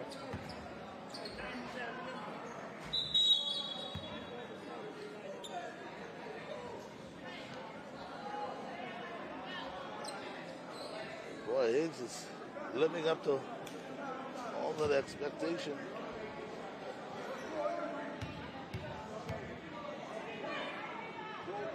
Oh boy, and she misses the first one. But she can still tie it with 20 seconds left.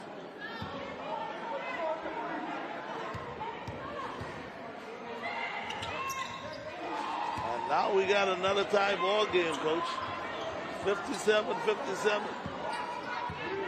So now here's the veteran Delancey over to Moultrie. Moultrie back on top to Delancey. Delancey looking inside to Moultrie. Moultrie on the floor. Dribble drive off the glass. Count it. Oh! Moultrie came up with a big two-pointer for New Providence. But now here comes Higgs all the way. Dribble drive. The ball is knocked away and it's on the ground, and they're going to call a jump ball. Or did they call a jump ball and the clock run out? And Higgs has an uncharacteristically bad game from the line. She shot 70% in her 5 years at Texas. So it's still 1.5 seconds left. But New Providence clawed their way back into this one. And Luther with a chance to tie it up. But now Luther with enough time to maybe a catch and shoot.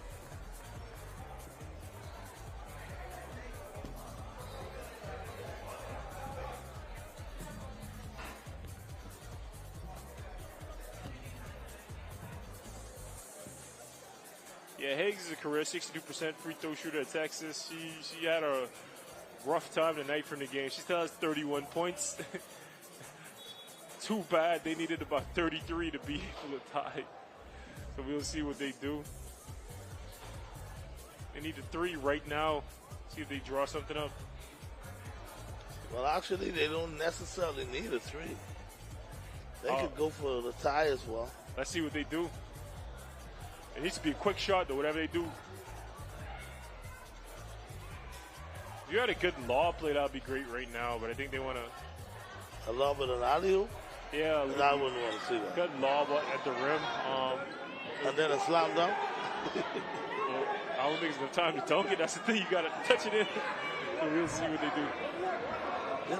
Just don't commit no foul with the ball outside. I don't think the refs will call it in this situation. Yeah, it's going to be a pick right here.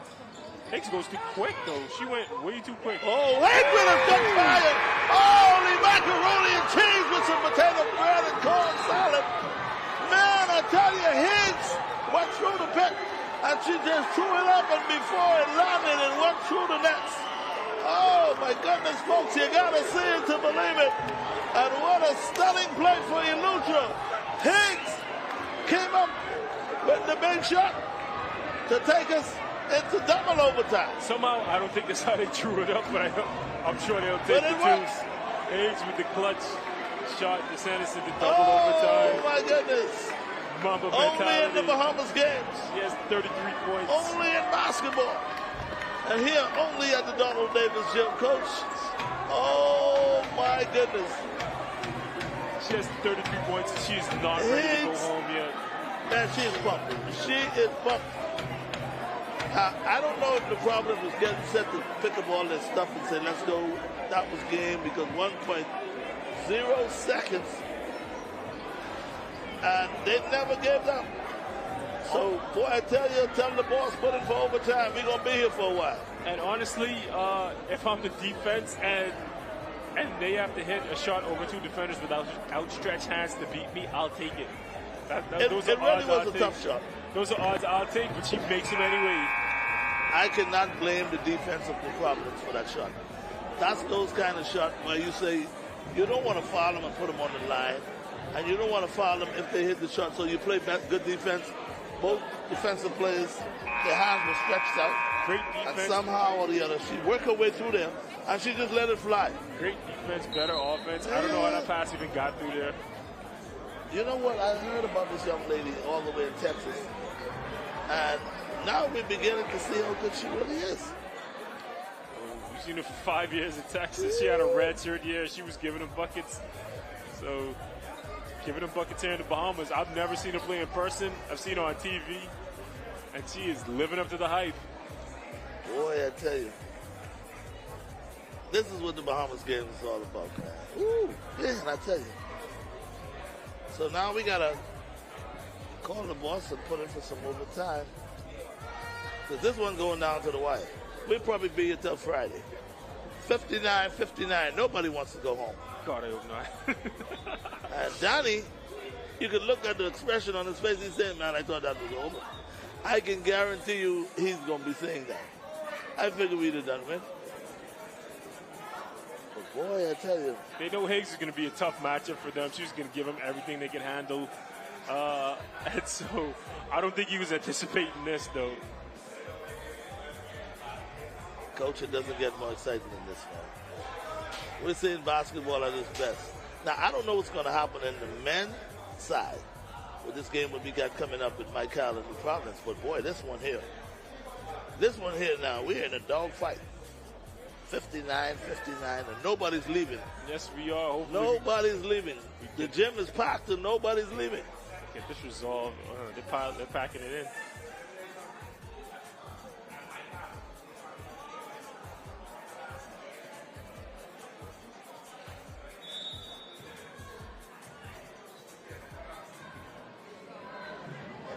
So now here comes New Providence with the basketball. We're into double overtime. Utri now with a tough shot, in and out, no good. Higgs rebound. Higgs got the rebound now. that kind of shot with 1 second left now, that only could build that momentum for you. Referring to Higgs now. She's ready to go. Yeah, We're going to run straight down all the she's ladder. saying is, I can't go wrong now. In the corner to Wilson. Luther with some ball movement that they haven't shown. She's opening the Wilson, cross court. Off the glass side. In! Man, I tell you, maybe the momentum has switched. That's Samantha Rock with the big shot. So now, here comes New Providence now. Great pass from Isis Wilson. Inside, 3-pointer on the way. No Higgs good. And rebound. Higgs now, he's trying to run the floor. Driving him. Looking for some help. Bring it back on the top, in the corner. Long 3-pointer. No good. Now, here comes Moultrie now. Running the fast break for the Providence. Moultrie spin move to the basket with the left hand, but she doesn't get the roll. So now Elutra with the basketball. Decided to pull it out. They're going to give it to their pro. Look for Higgs now. And number 2, Isis Wilson, she's standing up top of the key. She needs Wilson to get said down she and won set the up. ball. She needs to get down and set up and get ready to catch and shoot off of Higgs' drive. Good hand So off. now Higgs with a 3-pointer on the way. No good. That would have brought the house down. If she Providence now. If she hit that. Only down 2 points. Providence now trying to answer back. Kelly inside to Moultrie. Moultrie off the glass. No good. And they're going to call. That's off Kelly, it looks like.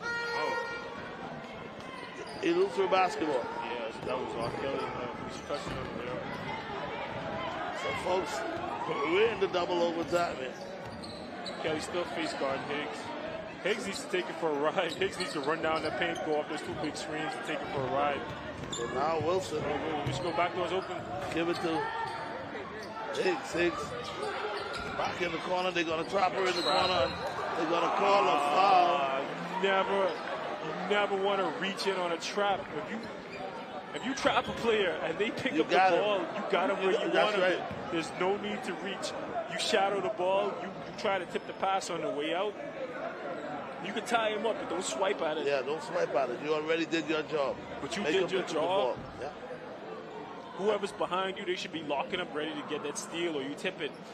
But you bailed them out. You had them trapped. You had a turnover waiting to happen, and you bailed them out. Now they're going to go on the line. That's a big mistake by New Providence. They're going to call a timeout now, though. But, Coach, one of the things we need to be mindful of, when you see a lot of these players, they're starting to cramp up on somewhat, because now these girls are playing double overtime. Oh, yeah. And when you look at the condition, I'm referring to them being not as cool as you'd want it to be. Yeah. Your body is really going to be challenged as far as trying to stay hydrated. For sure, and that's why conditioning is important. Being able to stay in the game mentally. Big clutch shot by Rock. So now it's a 62-59 lead for. Sure, that's Deshaun Saunders with a clutch shot for Luther. I see some of the Micah ladies. I think they may be playing later on this season, but not here at the other stadium. So yes, New Providence now trying to answer back. Shot no good. Kelly had it knocked away, and here comes Higgs again. Oh man, Higgs. It's a 1-on-3, and it's foul, and Higgs will go to the line. Higgs is almost like Michael Jordan. When it's a 1-on-3, this is a mismatch down. It's good odds. It's good odds for her. She likes him. She'll take it. Yes, indeed. Boy, Higgs, and she don't look too much exhausted. She seems to be in great shape. She plays ball for a living, man. She's conditioned. She has 36 points. Wow. She played 35 minutes. This game is supposed to be 4 minutes long. She hasn't got a sub yet. She's still going. She played a whole game, double overtime. Still going, 36 points. 12 rebounds. She's a machine. Free throw on the way, and that's good. 63-59. Higgs gonna put New Providence away. She's directing traffic. She said, go down there, stop the break. I got this. I'm gonna knock this down. I got this. In and out. Here comes New Providence now.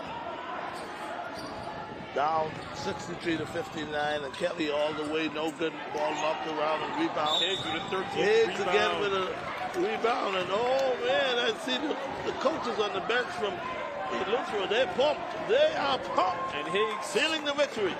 She did what we call putting the squad on her back. 36 points, 13 rebounds. No assist. What is an assist? I'll do it myself.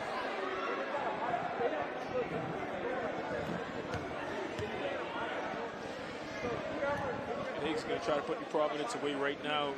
That's another great night from the line. Free throw on the way is no good. You're beginning to see the fatigue factor now. Of course, she needs to concentrate to follow. She missed them both. So Katie Providence is 2 scores. Oh, there's a steal by Eleuthera. And they're going to try to run out the clock. I'll try to score there. Wilson trying to run out the clock. And New Providence. They're not going to foul? That's curious, man. And that's your ball game, folks. And of course, they don't have nothing to lose if they foul, but they decided not to foul. So, Coach, there we see a good one.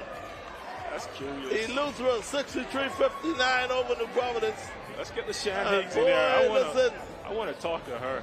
It doesn't get any bigger than this, man. It doesn't get any bigger than this. We talking the Bahamas games. Big win. Basketball to its best. For Eleuthera against outmatched by New Providence. It don't matter. LaShawn Higgs, the Hookem veteran. Oh my goodness. LaShawn took over this game by herself. Took over the game with 37 points. It wouldn't be fair to say LaShawn beat New Providence 63-59, or we got to say Eleuthera. Nah, man, they did their thing. Deshaun Sanders had 14 points.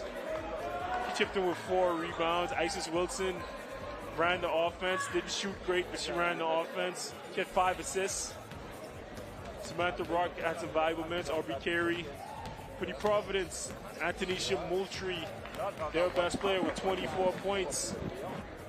12 rebounds, 4 assists all over the place. Brittany Karras with 14 points. Not enough to overcome Eleuthera. And the clutch shot making LaShawn Higgs. We got them boys from Managua in the game.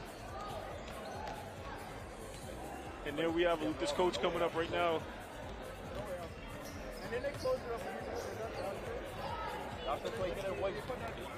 There you go, Coach. Coach, tell the people your name, please. While you're with us, we get you straight, we get you sorted out. Straight out of Harbor Island, Coach, and tell us about your clutch double overtime win.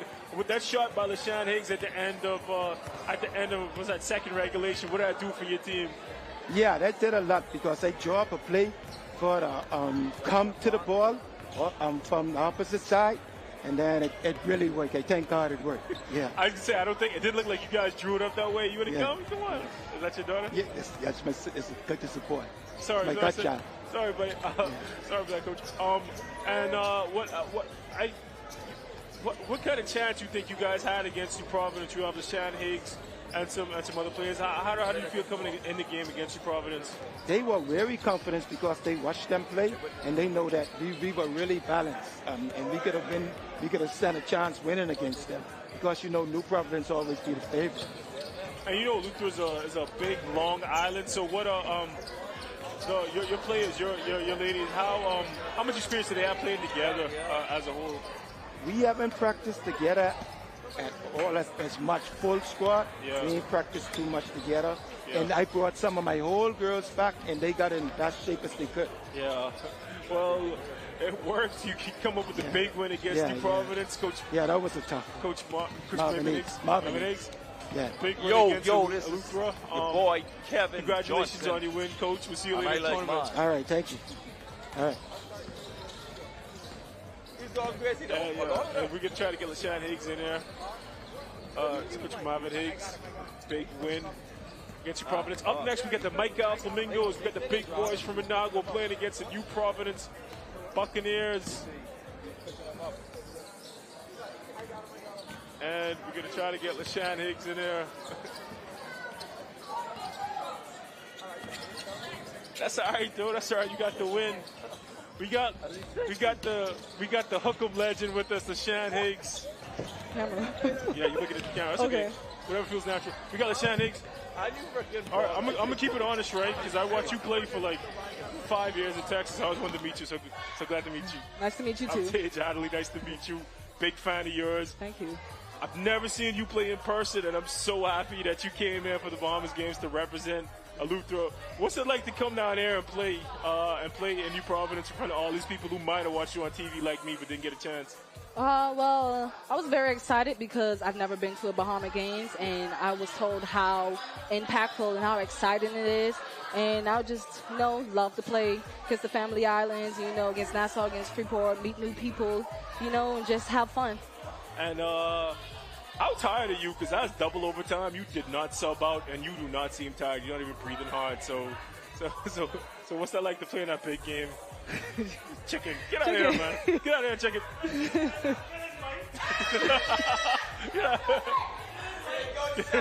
That's down right nose. Oh my gosh. Okay, so I work out all the time to play in these type of situations, and playing overseas, I have to be in shape. So it's just a thing that I have to keep pushing myself, and try not to get down on myself. Because if I get down on myself, then my teammates get down. And, I just had to try and stay calm, although I had a terrible free throw shooting night tonight. But at least we came out to win. I'm very proud of my team. Well, you had 36 points, and, hey, you were big on the boards, 13 rebounds. I know you play with bigger players overseas in Texas. You ever had a game like that on the boards before? Never. No.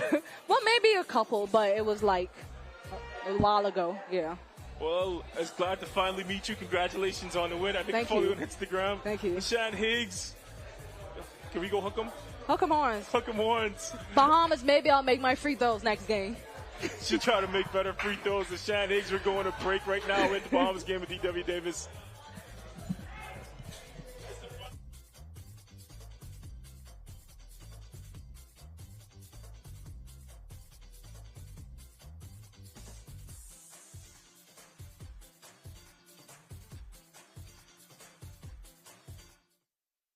Here, in the heart of Nassau, we welcome you to Bahama Handprints. Since 1966, we've been designing and manufacturing one-of-a-kind fabric. Every yard is printed by hand, and every garment and accessory crafted with expert care. Meet Les, our head printer for over 30 years. Les delicately prints each swath of fabric in our Harbor Bay factory, a skill he has mastered over decades, a true labor of love. Our islands inspire the vibrant colors and tropical motifs synonymous with Bahama Handprints. Our team of artisans passionately creates an array of apparel and accessories for women, men, and children. A visual feast, designed and made locally. Visit our factory store in Harbor Bay today to see it unfold before your very eyes, or visit one of our 2 boutiques located in Sandyport, Nassau, or Governor's Harbor, Eleuthera. Bahama Handprints. Boldly Bahamian. Inspections by the MVTS are to begin January 2024 on all commercial vehicles. Drivers will need to ensure that their trucks meet safety standards. Inspection areas include lights, horns, brakes, hydraulic systems. All trailers must be inspected on the same timeline, must have proper brakes, locking systems, and is roadworthy. Contact us at 601-0629 for further details and appointments. Blue Lagoon Island is an amazing private island day away that's fun for all ages. Choose your speed. Swim in the calm lagoon. Conquer the inflatable aqua park. Tour the island via Segway or relax in a hammock under a swaying palm tree. Visit our dolphins, sea lions, stingrays, and sharks for an encounter of a lifetime. There's just so much to see and do on beautiful Blue Lagoon Island. Call 363-1003 to book your spot today. First we plan, then we innovate, then we build. At Bahama Striping Group of Companies, we are committed to quality, to safety, and to service. We know that the road you take is just as important as your final destination. At Bahama Striping Group of Companies, it is our job to make sure the road and the ride are as smooth as possible. From striping roads to building them, we are the right choice, the trusted choice, the only choice to help you build your tomorrow.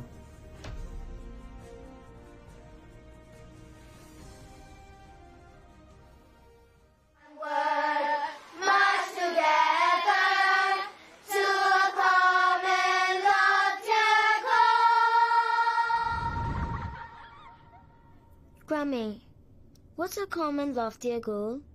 Well, my sweet one, a common loftier goal is a shared dream that we, as Bahamians, achieve together. It's a vision of unity, progress, and prosperity for all of our beautiful islands. You see, a common loftier goal is about working together towards something bigger than ourselves. It is what we are always striving to achieve. Now, how we get there is by one small step at a time. But our country is so small. Well, hon, you'll be surprised what can happen when you believe.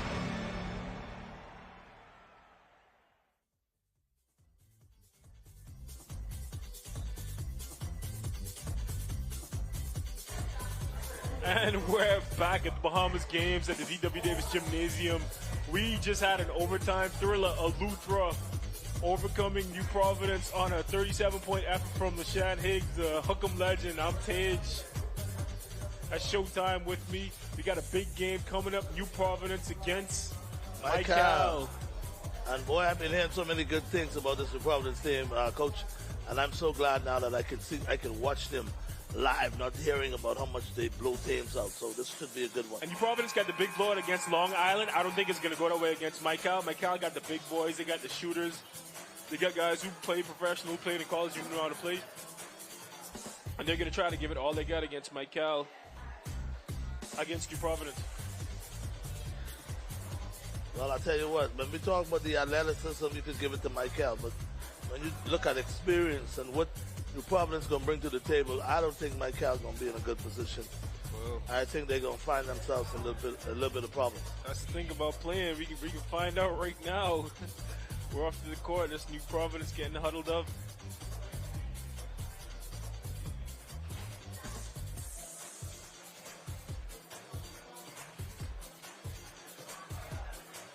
New Providence look a bit small, but they quick and they got a lot of athleticism.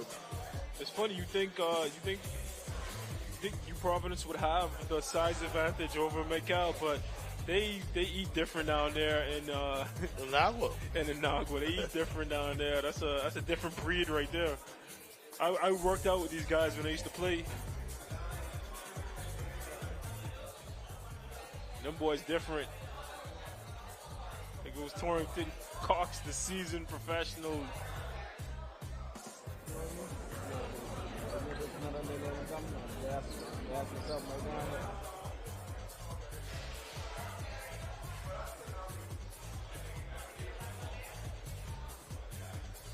I'm waiting for the lineups to come in, and then they go dapping it up.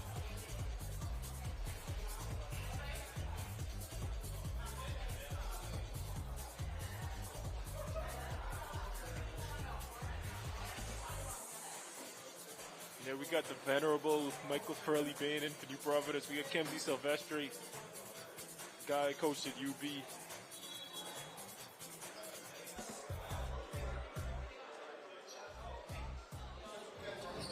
So now Michael with the basketball.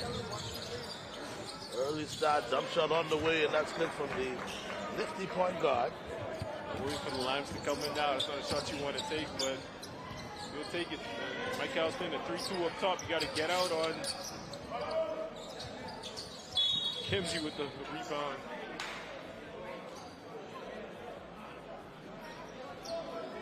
There we go. We got the lineups. All right, that was Dylan Musgrove, who just shot that three. Kemze Silvestre with the rebound for New Providence. Also in the game with them is number 15, the OG, bringing the ball in, Mr. Furley Bain, Michael Bain. Number 11 is Jordan Wilson. Number 4 is Garvin Clark, the point guard for Mike Cal. Number 3, Matthew Sanders. Number 7, Malik Pierre. Number 10, Rashawn Strawn. There goes Wilson with the 3. Number 11, the experienced vet, Torrington Cox. And number 7, Camardo Seymour. They had a way to get things started for New Providence. Yeah, that's Jordan Wilson. Garvin Clark guarding Matthew Saunders. That's Malik Pierre in the post, Torrington Cox. Cox is a deadly shooter. I'm surprised to see him in the post. I would try to get him on the perimeter, coming off screens, shooting as much as he can. There's New Providence with numbers all the way and count it. Garvin Clark. So now it's a 4-2 game. We're still early, though. Cox wants it in the post against his buddy, Furley Bain, a national team of friends. Cox with a smooth jumper. Now here's Furley on the run, Furley. And that's not a good shot for a lot of people, but Cox is automatic from... Man, this one is going to be a high-flying one. And that's Dylan Musgrove with the mid-range. He's silky smooth in the mid-range. But Cox is a knockdown shooter, so look for him to get a shot up strong, posting up big against a point guard. Get him inside.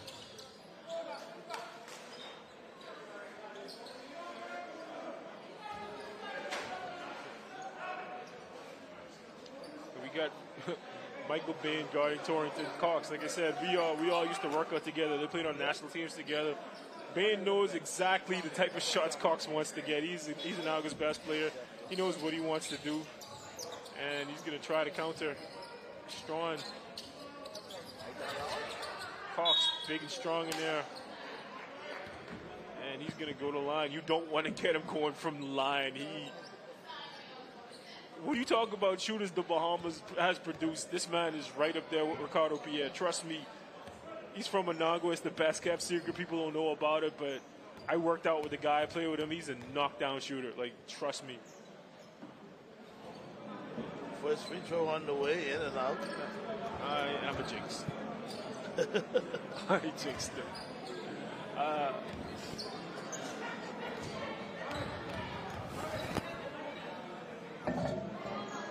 Second free throw. That's good. So now, Mike Cal only down 3, but now here's Furley Bain now for the New Providence team. Looking inside. 3-pointer by Furley Bain. No good. Rebound. Collins and Philip Musgrove. So Musgrove with the offensive rebound. You don't want to leave an offensive guy standing around there. You want to get into his body and box him out. They don't. Dylan Musgrove makes him pay.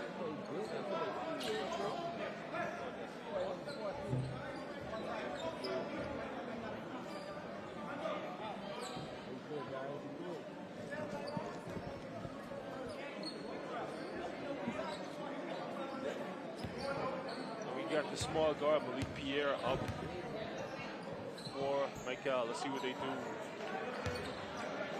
Musgrove was the MVP of the New Providence Basketball Association. He's a guy who can get buckets and stuff, a stat sheet. So you definitely don't want to get him going either.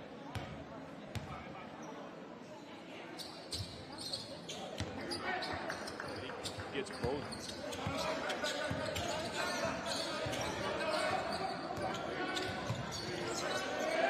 Ball knocked away, stolen, all the way off the glass, no good.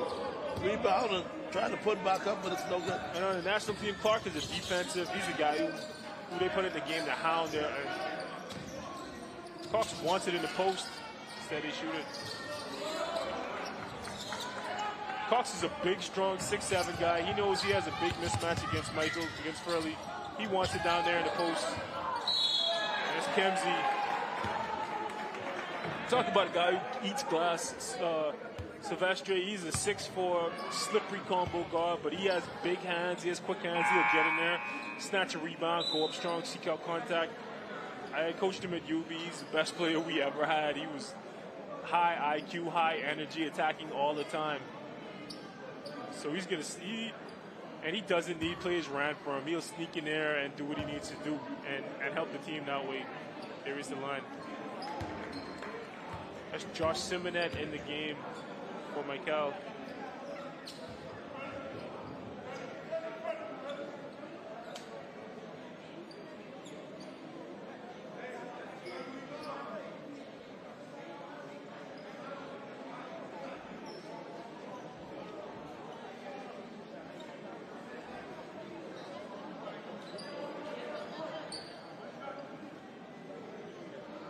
Came in the game with a chain. I don't know how he thought that was going to go. That's not a great idea.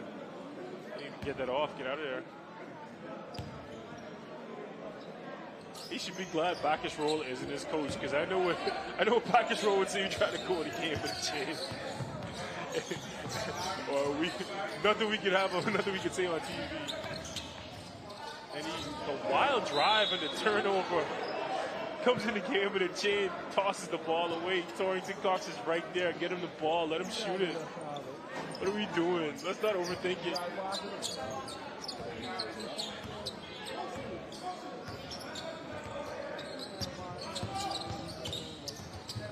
Ooh.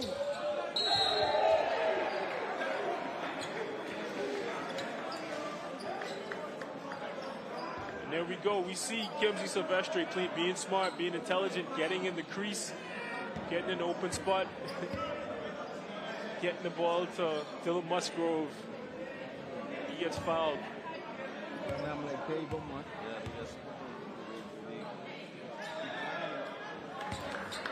Easy money for Dylan Musgrove. He's a scorer and a stat stuffer.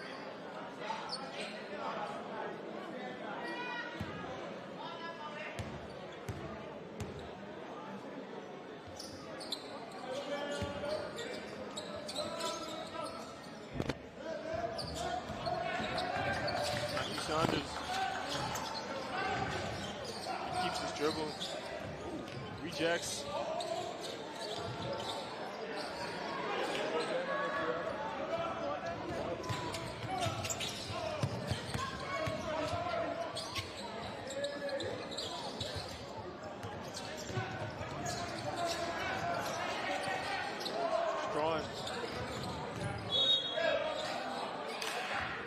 Strawn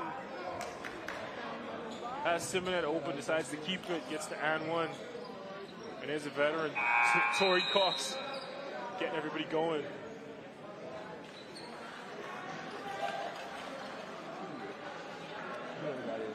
Strawn's going to shoot the and one.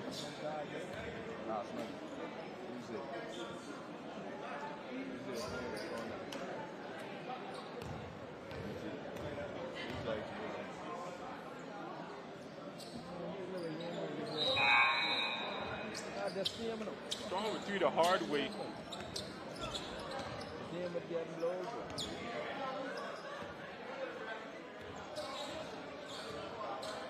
We got Ken Bourne Farrington in the game. New Providence.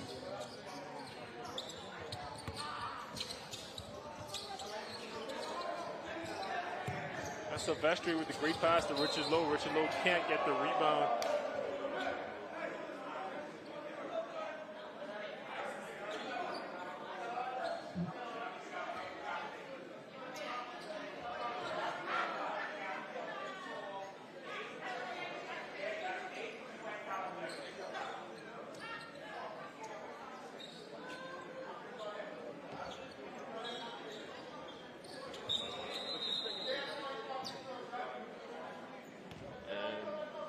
Providence just got away with one. Richard Lowe faced up with Torrington Cox. That's easy money.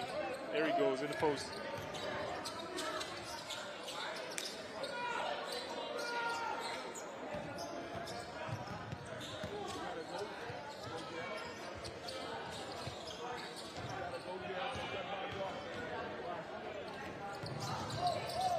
Simonet, shaky handle.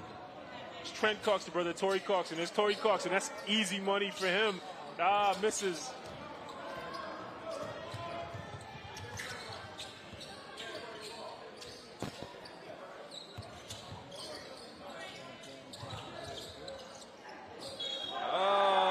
Torrey Cox with the and one to the small guard, Ken Vaughn Farrington.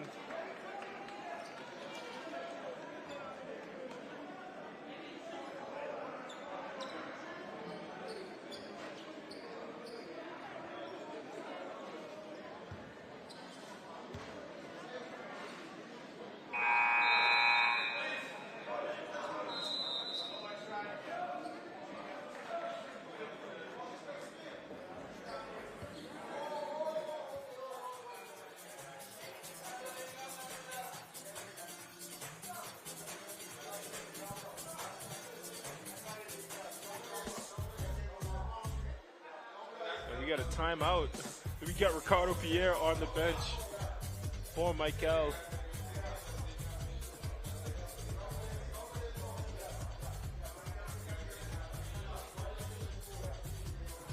And we got Coach Mark on for New Providence, and we can mic him up. He doesn't, he's colorful, but he doesn't, Who's that, Hannah? Mark Hanna, yeah. Oh, yeah, Mark is a good guy. But he doesn't. We have no problems with miking up a guy like Mark. He uses words that we can say in this huddle, and he's very colorful, and he's probably just telling him to hit somebody. He loves to hit people, so he's no nonsense. He's a taskmaster. I played for Mark. He's a great guy. He's one of the good guys. He's one of the unheralded, just good guys around here. And he loves the game of basketball, and he loves to teach it, and he loves working with kids.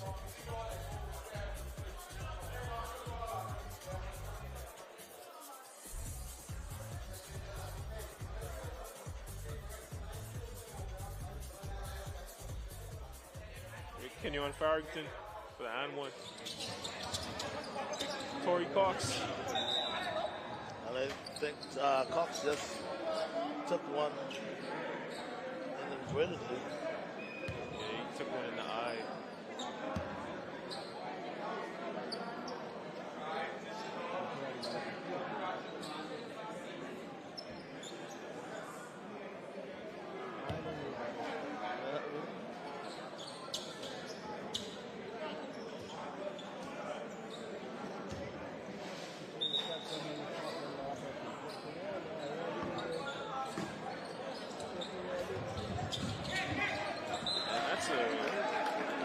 Terrible pass from Michael. The guy's running one way, you throw it behind him. You got to bounce it to where he's going.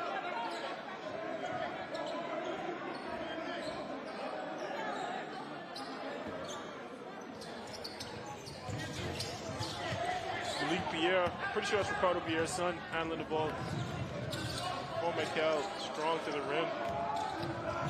Trent Cox fighting for the boards, brother Torrey Cox, tenacious rebounder. Not that tall, 6'4", but he'll get in there and grab all of the rebounds. There's Trent Cox. And where was he going? That's not out of control. That's not a place you go in a pick and roll. There's a guy standing there. You don't drive right at him into two defenders, man. We gotta get a hoops IQ up around there. That's Matthew Saunders with the turnover for no reason. Malik Pierre. Sorry. Kenyon Farrington.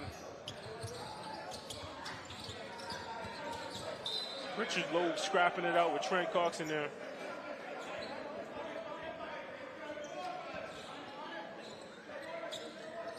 And it's Mark with the press.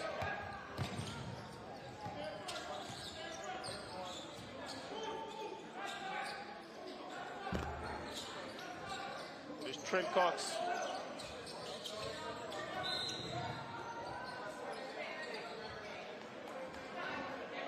I tell you what, Josh Simonette, that's a wild man in there. He's flying all over the place looking for contact.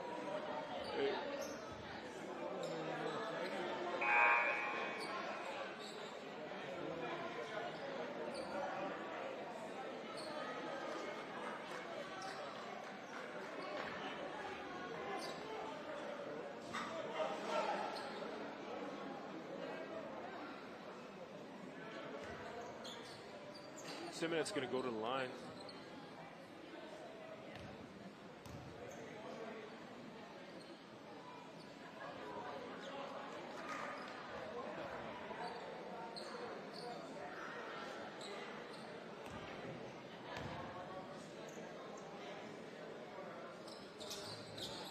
Misses both. If you're going to go seeking out contact, you better. You got to make it count. You got to make it count. There's no point in being a driver if you can't make your free throws. Big Richard Lowe in the paint against the old man, Torrey Cox, the old veteran. Richard travels, man. That's a travel big fella. They got to call him for the travel. I thought it was a good power move. You don't need that many moves against, if you have a size advantage that Richard Lowe has. A couple steps back down, make a turn, make a move. And Trent Cox is steady-handed. Trent Cox. Oh my goodness! I tell you. Torrey, man, he caught that in stride and just Torrey Cox to Josh Simonet cranks it.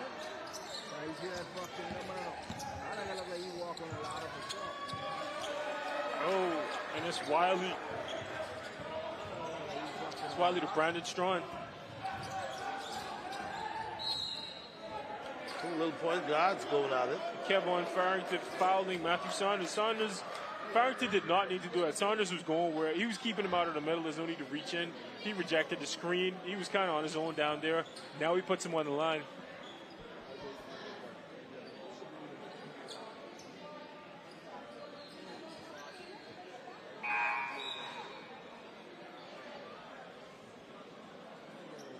So now we got a 15-8 score. Of course.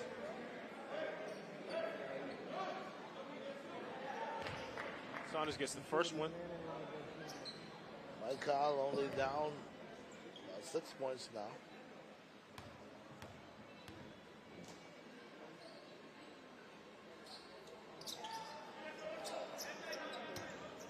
So now here comes the Providence now.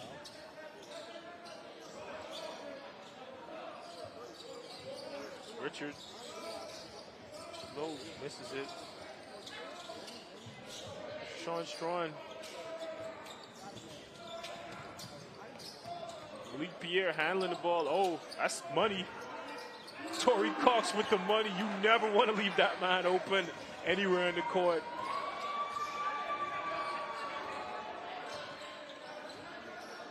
That man is a seasoned professional bucket getter. And you don't want to do that. Hands up on defense. They put their hands down. Oh, good block coming over from the weak side. That's a foul. He got too much contact. He swiped at him and got too much contact. They're going to call that every time. You got to go up, make a call over you. That's the rest telling them, you got him, big man. You got to go straight up. I coached Strawn at UB for a year, and I tried to coach it into him too. Like, you got to get up there and make him shoot over you. Don't worry about getting the block. You got big Camardo Seymour in the game for Mike Cal. He looks number 14. He looks more like a defensive end than a center. Looks like you get a good pass rush. Brandon Strawn misses the first one. New Providence.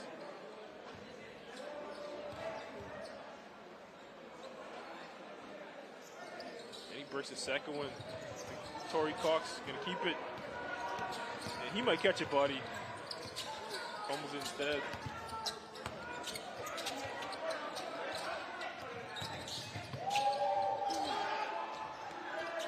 That's Trent Cox.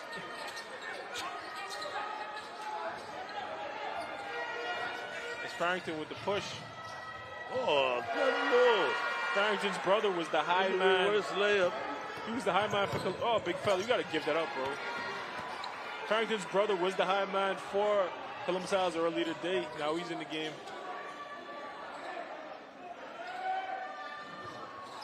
Torrey Cox another rebound. That was Emmanuel Alexander with the mix.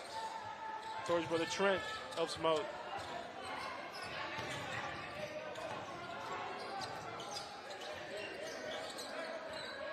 And easy Trent, you don't want to catch a moving screen. Brandon teeing him up. Tough finish. Going to get that out and run some offense. Don't want to over dribble.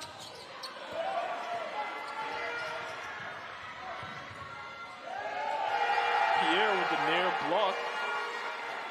But Emmanuel Alexander with a tough finish. So that's going to do it for the first quarter. Man, I tell you, a lot of up and down, but it's more exciting than anything else. Yeah. Providence doing what they do best, getting into an athletic game, getting up and down with They're long, lean athletes. Michael, questionable guard play, questionable decision making. You have a guy like Torrey Cox, should get him the ball, get him open shots. They're keeping it, they're over dribbling, turning the ball over. And so now they're down 7. Ricardo Pierre, experienced shooter himself, his son is the point guard, so we can probably say some crazy things to him. Talk to him nice. He's a shooter just like Torrey Cox. They're from the same tribe. Hopefully, he talk to his guys, steady the ship. He knows the game just as good as anybody in this building.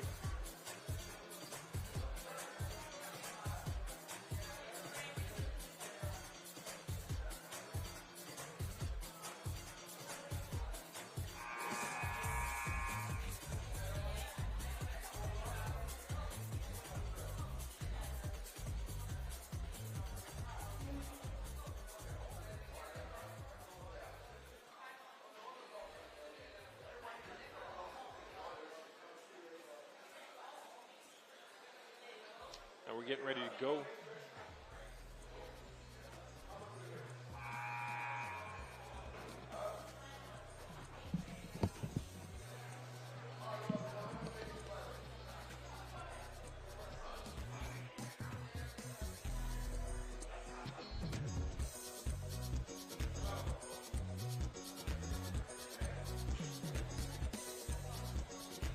We have the starters back in the game. We got Garvin Clark taking the ball out. Michael Bain back in the game. Corny Providence, and he throws the lob up top. Musgrove comes down and puts it in. And those are 2 guys who play together, so he knows just how to get him the ball.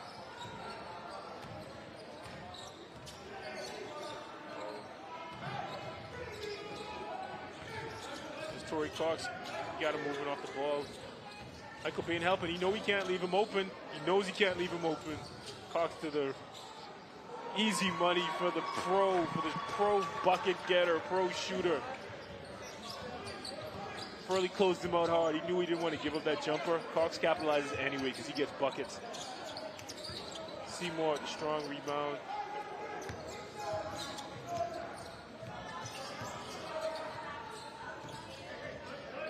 Matthew Sarnes handling the ball.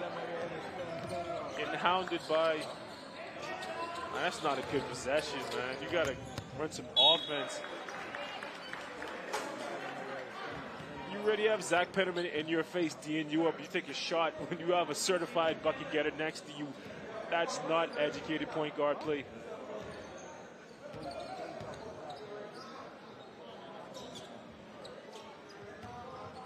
Michael Bain sizing up defense.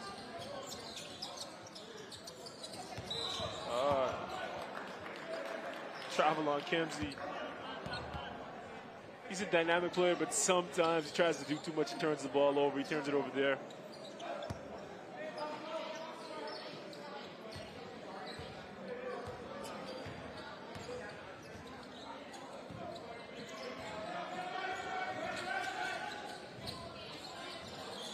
Malik Pierre with the ball. Oh, that's knocked down. Torrey Cox.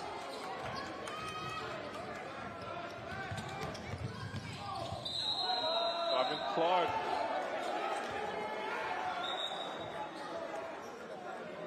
They call it charge. Garvin Clark.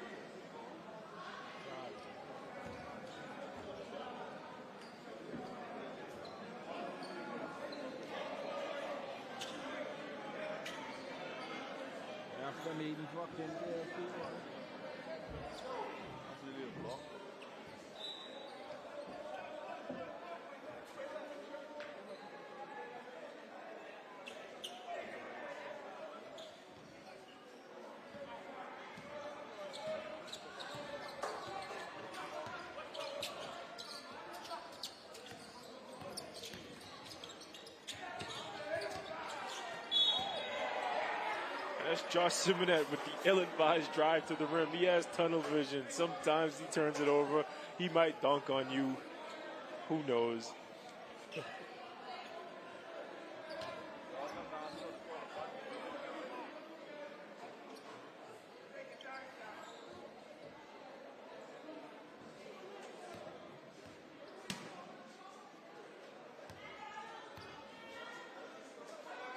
That's old Ben Dalston with the free throw. Michael. They got some. I told you they got some big fellas down there, and indeed they do. They got some big boys. Looking at the way they're running the offense, if they have somebody that can help them get that offense together, they'll be okay. Yeah, they need to get it organized. New Providence more athletic, more sleek, but more organized. They got a lot of experience. Michael does too, but they need to get it to those guys.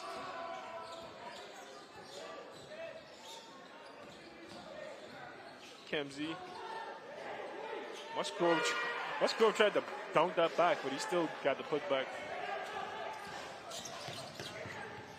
Oh, good. Oh, money, baby. Finish by old Ben good pass Dalston. with a wonderful finish. Man, I tell you.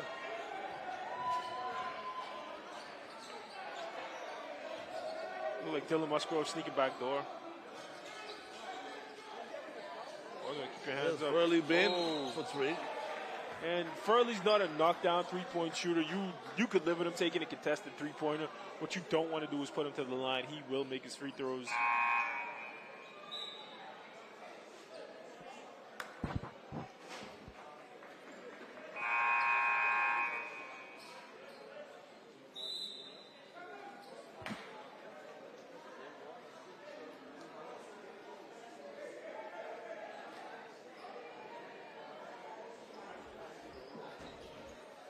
Timeout for Michael. We got Coach Ricardo Pierre on the bench.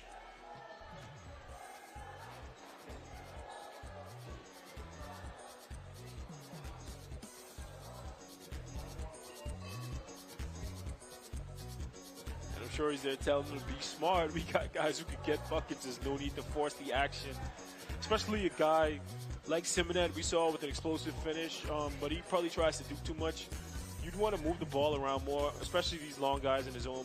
Get a better driving lane for him. You shouldn't go against a set defense, especially in the zone. They're going to collapse on you. You're going to turn it over or draw a foul. So, and there's Torrey Cox doing everything, bringing the water and everything.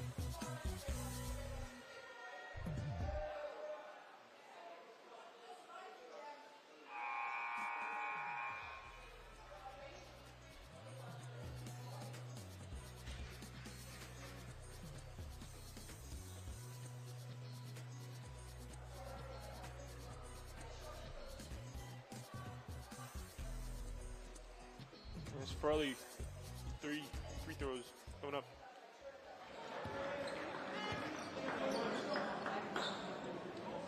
Steady free throw shooter. Freddie Ben.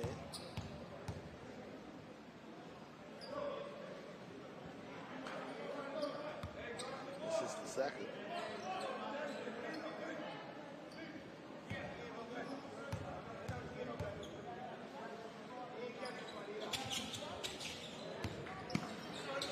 That's Pierre with the ball.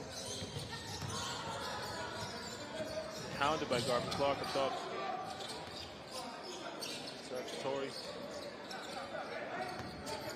Torrey, there he is, open. That's Deadly. Missing.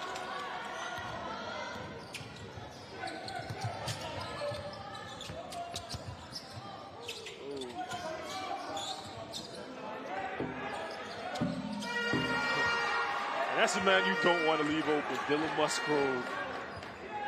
Deadly shooter. And they're doing a Mark Anna special, pressing up top. You don't want to get caught in that corner. Saunders. Anyone here driving the light blue Ford Fusion? Oh, strong take. Misses. Michael Payne on the run. And I tell you, Musgrove with the athleticism showing it off here in the second quarter. Oh yeah, these New Providence guys are definitely great athletes. They get out, they run. Oh man, the hesitation dribble. I thought he maybe double dribble, or would you call it carrying? Furley thought it too, but Furley got him on his arm. He's going to the line.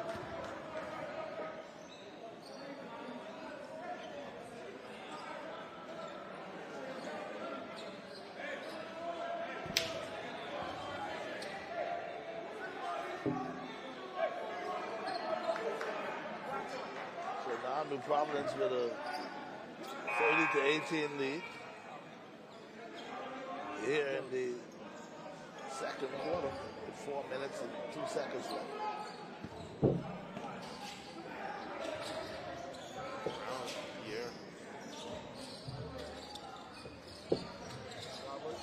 That paint is packed tight. That's an odd lineup they have. They need better spacing.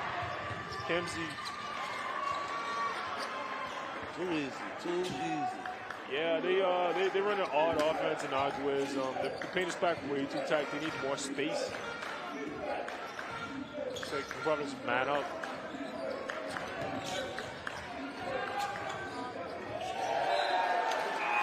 And Mike Cal turning it over. That's that pressure from New Providence.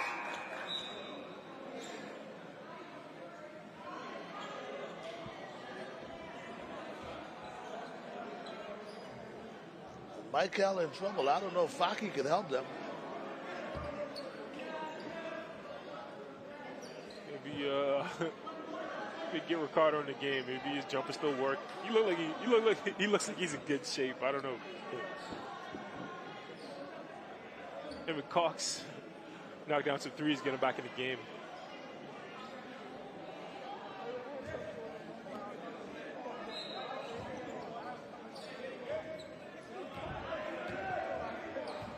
Garvin Clark.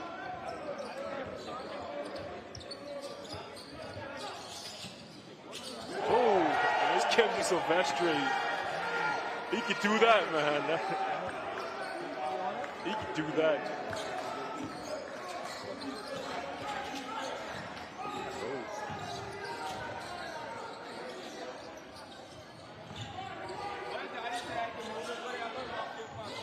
Simonette. Wild in there, tries to get the rebound, doesn't control it.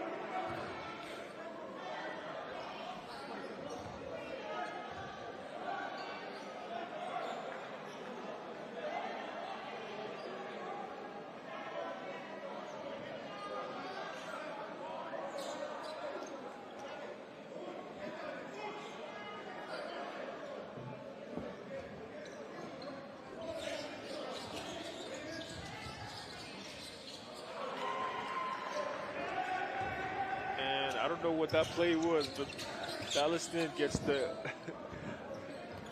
layup. It looks like he was supposed to set a pick for Pierre up top, but he doesn't. He gets the layup anyway. Jordan Wilson. He throws out of bounds. Farrington's in for Bain. They said that Freddie stepped out of bounds. What a small three-pointer. Yeah, he shouldn't waste them. Malik Pierre with the ball.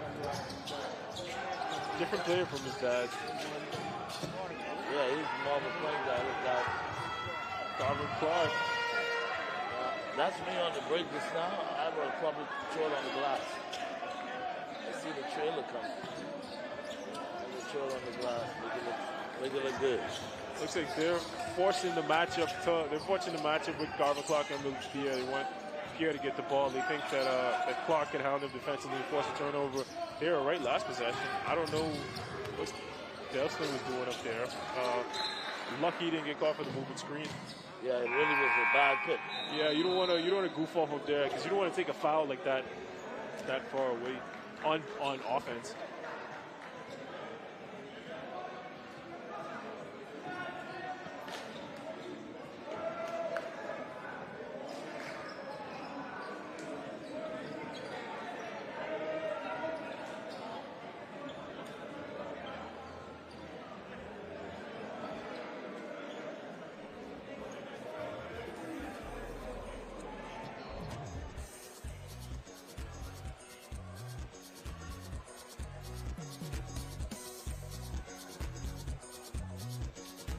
Timeout. Mike Al's going to try to figure something out. This New Providence team is hounding them defensively.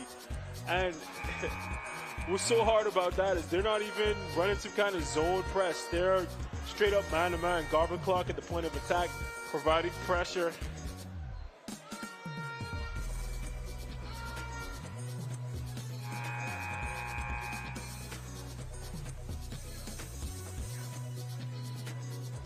Garvin Clark.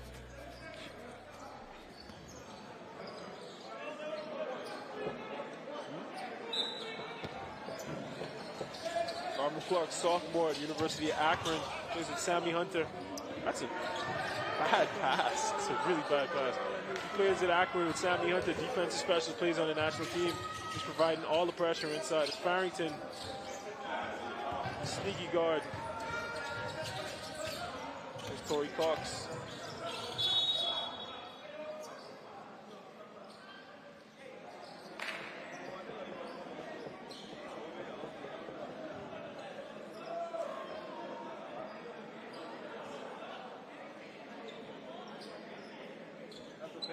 Looks like Simonet rolled something. This New Providence team is not playing around on defense. And Strawn, that's a shot. If you're the defense, you don't mind him taking that shot. Kenyon Farrington moving the ball. Sean with the rebound. Garvin Clark's out there locking up, man.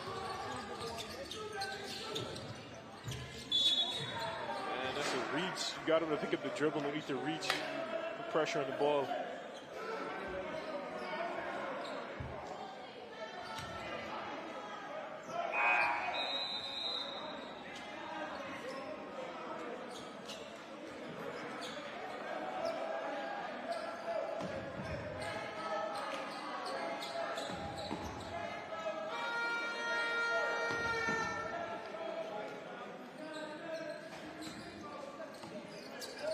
Small, but vocal contingent from Michael in the game. Strong. Going strong through contact. Oh, indeed.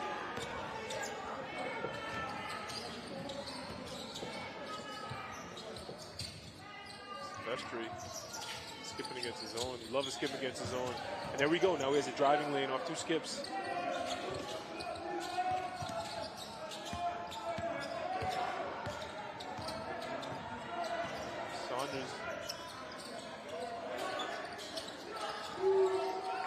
Strong with 4 points.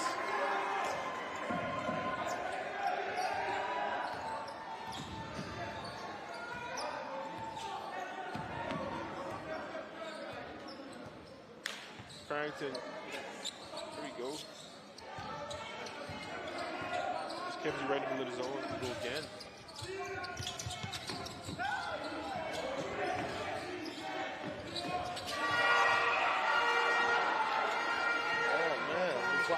Turning it on.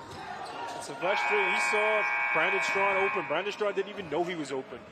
He chucked it up for the 3 to put New Providence up by 15 points. Math in my head just now. Yeah, 39 and 24. That's 15. You're right. All right, we have Dylan Musgrove leading New Providence with 15 points and a hyper-efficient 5 of 7. Leading the way 4-4 from the free throw line. And other than that, we have Kemsey Silvestri with 5 points, the blue guy. For Michael, we have Rashawn Strawn with 7 points, 4 straight just now. The all veteran Torrington Cox with 6. They're down 15 to New Providence. We're going to break. We'll be right back at the Bahamas games.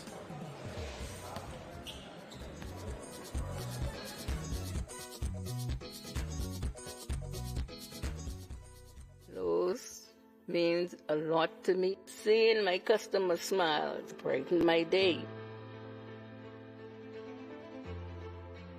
Family is important to me. I love spending quality time with my grandchildren.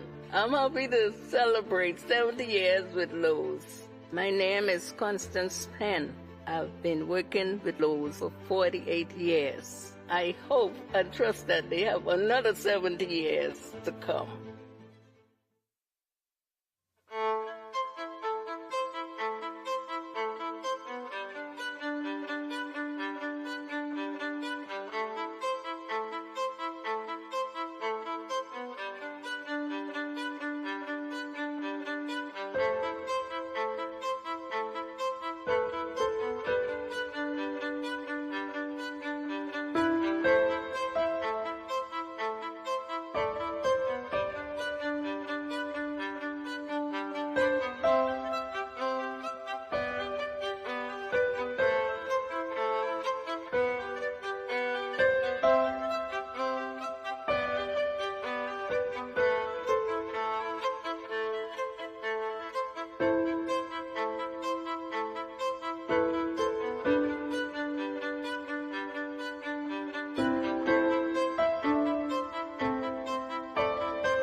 KTH Physiotherapy has a professional team of therapists that stay up to date with the latest methods in orthopedic rehabilitation.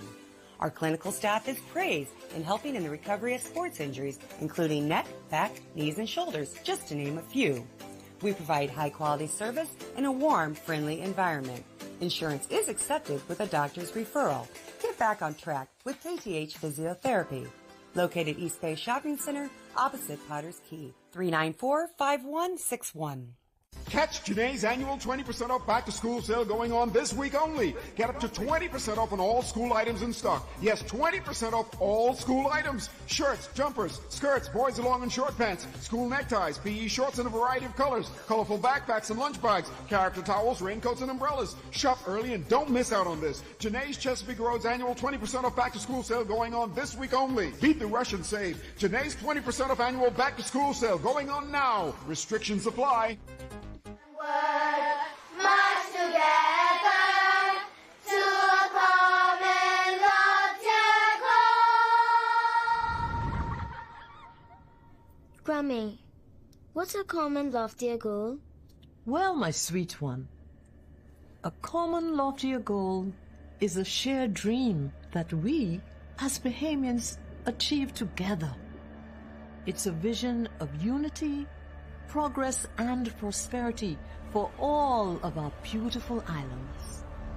You see, a common loftier goal is about working together towards something bigger than ourselves. It is what we are always striving to achieve. Now, how we get there is by one small step at a time. But our country is so small. Well, hon, you'll be surprised what can happen when you believe.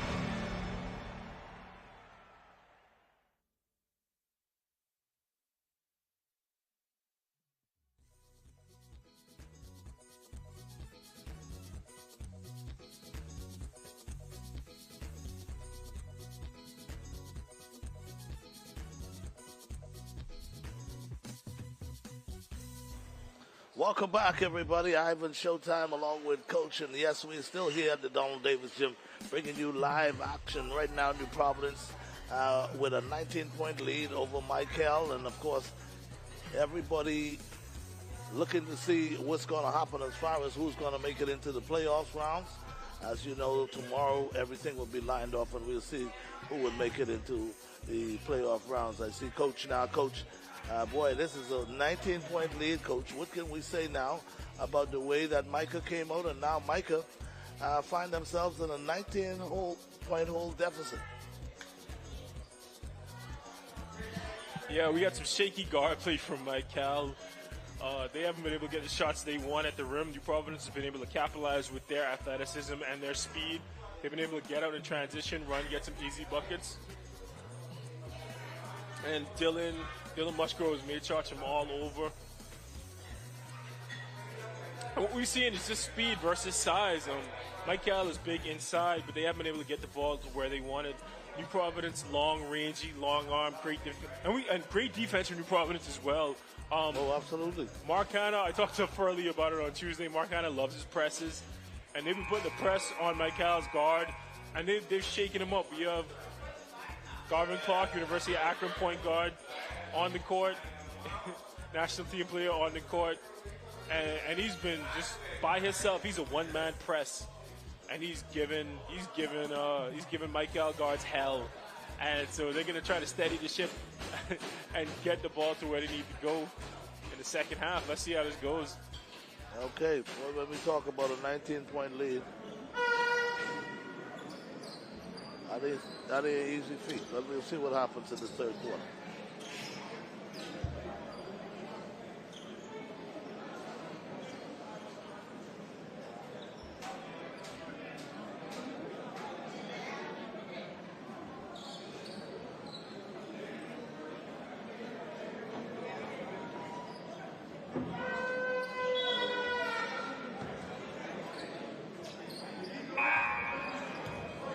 Here comes the Providence now. Freddie Bean gets the basketball, looking in the corner for some help. Oh, no look pass inside. Freddie Bean all the way, but he Kemsey tried to do something up there.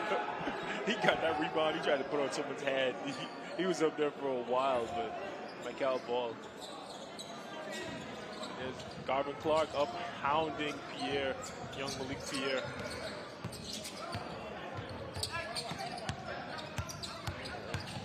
Pierre down low to Cox bring it back out on top. Great help defense by Jordan Wilson.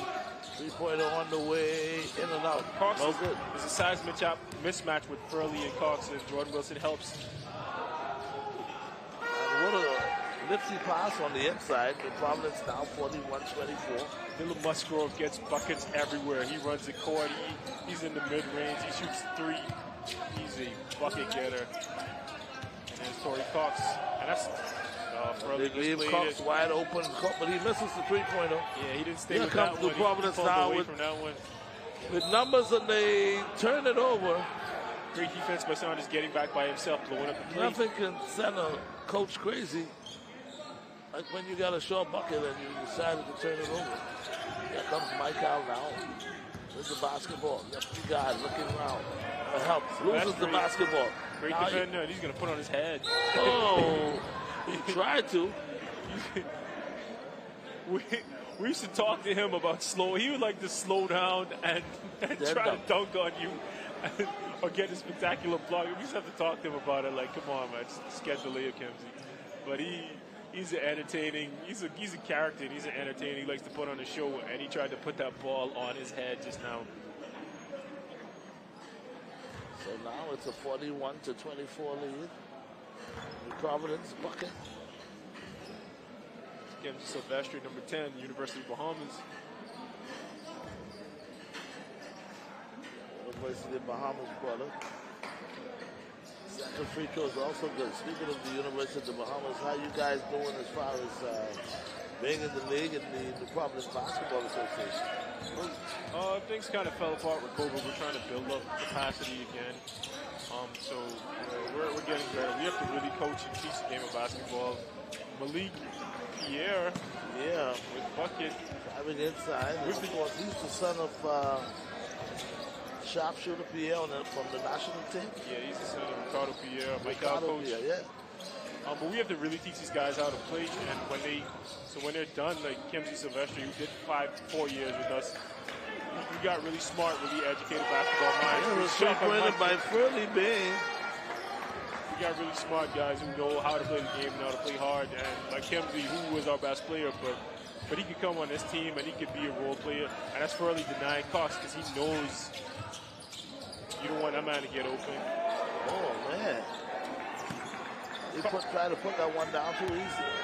Michael, they need to draw up something to get Cox better shots. Even if he goes down to the paint, gets a pick off a big and pops back out. But they need to help him out. Jordan Wilson. Garvin Clark. Another 3-pointer on the way, and that's no good. Ball knocked out of bounds by Cox, and will stay the Providence ball. Wait a minute. It's Michael ball, according to the referees.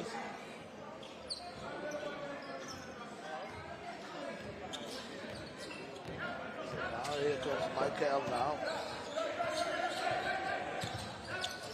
Got a roll, big fella. Don't just stand there. Oh, Sanders with 3-point on the way, no good. Really odd shot. Yes, the Providence now with numbers. Different drive, pop, push it out. Furley Bain feeling it. No good. Michael now. Come on, these guys need to move the ball around and make better decisions than they've been doing all game. They've been doing their thing and they're down. They need to try something different. Pierre. Oh, good shake and bake. Pass in the corner. And money. Open.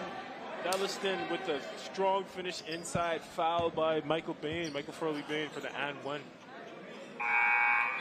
Great playmaking. And I'm seeing some streaks of good decision by the Michael team. Yeah, that's good. That's good. Point guard play from Malik Pierre, son of Ricardo Pierre. Gets in the lane, breaks his man down, creates a good shot for his big man, and one.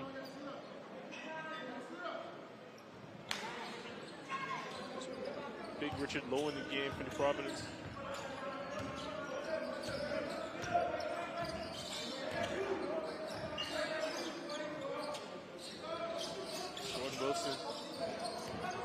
Pierre. Good run out by Strawn. Good run out by Strawn. Good take by Pierre. Foul. If you don't stop the ball, you're going to be punished. And what causes that is Strawn. Strawn runs the court hard, looking for the ball, occupies the defender. Pierre is able to go. Defender comes over late, fouls him and one. And now he's a chance to bring Michael back in the game by 13. It's Trey Cox, Torrey Cox's brother. We talked about Ricardo Pierre, it's Malik Pierre, his son.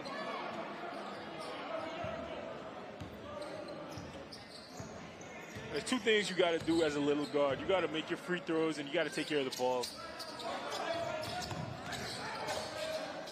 Pass. Oh, good pass down low. They said he stepped out of bounds. McKenzie's crafty enough to get around the rim and finish that. He tries to do too much, turns the ball over.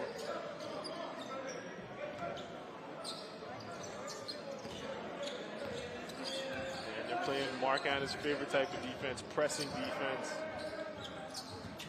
That's Malik Pierre. Ooh, money bucket. And he got his dad's shot, I tell you that much. Oh, man. And for a minute, I thought it was good defense, but even a better shot. That was good defense. He just hit the shot.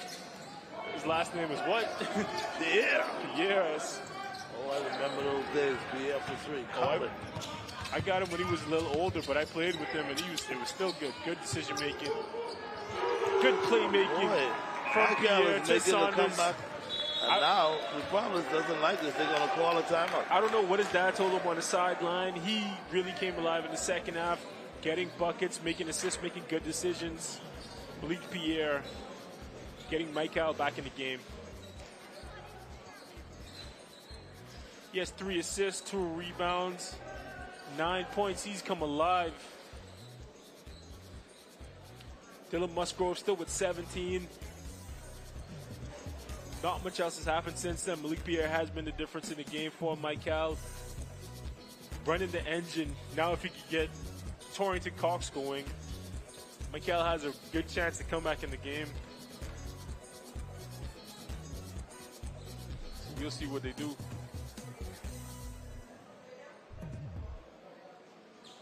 And like we said, when your name is Pierre, you better be able to shoot that ball. We haven't seen him shoot yet. He gets one long one off.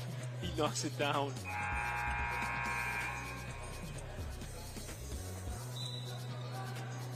Let's see if Micah can continue their run.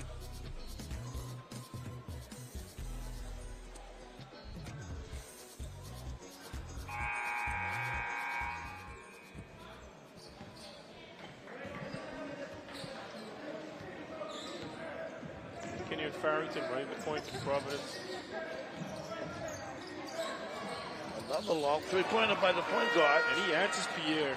And he nails it. Torrey throws it overhead. Strawn. Back to the floor, General.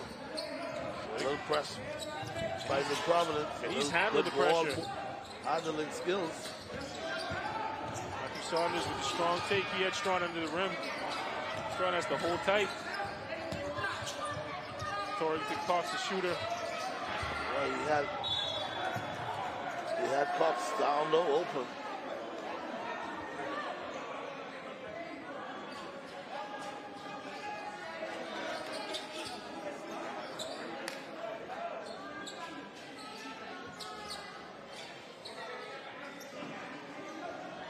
Michael's going to do it again. Let's see if they get a good shot. See Strawn down there trying to set a pick for Cox. He needs to go, get him a good one, get him a good shot.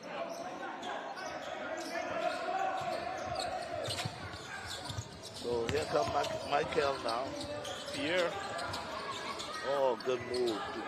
Pierre with 11 inside points. And scores.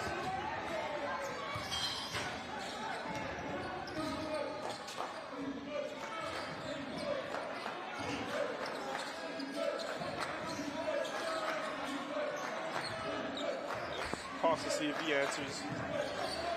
Cox is another very excellent point guard for Providence. Wilson by himself. Don't hesitate. Shoot it in rhythm. Don't knock yourself out of rhythm. Cox brothers.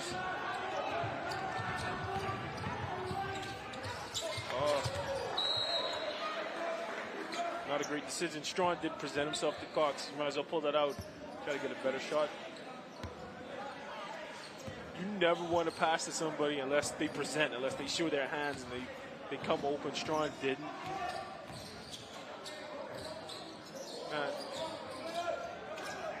You also never want to allow skip against his own. Got to keep your hands up. Jordan Wilson back out to Silvestri. He can make that. Big Trent Cox with the rebound.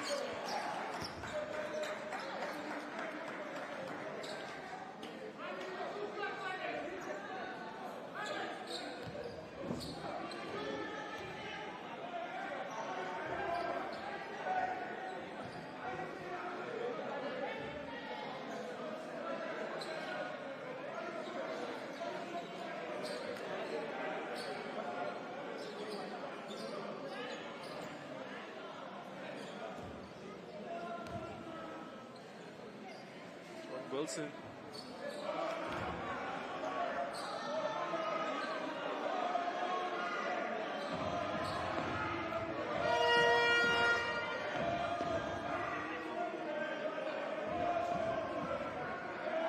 is both. Hate to see it. I see. Ramon might have thrown him off.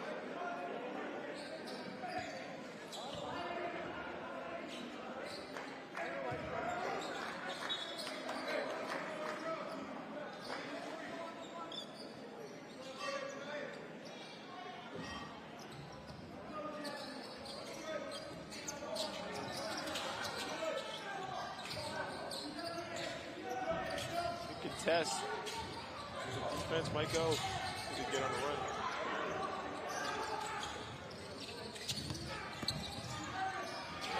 Barrington.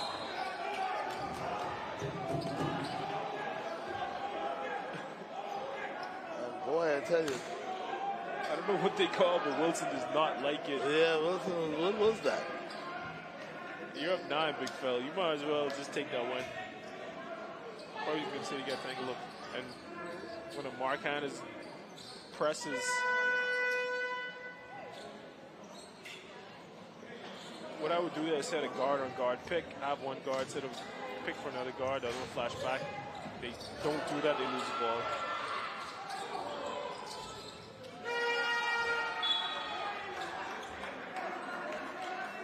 You always want activity on offense. You don't want too much standing around.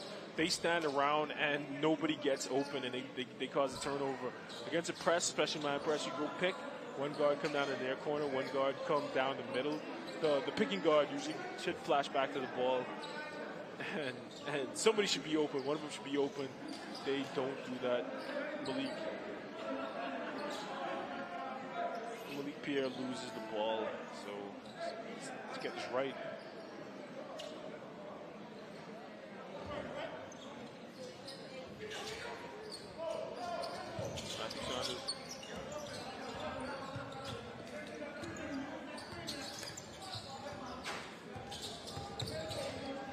Calls his own number. That's a bad shot. That's a worse foul. He hasn't hit a shot all game, and you foul him and put him to the line for 3. You don't want to do that.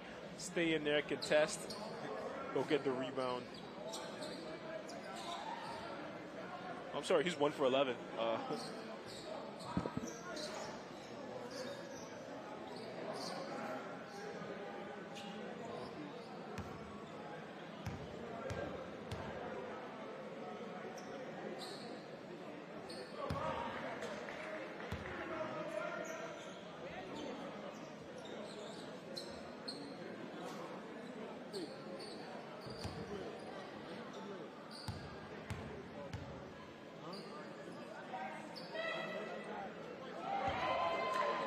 Free throw was good.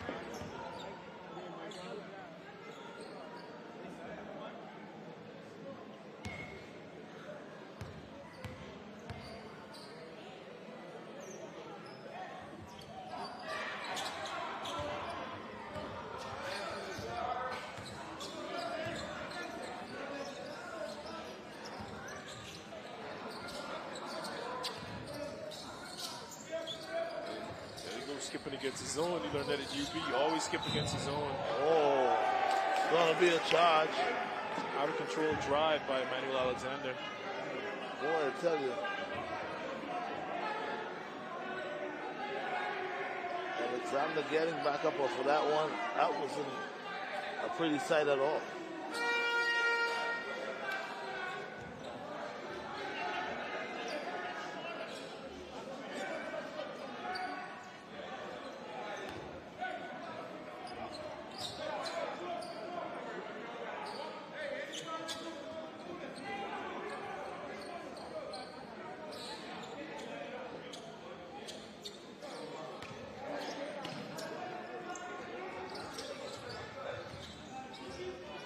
Saunders in the game.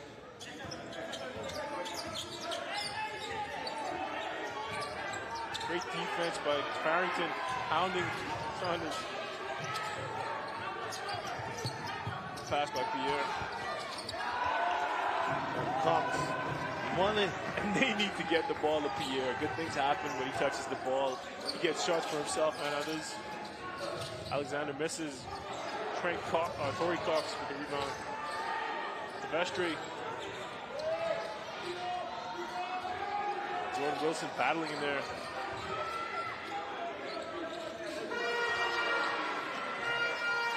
The bucket by Kenyon Farrington. Pierre. Getting hounded by Farrington. Destroying. They're scrapping it out. 1 second left. And they call something with no time left on the clock.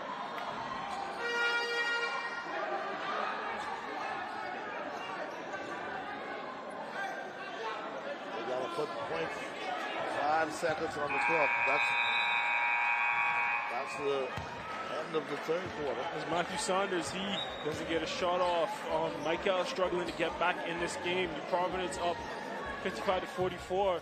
Dylan Musgrove didn't even play the third quarter, still has 17 points. Kamsi Silvestri, 7 points, but he's doing the dirty work. He has 7 rebounds for New Providence. Garvin Clark hasn't played much either. For Michael, Malik Pierre came alive in the second half so far, 5 for 8, 11 points.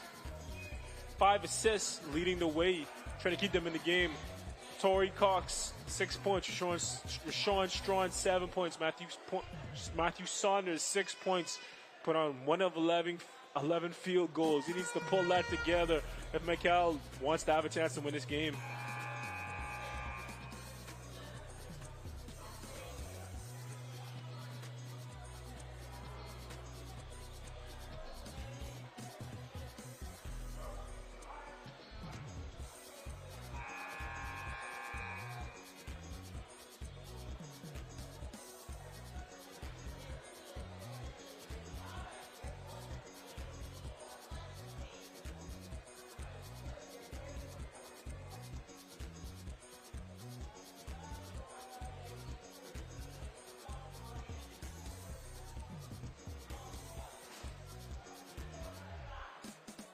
Coach Ricardo Pierre is going to try to pull something together.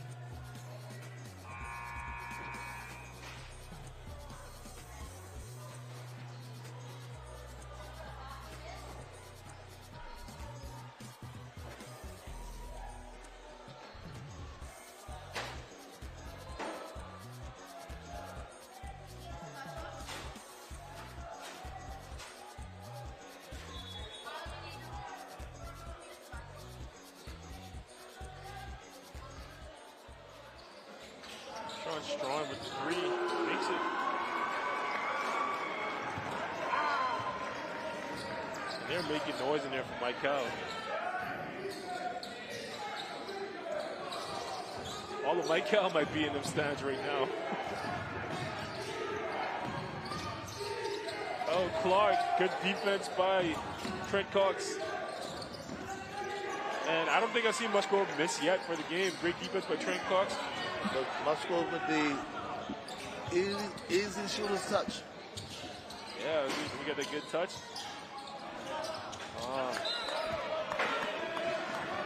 Pierre, gotta let the game come to you, young fella. He was there, but it's a set defense. You don't have it.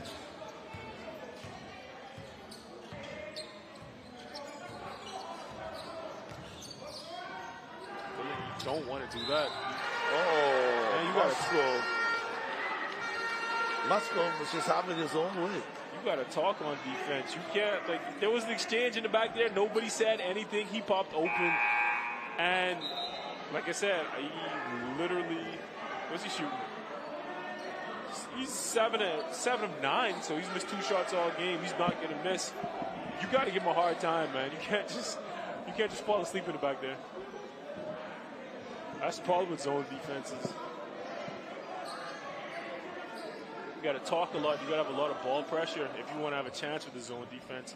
They didn't talk. They had no ball pressure. Strawn is punching air. He does that. But it was his fault. He was in the back there. He gave the shot. You got to sit down, big fella.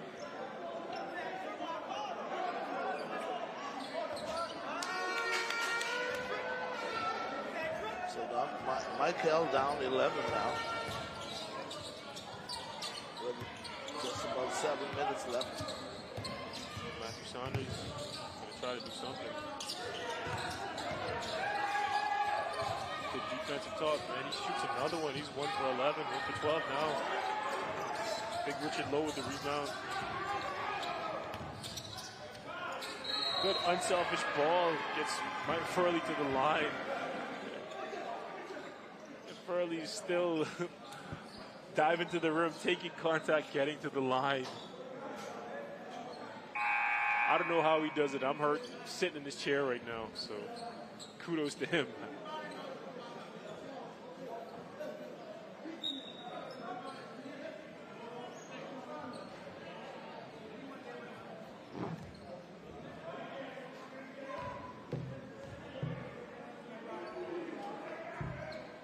So Furley Bean now hits the first one.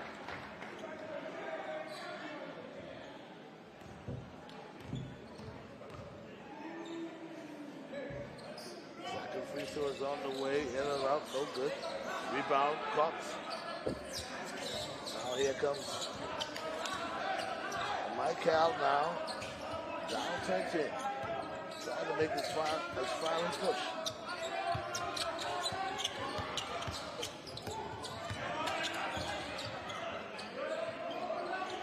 Three-pointer, no good. Saunders still chucking him up, not hitting anything. Saunders, stop, pop. That one is good. Finally gets another one to go.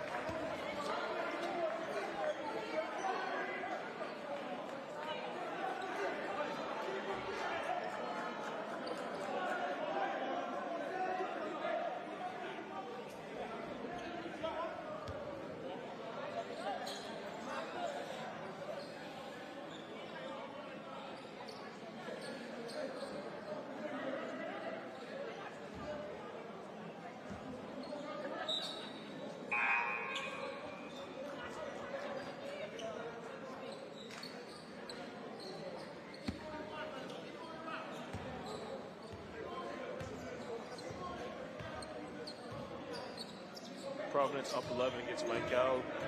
Slow down on something. They just send the point guard to the middle of the zone. I don't want my big guy taking big strong rebound inside for Ruby. I don't want a big guy taking a pull-up contested 3 mid-range shot. Get in there, get in the paint, make some contact, man. Come on. Come on, man. You're not a guard. Do big man things. There's no advantage to being that big if you're not going to do big things. Saunders feeling himself, and sometimes when a guy doesn't have his shot falling and then he makes one, sometimes that's not the best thing, because now he thinks he's on now and he's going to take some shots he shouldn't take. Matthew Saunders taking one. Well, I tell you, Lowe is fighting in that inside. Strong. Good block. That punch by Here comes Rigby. New Providence with numbers now. Rigby's running the floor, get it to him. No good, ball knocked away. Strong. And now, Micah now with numbers.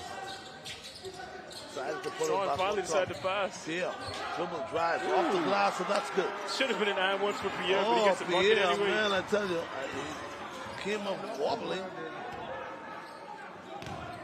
Pierre was low in the low post. And this is where you want to see that. That's what you want to see a big guy doing, getting in there, mixing it up. If you could shoot a 3, fine. If you could shoot good, that's not what you're supposed to be. That's not your go-to. That's a counter.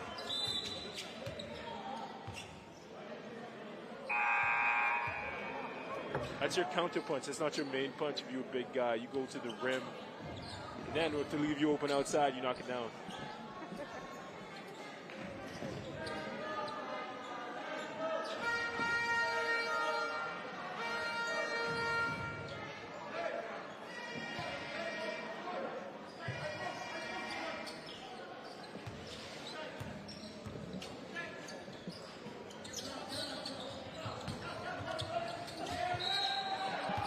Palestine, strong take to the rim.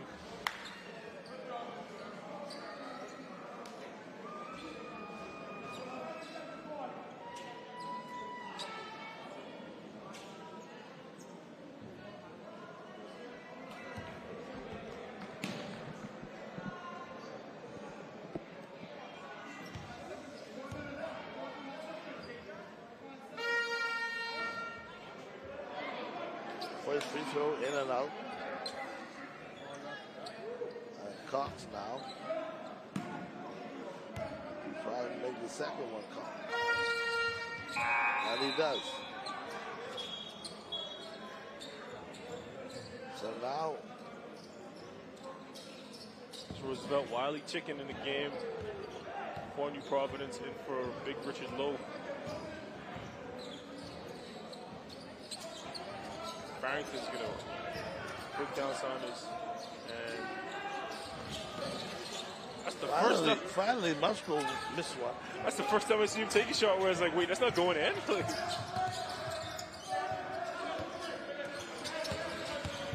Nah, come on. Come on, man. Why would you dribble into a double team? You got Torrey Cox, opposite wing. When you catch a ball in post, the first place you're supposed to look is opposite wing because the defense collapses on you. He had knockdown shooter opposite wing. He decides to dribble into 4 people. Luckily for him, it looks like he's going to get bailed out, but that's just not good decision making.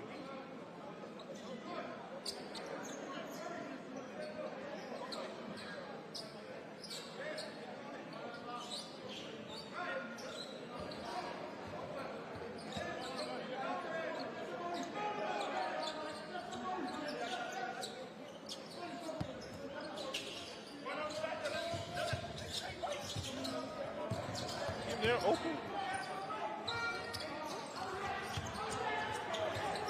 What was that? Open.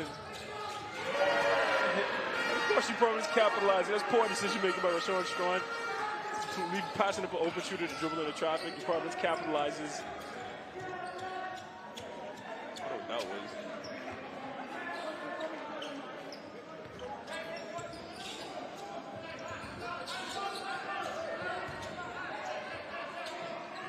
Oh, there we go.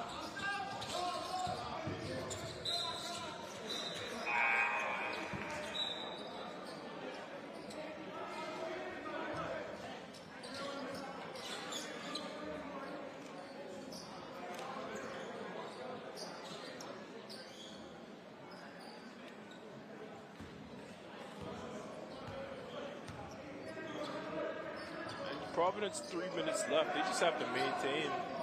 They've been in control the whole time. They're going to play that smart basketball, get to the rim on top of basketball. Oh, money tree right there. Big shot by Farrington. 6'7" guy in his face, no problem. He knocks it down.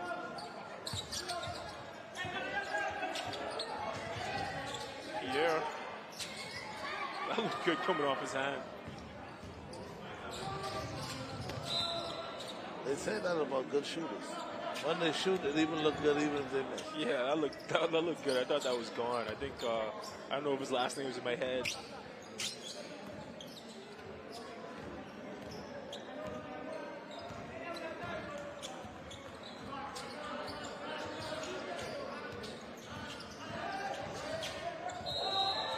I thought a push on Matthew Saunders. Well, I didn't see much. I see a turnover, that's what I see. Get the ball out of his hand. Let's just make something happen. So Lowe coming back in.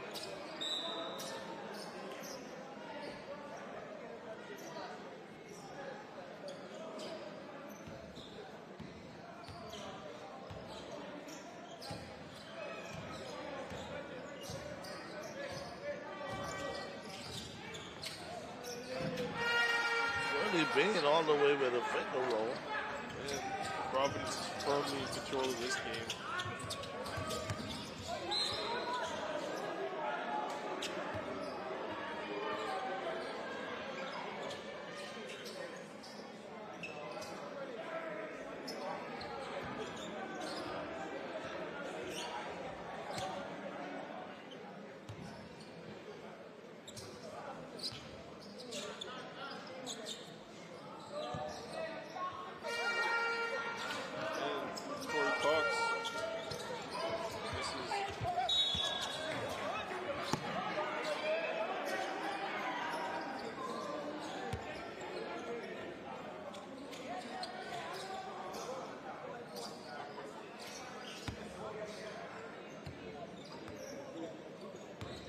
And 2 minutes left. Providence up 19. Well, coach, get a fork. White flag time. Time to get the Yeah, bench players in. you can put a fork into this one. I think this one is done. Roosevelt Wiley. That's what we call garbage time. Yeah, I get Furley out of there. I get Musgrove out of there.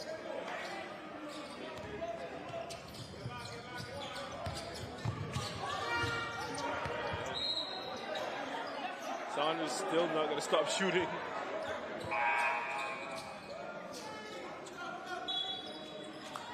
That's a chance right there to get some of those starters out of there. Here we go. The starters are out. Bain is out. Musgrove's out. Musgrove's their high man. He's out of there. Barrington in.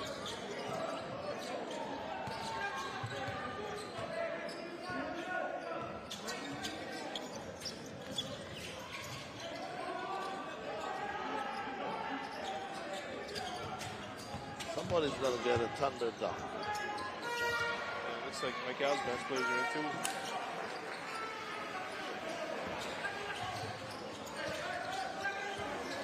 Seymour with the layup. And I would get Torrey Cox out of there too. I'm Malik Pierre.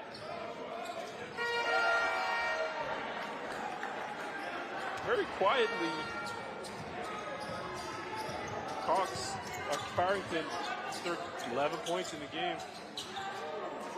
Oh man, these guys is hooping it up now. But it's a little too late. It's a little too late. He already shot him out of the game. Matthew Saunders did, so.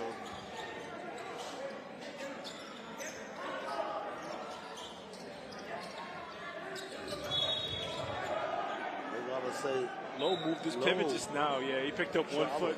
Yeah, he traveled just now.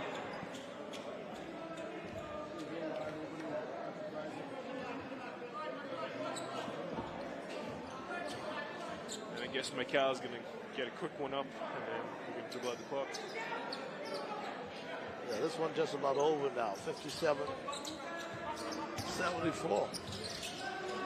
Long three-pointer again. No good. Here comes the Providence. And they may have some water on the floor. Saunders says, I'm 3 for 17. I might as well be 3 for 18. Why not? Wiley. Alexander. Nope.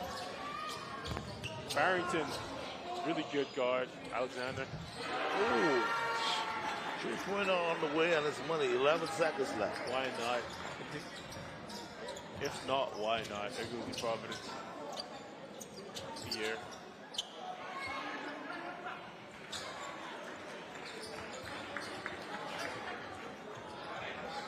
Alston with the point, and it doesn't matter.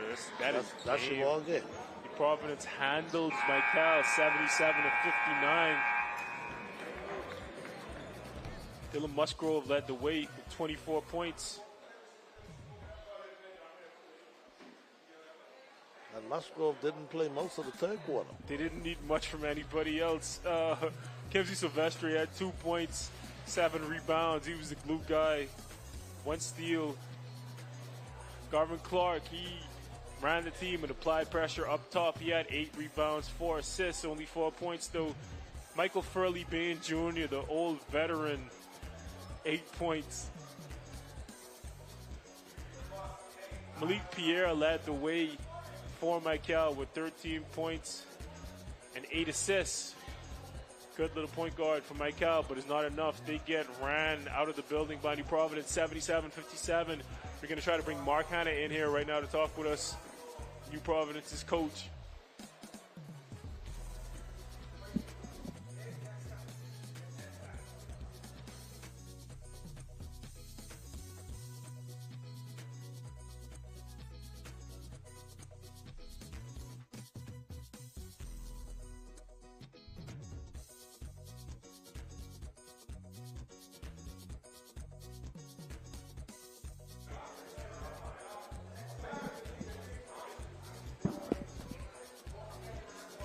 I'm here with New Providence coach Mark Hanna.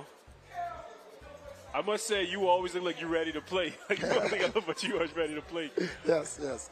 Now, I know, now we know Michael has shooters like Torrey Cox, but that didn't materialize. But how did y'all prepare to play against their shooters?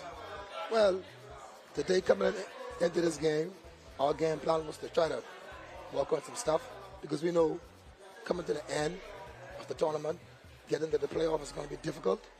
And so we want to just work on some sets, different defenses, see how different things go. But they came out firing tonight. They made some jump shots.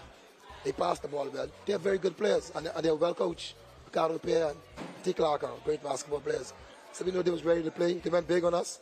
So at the end of the game, we went to our zone. Didn't want to show too early, but had to do it. Yeah, I didn't know what I'm looking at because I played for you, but I saw you at Garvin Clark and the fellas out there hounding their guards. Yes. Was that a part of your game plan, or was that an adjustment you made? Well, the key is, whenever you play against good guards, you want to get the ball out of your hands. So normally when you pressure good guards, their coach put a big man up half court or triple line, and I take him out of his operating area. So the big man is like a duck out of water with the ball trying, as a step the guard to get the ball back. The shot clock is down and force them in the bad shots and we rush in early offense. And y'all did that well. Y'all defended. Yes. Y'all defended very well. Y'all forced them in the bad shots. Yeah. Great game. Congratulations on the win, coach. Thank you, man. Thank you, Tage. Good to see you. We can try to get Dylan Musgrove in there. He's an elite shot maker. Yes, he is. He is. Good win for New Providence over Michael, 77-57. It wasn't quite the Long Island blowout it was last night. Are we wrapping up? What are we doing? I'll wait for our producers. But it wasn't quite the blowout that Long Island was, but Michael, those guys played hard. They didn't make the shots they thought they would make, but we saw some good point guard play in the face of pressure from young Malik Pierre, Ricardo Pierre's son. So they put up a fight as long as they could, but New Providence had the talent. They had the length, they had the speed. Yes, Coach, you're right. Coming down the wire, there were no match for New Providence. And New Providence had shown us throughout this whole entire tournament that they are definitely the team to beat. Last night we watched Eleuthera, and I think when it comes down to the gold medal game, you're going to see Eleuthera and New Providence at it as far as the gold medal game goes. But again, Michael played a good game. They kind of stayed pretty close in the first 2 quarters, but after a while you saw where New Providence started to pull away, and like you said, New Providence is just too big. Just too big, just too long, just too fast. New Providence. We're going to go in the playoff round tomorrow. We're going to join you from the Bahamas games. I'm not sure where we're going to be, but we'll be back tomorrow with coverage of the Bahamas games. I'm Tage Adderley. That's showtime. Hey. Appreciate you as well, man. Tomorrow. Same place, same time, y'all. Same place, same time. Bahamas games coverage basketball. We are out of here. I'm going home. Peace. I'm tired. I'm a good one, man. All right.